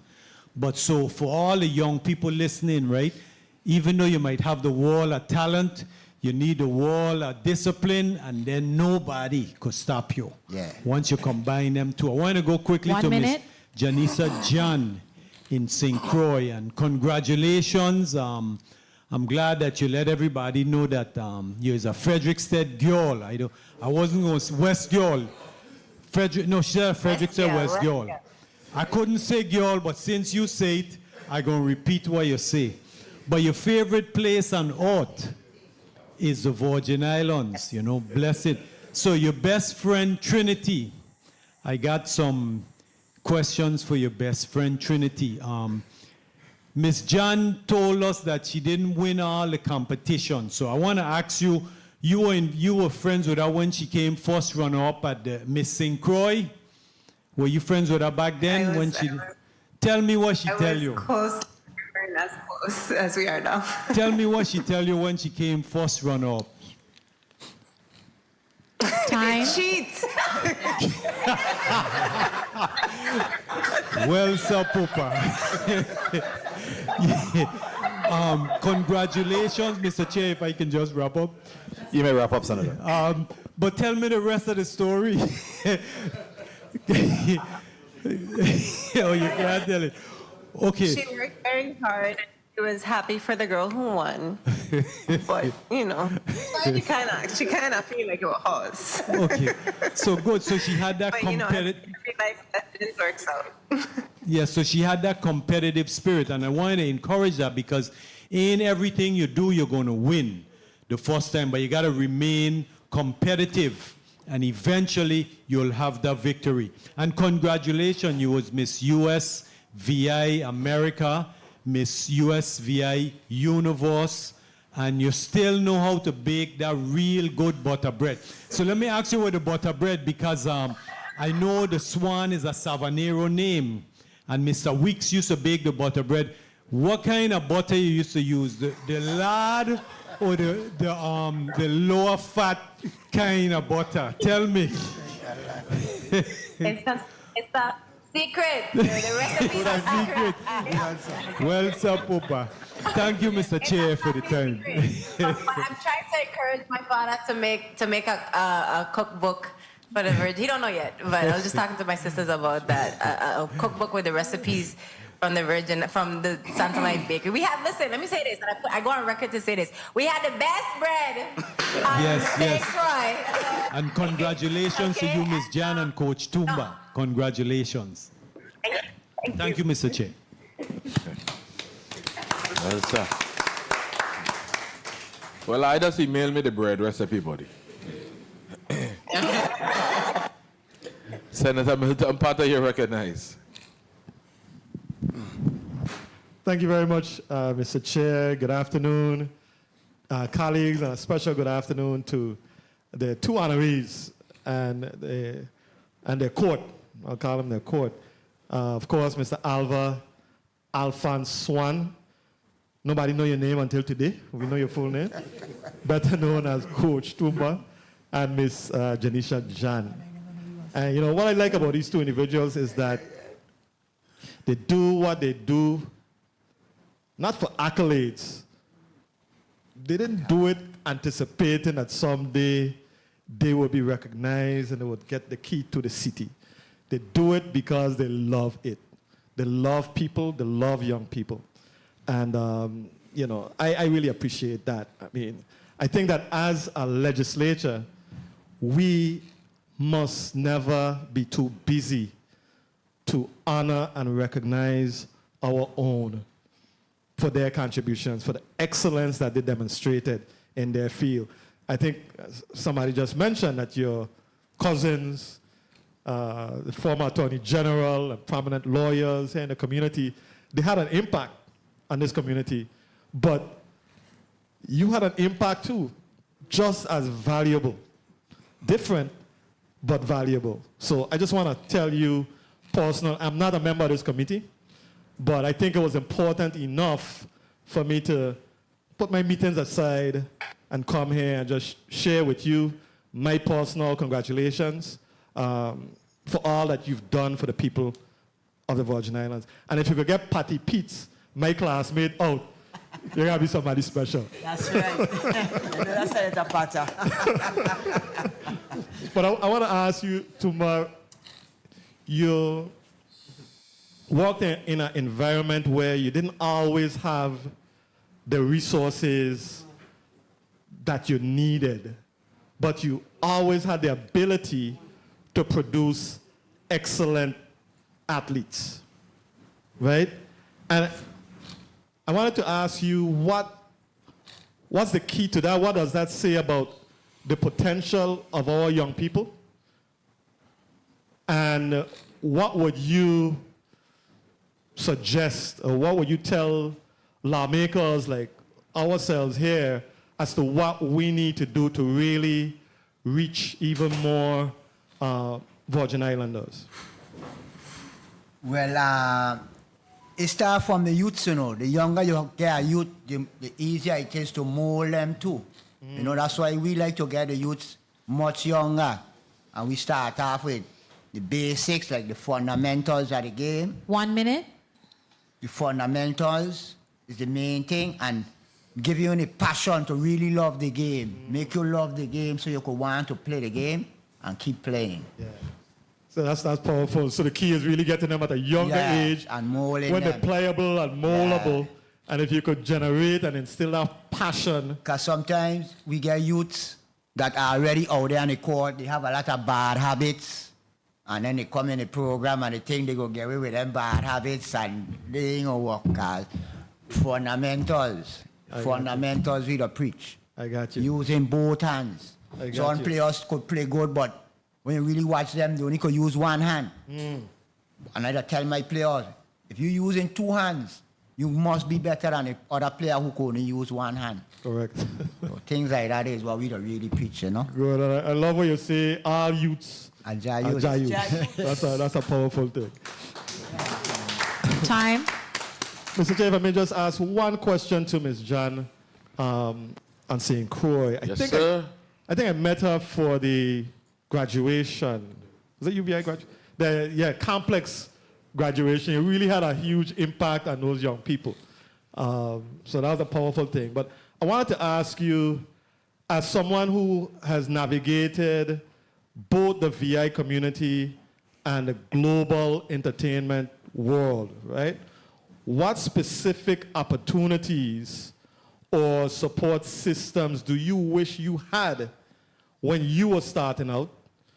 And what advice would you give our young people who are pursuing careers in creative fields, you know, that may seem distant from our small island reality? Thank you, Senator. I think for me personally, at the time when I was starting my journey in entertainment, I didn't have social media, not the way that we do now. And so I think, you know, the younger generation is very blessed to have an immediate platform. We all have a direct access to people now, right? And so I think if I could give them advice for people who want to get into the entertainment industry and really flourish in that regard, is to utilize those platforms. I also think I had mentors, but I think my mentor and myself, shout out to Neil Bruce, we were both trying to figure it out as we went along, right? I think here, if we had maybe more workshops or maybe invested in bringing some of those voices or people who have access and platforms, such as myself and a lot of my peers in the industry, to gain information, to be able to ask questions. I think that would really help a lot of the young people here who are curious and have questions about how to really thrive in this industry. And I just want to say, you know, in this moment, I'm here. I am a daughter of this soil. I want to help the youth and the people here more. Use me. And that goes for tourism. That goes for the senators. That goes for any organization here that wants to be able to, you know, give more information and insight to the young people here. Use me. You know what I mean? Bring me down. Let me talk to them. Let's organize, you know, programs so these young children have the information and access to what it is truly like to thrive in the entertainment industry. Thank you very much. We're going to take you up on our offer. Thank you very much for the flexibility, Mr. Chair. No problem. Senator Clifford Joseph, you're recognized. Thank you, Mr. Chair. And good afternoon to everybody in the two chambers. Good afternoon to the Virginians. Good afternoon to my colleagues. I'm going to start on this side since Mr. Swan is in front of me. I personally never run into you, Mr. Swan, but I know I ran into Mr. Henneman. And good vibes, they just stick together like. I came over here with my children, and because father I was involved. My children was ice basketball, my children is baseball and football. So I give them degrees because it's daytime, right? But like I said, when I saw us saying down together, I said, well, that's all for sure. Just like I seen youth straight through, because I know to myself, every year I come over, I see this man. When I listening to what they had to say about you, everybody in this room, when they start speaking about you remind me now of Iceman Bermudez in St. Croix. Because again, the last time I run into Ice, he tell me, I said, man, you know, I got a son that passed. So he tell me, well, I gonna let you know from now, Mr. Joseph. Anytime I gonna coach until I get in my wheelchair. And when I listen to you saying that you ain't quitting, I just start to smile to myself. So I say, we don't pair them up, but I'm happy to the bill sponsor, Mr. Blyden, for taking the time out to look out for Mr. Swan. Because a lot of time we just look at other people in other avenues to decide that we're going to make our shining star, but not forgetting the amount that you contribute. Yourself too, Mr. Heineman. What you contribute can never be paid for. Check? That's for real. I, as a parent, I used to be out take some of my money to help with league and stuff, but nobody can repair it. I find right for children them to come, I get them home. I mean, everything changed now, because people just don't trust people. We got people messing with people, children and everything else, but to be honest, nobody can do, you name them in the two islands. People can't repay I for what I have done. So, again, you get on, Jah youth. So who don't understand? God children. Yes. If you don't understand. That's what it is. So, I come into St. Croix, Bill Spencer, big up again. Mr. Balkes, time well taken. Reaching to the Jan family, look at her. We sit down on the plane together, me and Janisha, from wherever state we fly from, more than once. And that's one of the couple times I ain't even that off on the plane, because we talk all the way through. But congratulations for everything that you're doing. And 1 minute. I can't begin to tell you, none of the two of the honorees today, like, thank you from the bottom side, back side of me, front side of me, low side of me, but God gonna bless the two of you, because that's where it's supposed to be. And to Mr. Josephat, and I can't remember your mother name off the top, but let me tell you, Liz, yes. Let me tell you clearly with the two of you, I watch the three girls. I mean, I've been in the bakery too, because I'm going to say, like, I like to separate stuff. But up to now, anywhere I travel in the world, I still have not found a wheat bread. Everybody talk about your TT bread, but a wheat bun that you used to make, I ain't tasted it yet. So the recipe better come out soon. You know, everybody bragging about the TT bread, but just letting you know, when I come there, I used to buy my it used to be 3 of them for $1. 3 wheat bread for $1. But anyway, I ain't here to speak about your father too much other than what he passed on. Because everybody know me, I feel the same way. Get up every day, work hard, and God gonna bless you. He don't bless you because you want it. You only think about your tongue, and I know you've been sending it along your way. This is what I want. So I listened to you spoke to our graduation for Complex last year. And man, I had to just listen to all these testimonies saying, you already said by yourself already. But I had to let the rest of the world, I didn't want to be selfish. I wanted the world to know what you said about yourself, that your sister said today, your best friend said today, your other sister said. All the testimonies clearly said what you said about yourself. You didn't mind coming from the ground, and you surely ain't looking down.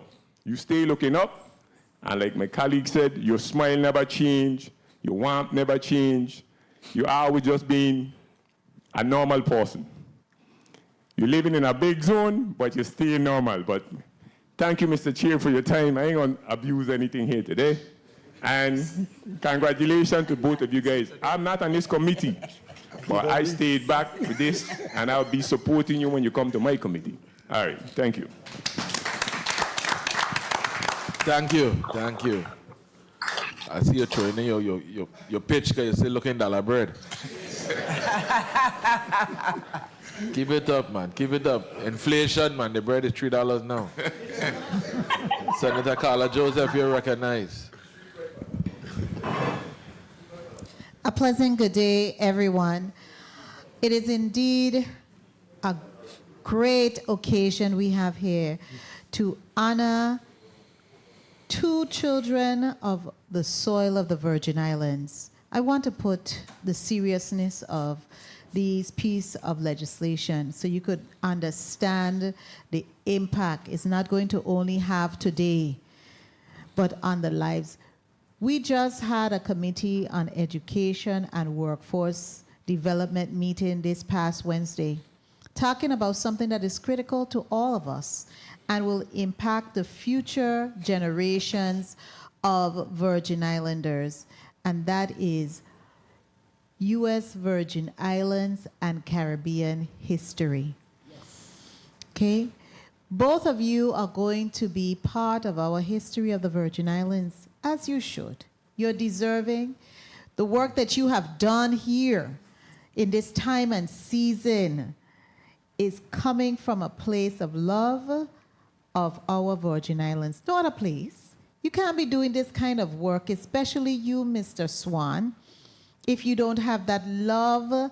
And I'm just talking about a soft love, because when you talk about discipline, you know what kind of love that is? The tough, tell them about the love, man. The tough love.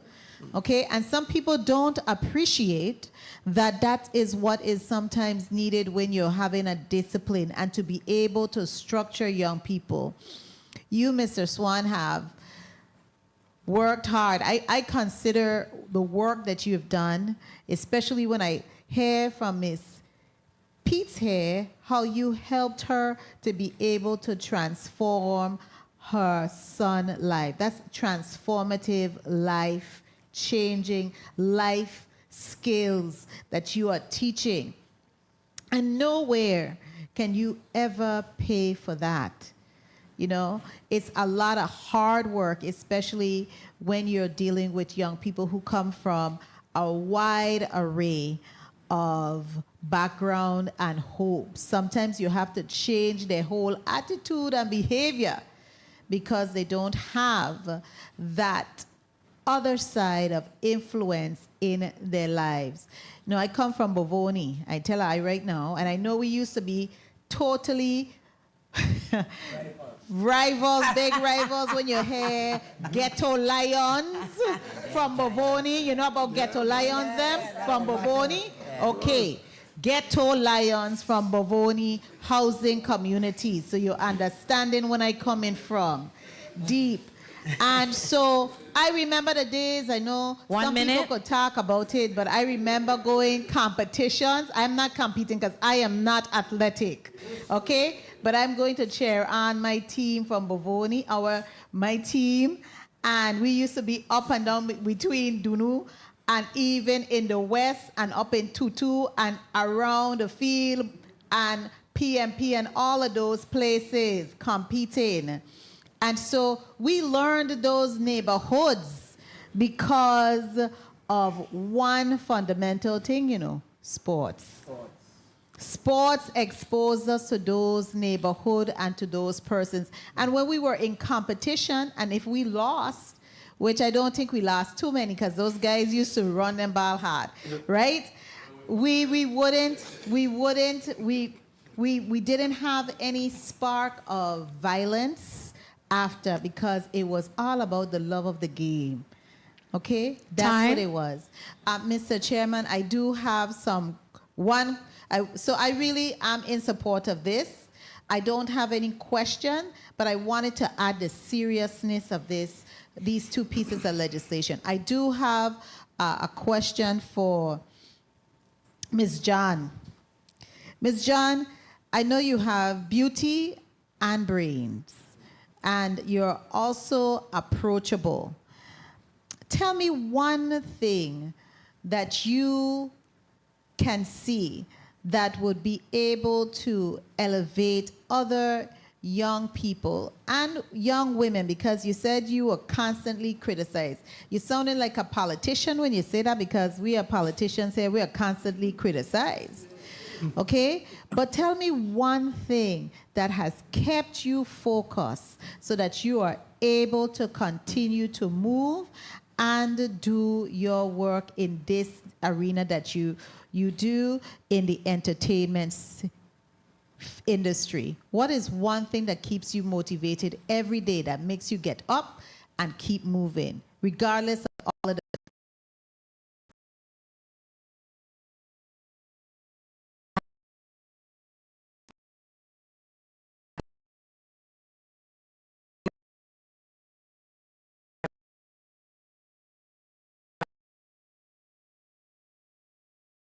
They're the ones that keep me grounded, keep me humble, because where you come from for a split second and they reel me right back in. No, but seriously, I have the best support system, and I say that because I want you guys to understand the importance of community, of supporting other young people who have big dreams and not letting them feel like they're not able to accomplish that. And also just being realistic, being honest, keeping them grounded, just supporting the people you love, because that's what kept me going a lot of times when I wanted to give up. I remember one time I was just like, I'm done. This is too much. My very best friend here herself was the one that bought me a one-way ticket to LA. She told me you have till March to use it. Of that year, it was like she got my birthday's in December, so she told me you have till March to use it and go figure out, your career in entertainment. And so those are moments. That's just one example of times where the people that I love have pushed me and reminded me of who I am, where I come from, and encouraged me to keep going because my purpose is bigger than me. And so, to your point, Senator, I thank you for just reminding us that this goes down in the history books. And I hope that my story and people like Mr. Tomba continue to inspire other people that come after us to follow their dreams and to really pour in and give back to the people of the Virgin Islands. Yes, I want to, I know, Mr. Chairman, the time has been covered. I want to ask Mr. Swan the same question. If you would allow, Mr. Chairman. Go right ahead, ma'am. Thank you so kindly. Mr. Swan, the same thing, because you have to have that tenacity and that drive not to quit. So tell me that one word that one thing has kept you pushing. Yeah. The inner force. Uh-huh. Everybody that watch the outside, but there's an inner force where all sources come from. So and that's what motivates me. And like I say, I love the youth and I love the game, and so you put them together and that's your youth. And you feel that inner source even today. Mr. Chairman and colleagues, I'm ready to vote on these two, and I'm looking forward for it to be part of VI history in the real time. Thank you so kindly, Mr. Chairman. Thank you. Ras Vela, you're recognized for your time. Senator Vela, you're recognized for your time. Thank you. Thank you, Mr. Chair. And once again, good afternoon to the people of the Virgin Islands. These two honorees today are allowing senators to really grandstand a bit, allowing my friend and said colleague to claim that Janisha is his. Talking about TT bread and everything else. Seems like he's trying to get some more votes in Frederickson. But that is not going to work. But let me begin with Tumba and Sindamas, Mr. Swan. Congratulations to you. You're sitting next to who I think is a very important person also in the development of skills of children, Mr.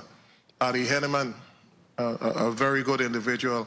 But I want to commend you, and I want to commend all individuals who have taken on the task that you did for so many years. Because your generation had so many people that gave back to children. And I heard a part of your testimony saying that you're only hoping that some of those that you coach and are now adults would come back and do what you're doing. And that is what we're missing now. That is the key we're missing now. We had a whole generation of individuals that gave their all. And now we have a generation of individuals who are very skilled, but some don't really want to give back. And we got to move to that generation, a new generation of individuals who are going to invest the time, the effort into giving back. Well, Mr. Swan, I can't stay too long on you today because Janisha is being honored today. She has a resolution, and I really feel proud. Sitting here as a senator, and I sat here and I reflected and I said, if I feel so proud, I can only imagine how her family feel. I can only imagine how her dad and mom feel. And I sat here and I look at them, and I've never seen your father smile so much. By the time I reach in, he has a smile on his face. So you could see that immense pride. And then I look at all your testifiers, and I'm just saying to myself, I said, well, it's like a complex house in here, you know? It's a real complex house in here. I see Jusel, Darren, I see Marcelina. I know she didn't come, but we'll pull you in. I see Halima, just a lot of people here. And Jamari, L. And when I look at it, along with you being honored, a lot of times they say that you could be judged by the company that you keep. And you look at your company and look at who's here today. Ms. Granger, accomplished. Your both sisters accomplished. Elle has a PhD. Halima, radio station. Janos Artists, Jusel Healthcare, Marcelina Media.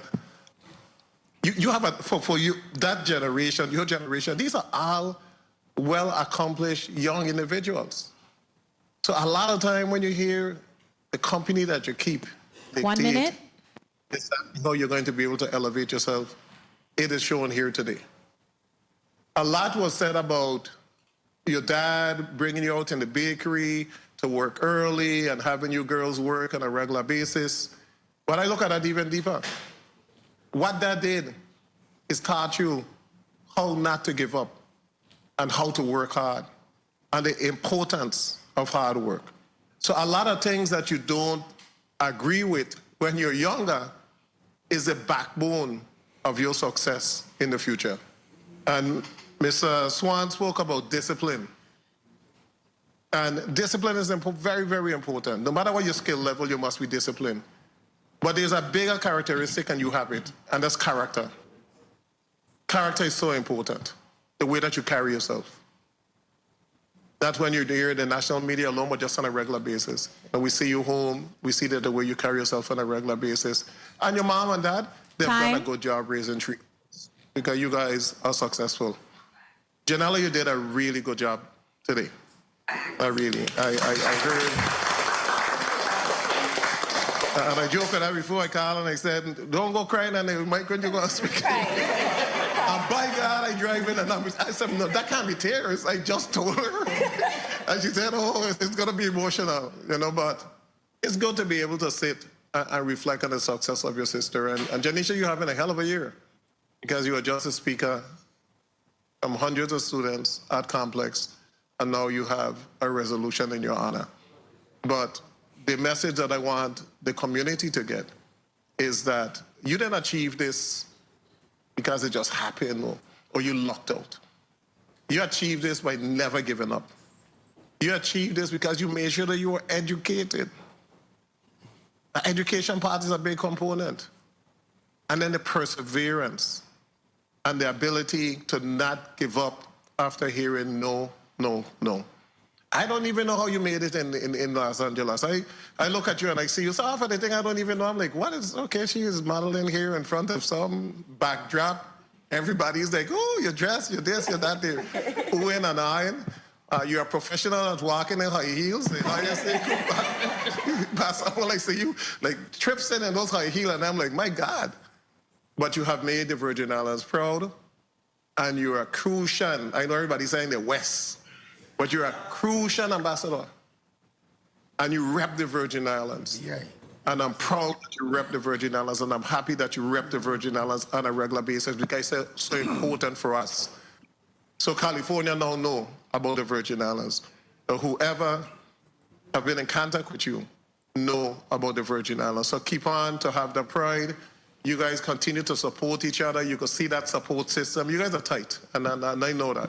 And you can see that support system, and it's important because it's a part of what have made you who you are today. So congratulations. I am definitely going to be voting for this measure. We're having a session on Tuesday, so perhaps it might be, no, it went through rules yet. We got to wait a little bit. We got to wait. But it's coming. You know, so congratulations. Continue to do well. Continue to make us proud. Continue to make the Virgin Islands shine. Thank you, Mr. Chair.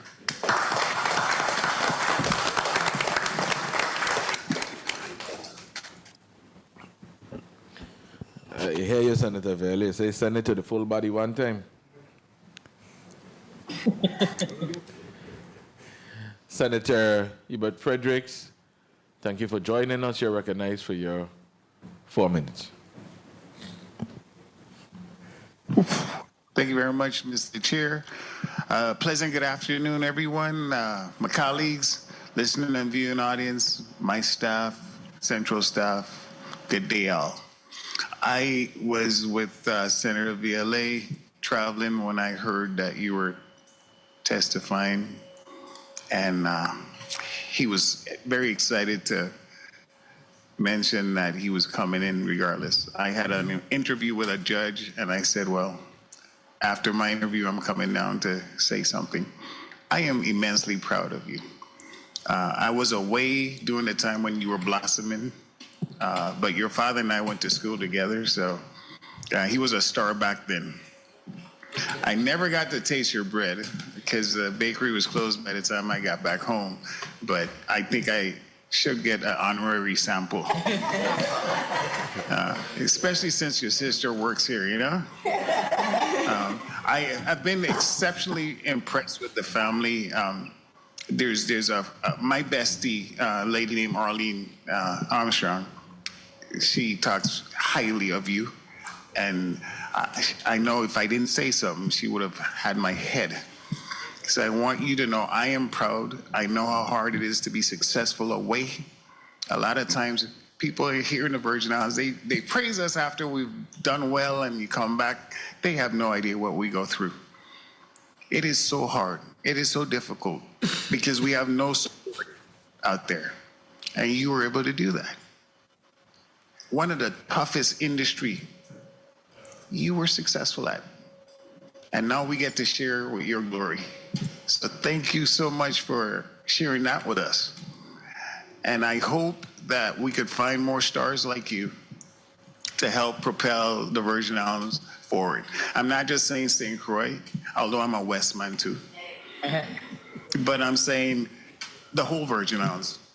You know what's funny about West? If you don't currently live in West, they don't want to accept you.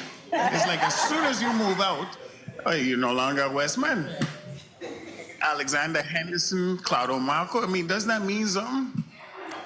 But that's okay. All right, I digress. Mr. Chair, precedent was already set for 10 minutes. Is that okay? All right. Them joking walking today now, but go ahead.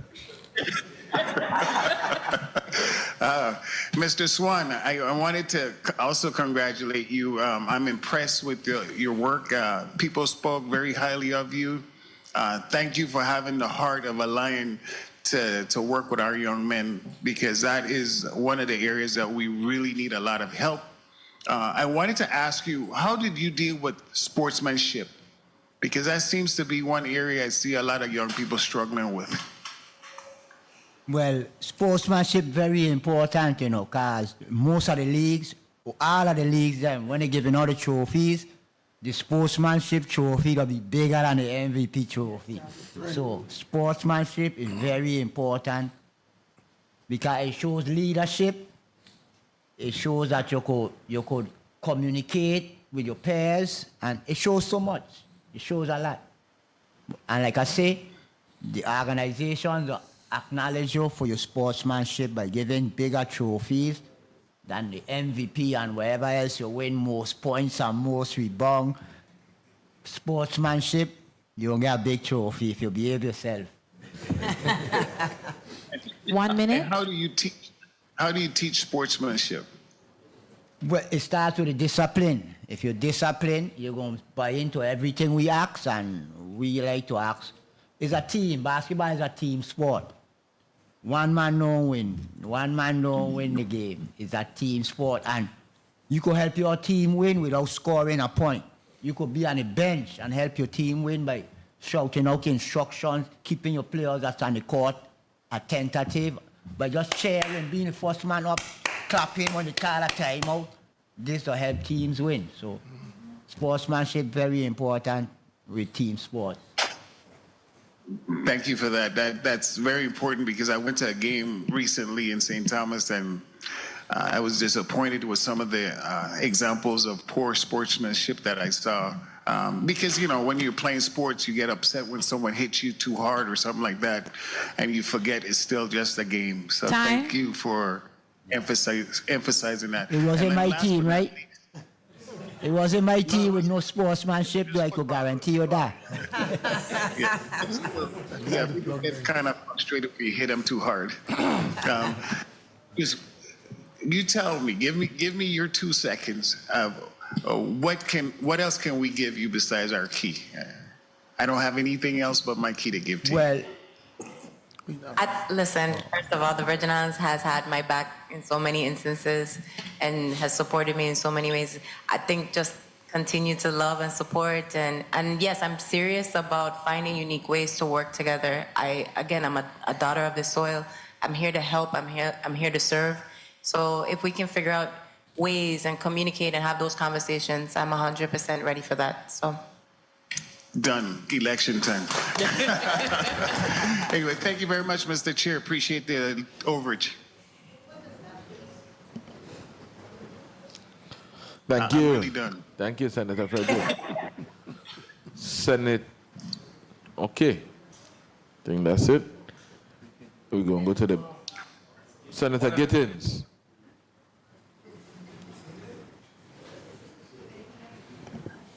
Thank you, Mr. Chair. Good afternoon to all. Afternoon. I was in the St. Thomas Chambers, and I came back just for you. How are you doing today? And good afternoon, Coach Tumba. All is well? Yeah. I am so pleased to hear you talk about sportsmanship. When it comes to coaching these days, sometimes I really question sportsmanship. Especially going to some of the games recently, like my colleague was just talking about, and I said, you know, if these children don't have any discipline, you're going to continue to go down, and this is why we're not excelling as much as we can. Attitude determines your altitude, and our young people need to understand that. So thank you for what you're doing with our young people.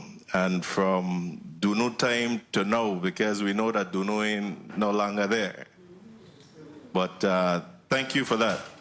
And I'm looking forward to supporting your resolution. Janisha, my goodness, where to start?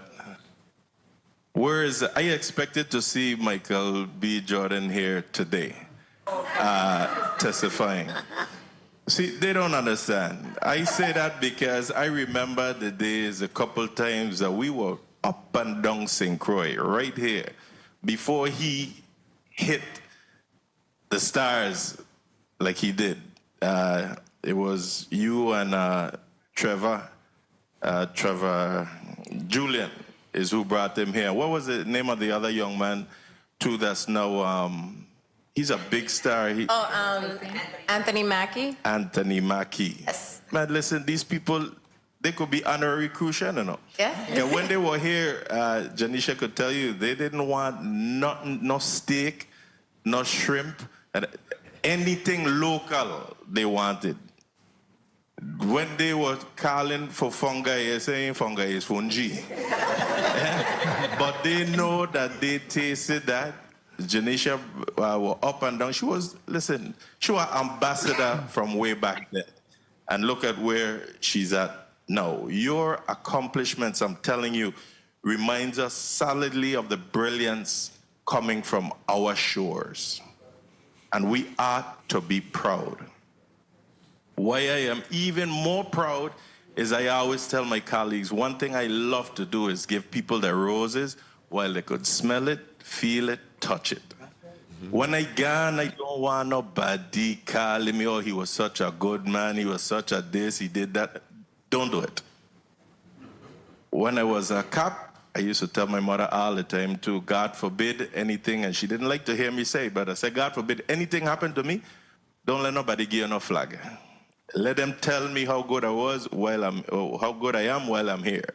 But don't wait until I'm gone. So I am happy for this opportunity that we're able to showcase you. Right now, we look in here locally, but I could imagine LA is looking as well right now.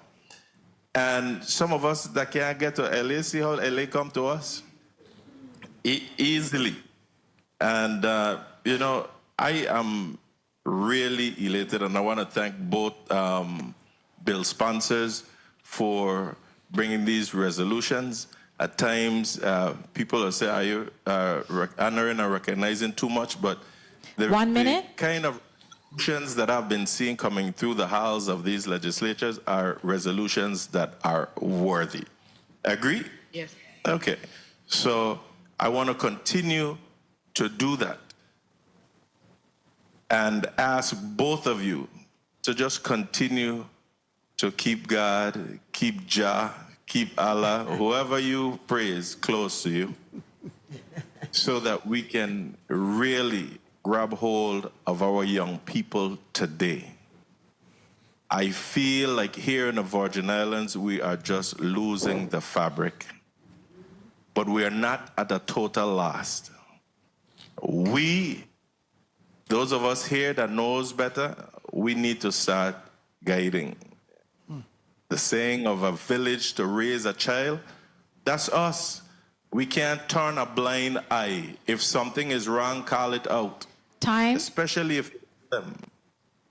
And I used to tell people all the time that the more I love you, the more I will tell you if you're doing something wrong. Because when you're doing things right too, I tell you, I was a supervisor that will, once I see you doing good, just as quick as I would write you up if you were doing something bad, I would write you up when you're doing something good.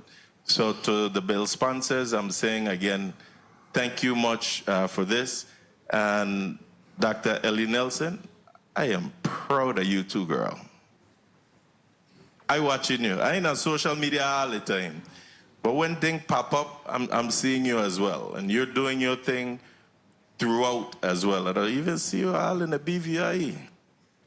You're eating, how do you call it? Fish and mayonnaise sauce down there too?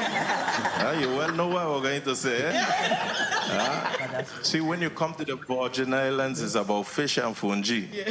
When you come to the US VI, you're getting a good boiled fish and fungi. Yep. When you go to the BVIC, Ellie got the best of both worlds. She eating boiled fish in butter sauce, yes, and she eating fish in mayonnaise sauce on the other end.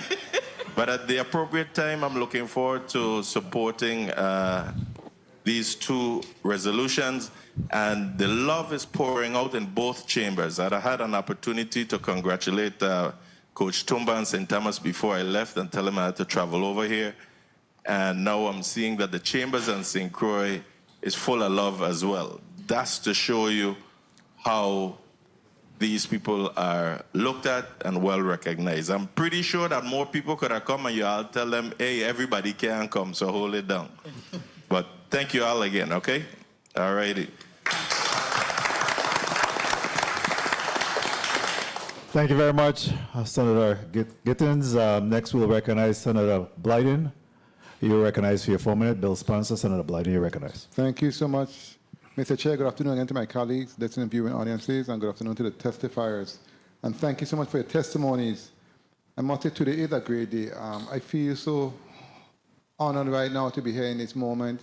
I feel proud to see what's happening in terms of both honorees and what you have been through and what you have done on behalf of our people. I want to recognize quickly though Mr. Alwick Ferrari in the audience. He's been here all day. He's a legend, a basketball legend from in the past. Please put a camera on him, please. Thank you for being here.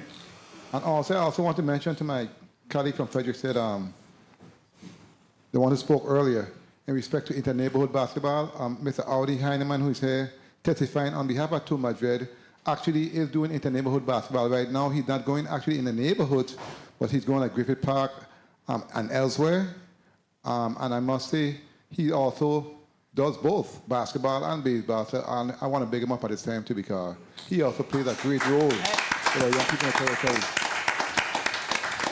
Now, when it comes to, let me go to St. Croix first.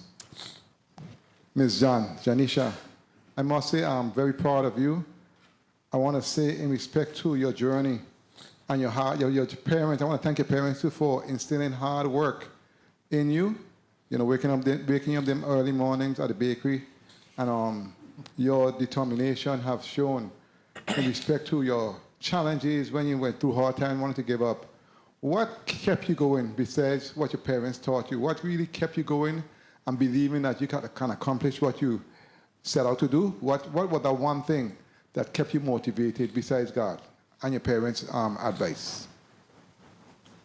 You know, someone mentioned it earlier about me being somewhat competitive. First of all, thank you for that, as Senator. But for me personally, I don't know. I was. It's been instilled in me. I don't want to say, you know, you said not my parents again, but they've instilled in me to never give up. And I think for me, it was never an option to give up. There were moments where I was pretty close, but like I said, my tribe told me, nah, that's not an option. And I'd like to think that, you know, when God puts something on your spirit to do, I felt like this journey that I'm on currently was just something I was supposed to do. I fell in love with entertainment at a very young age. I would wake up in the morning and dance around and twirl around my family's living room at 4 years old. I remember going to Music in Motion. And so it's just always been passion. It's always been just instilled in me to just continue to follow my dreams. And so, you know, I wouldn't be here without my tribe and, again, the good Lord and my family. But that's all I can attribute to. Well, thank you for that. We are proud of you, and keep on doing what you're doing.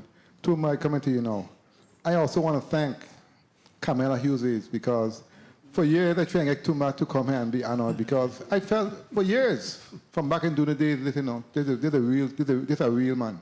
He do real things, and I said, Kamala, I need your help.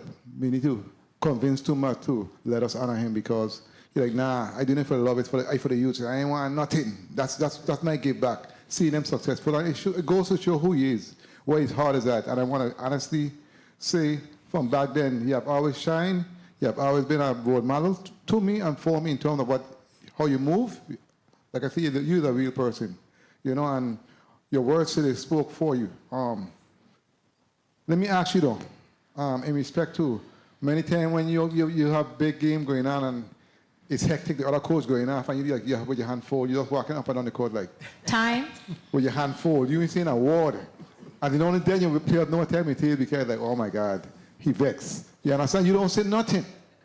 You know, your silence speaks volumes. So let me ask you in respect to many times, like for instance, when you have seen some of your youth players who have actually or slipping by the wayside, how do you reel them back in terms of dealing with the parents, etc.? Can you speak to that process? Because I respect how many of your players up to this day, like you say, respect you tremendously. The baddest are them.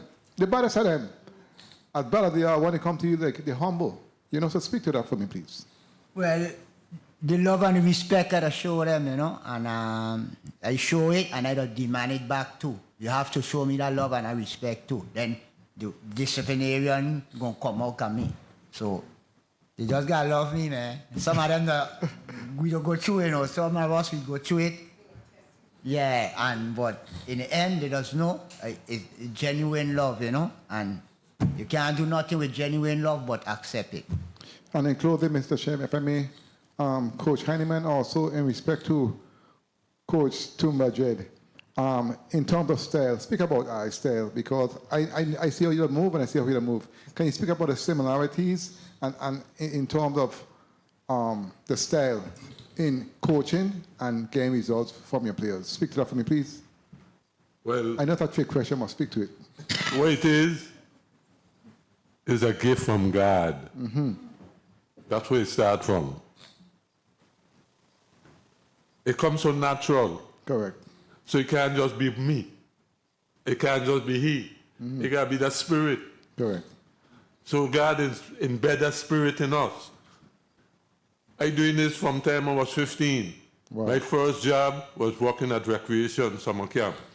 And it just turned me on being around kids from at that time.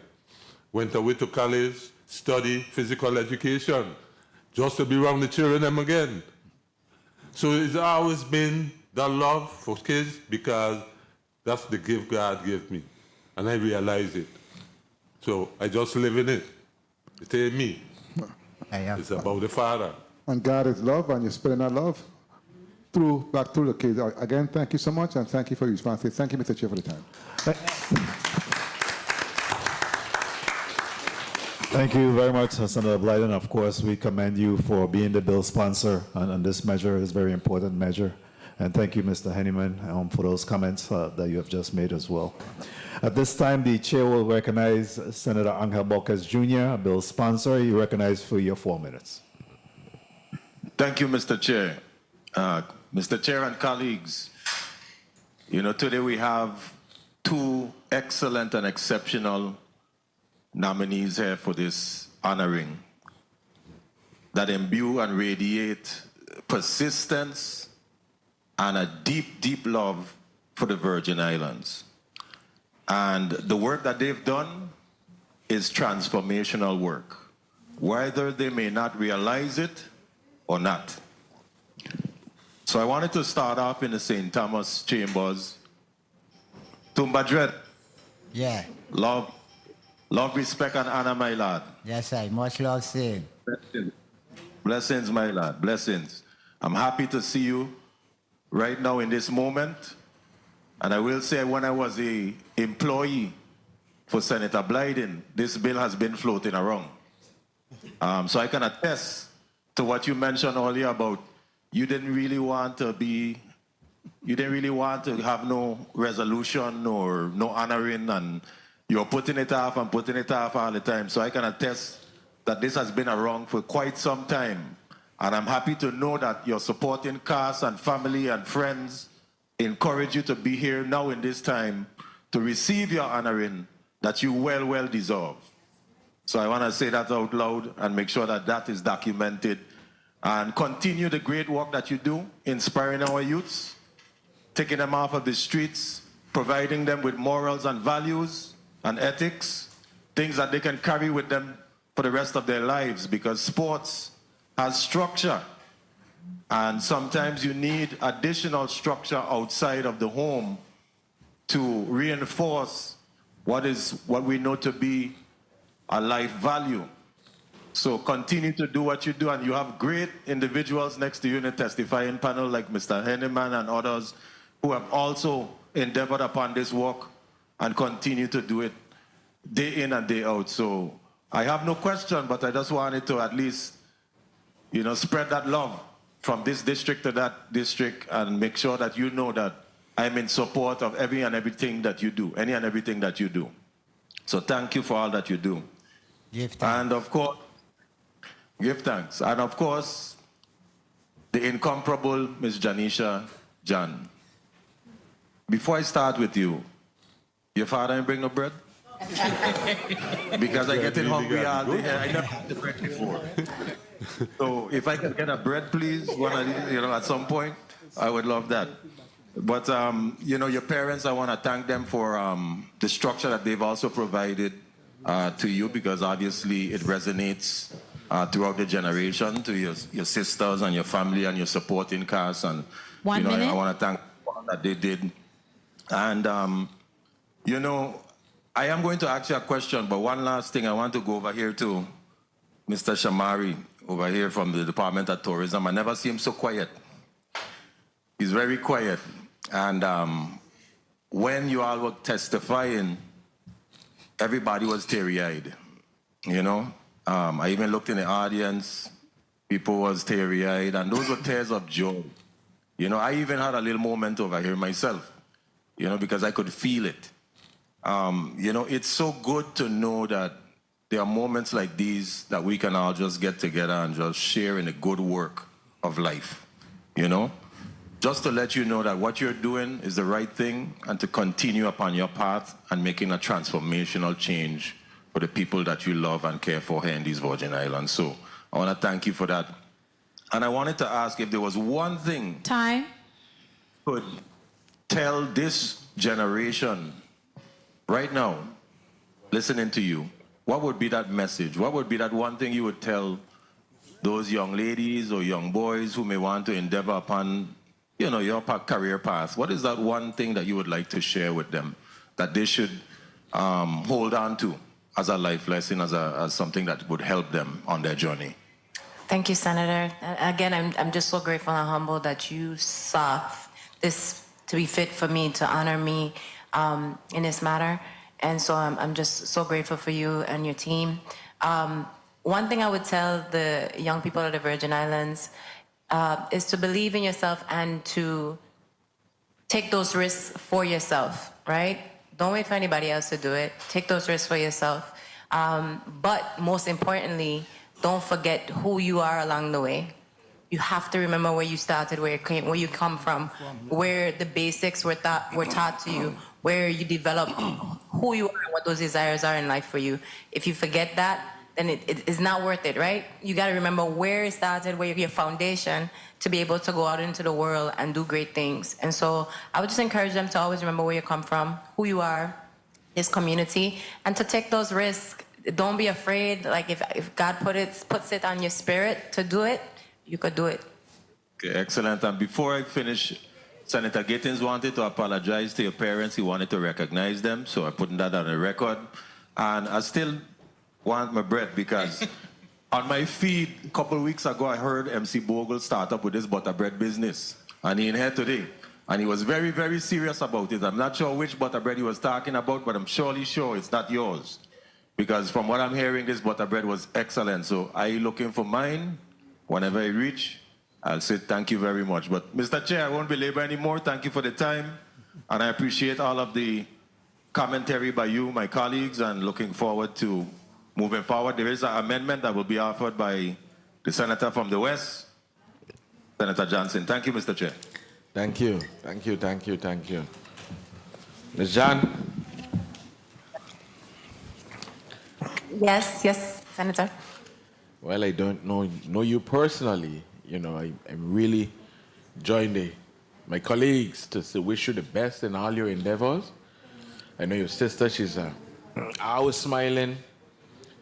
She well organized all of this. I had cut it down to 4 when I see 99 testifiers. She's still slipping some on me. She put the real royal flush on me. Anyhow, I just want to wish you the best. I just had one question before I go. I'm hearing some good news in the background, but all the spotlight, nothing seemed to break that spirit. You know, what is it? A Virgin Islander. The best Seriously. Seriously, Senator, if you don't mind, if I could just jump in real quick. We are built to survive any and everything. We go through hurricanes that make some of us have to start from scratch, from nothing. You understand? And so it's in us. This is the type of people we are. We are resilient people, strong, and just capable of doing any and everything. And I've always felt that way, and this is why I love this place so much. This is why I love our community so much. This is why I fight to continue to represent us on every single stage I am on. And so that's all it is. I'm from here, as a Crucian, as a Virgin Islander, and that's what it is. And thank you for keep putting us on the map, man, you know. Let them know it ain't only Jamaica and the Caribbean. Tumba. Yeah. You don't teach me basketball, but it's okay. Say nothing. You can still learn. No. Fundamentals. No. My mother gave me for show, man, not papi show. Anyhow, I think I'm hearing a motion. Senator Ray Fonseca, you're recognized for your motion. Thank you, Mr. Chair. I move bill number 36-0084, an act honoring and commending Mr. Alva Alphonse Swan, also known as Coach Tumba, for his significant contributions to the sport of basketball in the Virgin Islands by bestowing upon him the key to the territory, be voted upon favorably in the Committee of Government Operations, Rules, Government Operations, Veteran Affairs, and Consumer Protection, and be forwarded to the Committee on Rules and Judiciary for further action. I so move. Second.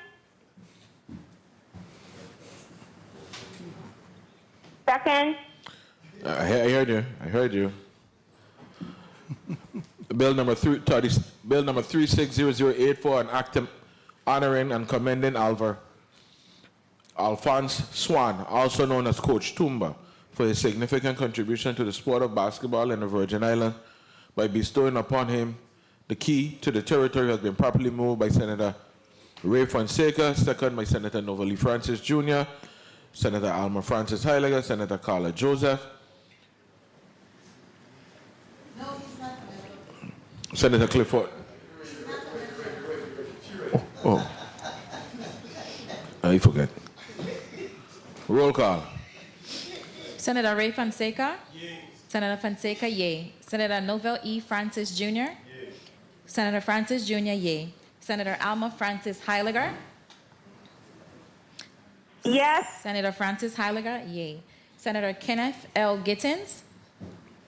Yes. Senator Gittins, yay. Senator Franklin D. Johnson? Yes. Senator Johnson, yay. Senator Carla J. Joseph? Yes. Senator Joseph, yay. Senator Avery L. Lewis? Yes. Senator Lewis, yay. Mr. Chair, there are 7 yeas. Thank you, Madam Clerk.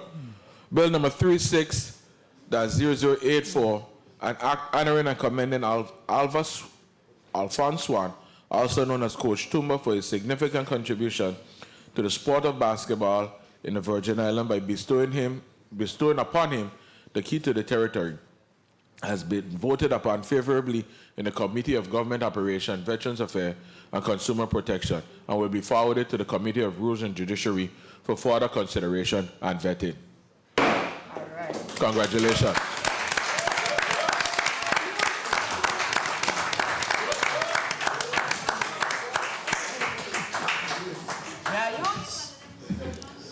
Yes, I. Motion. I'm hearing a motion. Amendment. Mr. Chair, I move amendment number 36-631 to bill number 36-0149 to read as follows. Bill number 36-0149 is amended by striking section 3 and inserting a new section 3. Section 3 pursuant to Title 1 Virgin Islands Code section 103AB, and in recognition and appreciation of her outstanding achievements and her contribution to the Virgin Islands community, the President of the Legislature or the President designee shall present Janisha Jan with the official key to the Virgin Islands and shall prepare and present a perma-plaque copy of this resolution to Janisha Jan at an appropriate ceremony held for that purpose. I so move. Second. Ray, Novell. Bill number 36-0149, a resolution. Sorry. Amendment properly moved and properly moved by Senator Franklin Johnson, second by Senator Ray Fonseca, Senator Novell Francis, Senator Carla Joseph. Hearing no objection, so ordered.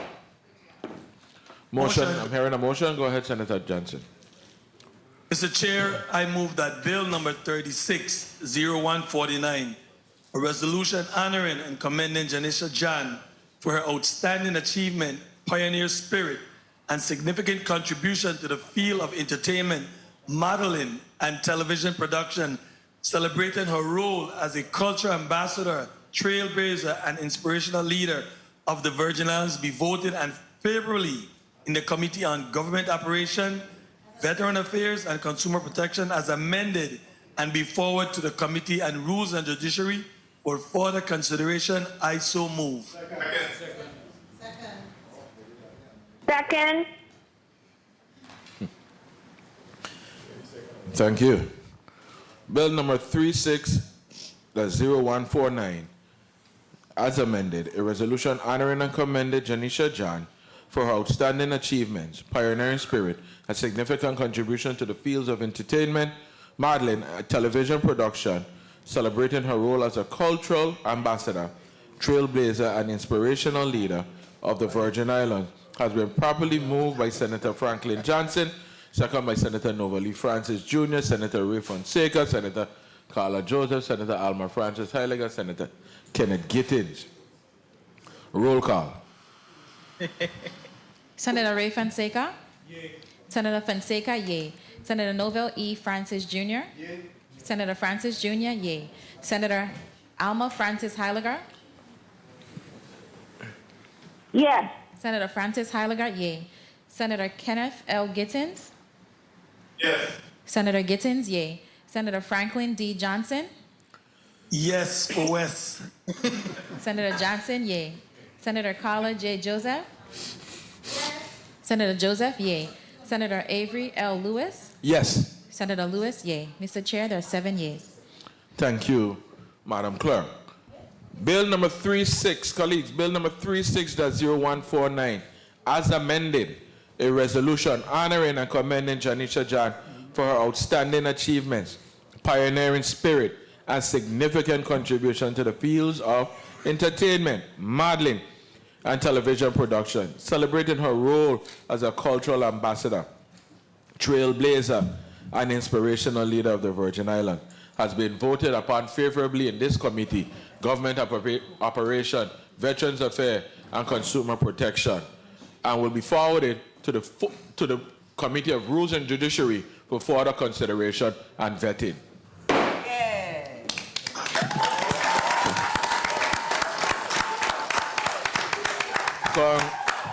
Congratulations to both people now have the key of the city. I don't go home after 1, so don't lock it up yet.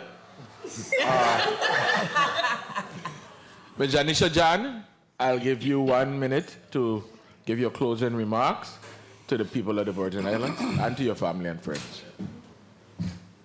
Wow. Thank you so much, Chair, and Senator Volquez, all of you senators, everyone here, family, friends. I'm literally at a loss for words. I'm very emotional. This has been a blessing. I'm so humbled, so honored to be here, so honored to be recognized and given my flowers while I'm here and while I can still smell them. I hope that my story and the work that I plan to continue doing will inspire generations after me. And thank you for allowing me to be a part of the history books. Thank you to each and every person, Mr. Vele, Mr. Johnson, Senator Frederick, Senator Gittins, everybody in this room, and so many of y'all, everybody who sent a testimony, my sisters, my parents, for allowing me and to learn and grow and become the person that I am, Trinity. I mean, there's so many of y'all behind of me. Everyone who wrote a testimony who wasn't able to present today, Aria, Shamari, there's so many of y'all. I'm just grateful. Thank you to the Virgin Islands community for always having my back, for believing in me, for pushing me forward, and for giving me a reason to continue to do what I'm doing. Miss Claire Roca, who had a beautiful testimony. If you can read it, please take your time to do so. Miss Bryson, oh my gosh, so many names. Can I run through them real quickly? Janella, you have it? Oh gosh. Okay. Oh no, I have it here. Again, my sisters, Janella John, Jolisa John, my brother who is not here, Jermaine John, Trinity Ostry, Miss Claire Roca, like I mentioned, Shamari Haynes, Shomari Moorhead, Aria Garcia, Dr. L. Nielsen, Pompa, who just recently got the key himself. Congratulations. And thank you for also being a person who has inspired me in with your work. Anil Bruce, Jamal Drummond, who bought me my very first pair of high heels and taught me how to strut.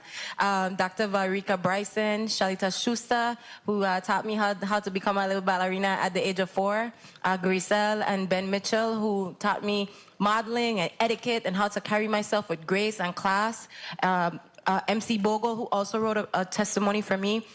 Just everybody, Lima Rowe, Apostle, my Aunt Junior. There's so many people in here. But listen, I love all of y'all. I'm so grateful, so honored, and I promise to the entire community to continue to do my best to make y'all proud and to keep doing the work to put us continuously on the map. I love the Virgin Islands. This is my home, and I will continue to take it everywhere with me. So thank you once again to everyone.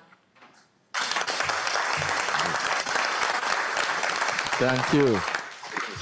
Ms. Peach, you wanted to say something real quick? Yes, I would like to recognize you that my son wrote on behalf of Tumba, and he sent it to the email. So I would like y'all to read that also, because he wanted to come and speak, but he had to work. Because like I said, Tumba's been a father figure and a coach to my son. And he wrote and he sent the email in. So I respect that, but we got time and I go lose quorum because some of these senators have flight to catch. Yeah, no, I'm just saying, on their own time. Yeah. Not now, Okay. No. On your own time. Thank you. Yeah. Yes. So I just just for the public note, every testimony we have has been circulated and it's uploaded to the drive, so every senator could have access to it, and also the public. So everybody could go back and read it, and it's there. So that's etched in stone today. Thank you, Senator Avery. No problem. Brother Tumba. Yeah. Take it away. Well, I just want to say thanks, because in all things we have to give thanks. So I just want to say thanks to Senator Blyden. Give thanks. That's all I could keep saying, give thanks. Janelle too, and Janelle for, who this coach Tumba was. She started to push it too. And Camilla, like you say, Camilla used to be in the air, Coach Patty in the air, saying, take it, Tumba, it's yours. Because other than that, I really wasn't studying it. Mm-hmm. My thing is, funding for the youth, funding for sports, because sports could elevate youths to higher things, So I just feel as a strong advocate for supporting youth sports in the Virgin Islands. Anytime anybody have something in front of you saying someone must support the youth sports, I would like for you to really step up and support it. Because it ain't about us. It's going to be about the youth them who will end up in these same seats that are you in. Because some of them can't play basketball and as much as they go and let it go play, some of them can't really play. And they're going to have to find other jobs. So, I just want to commend the many parents too that will trust me with the children them too. Like I say, some parents give me the children from 6 years and they be in our organization till 18, 19. So I want to commend Latisha. We lose a player last year to violence.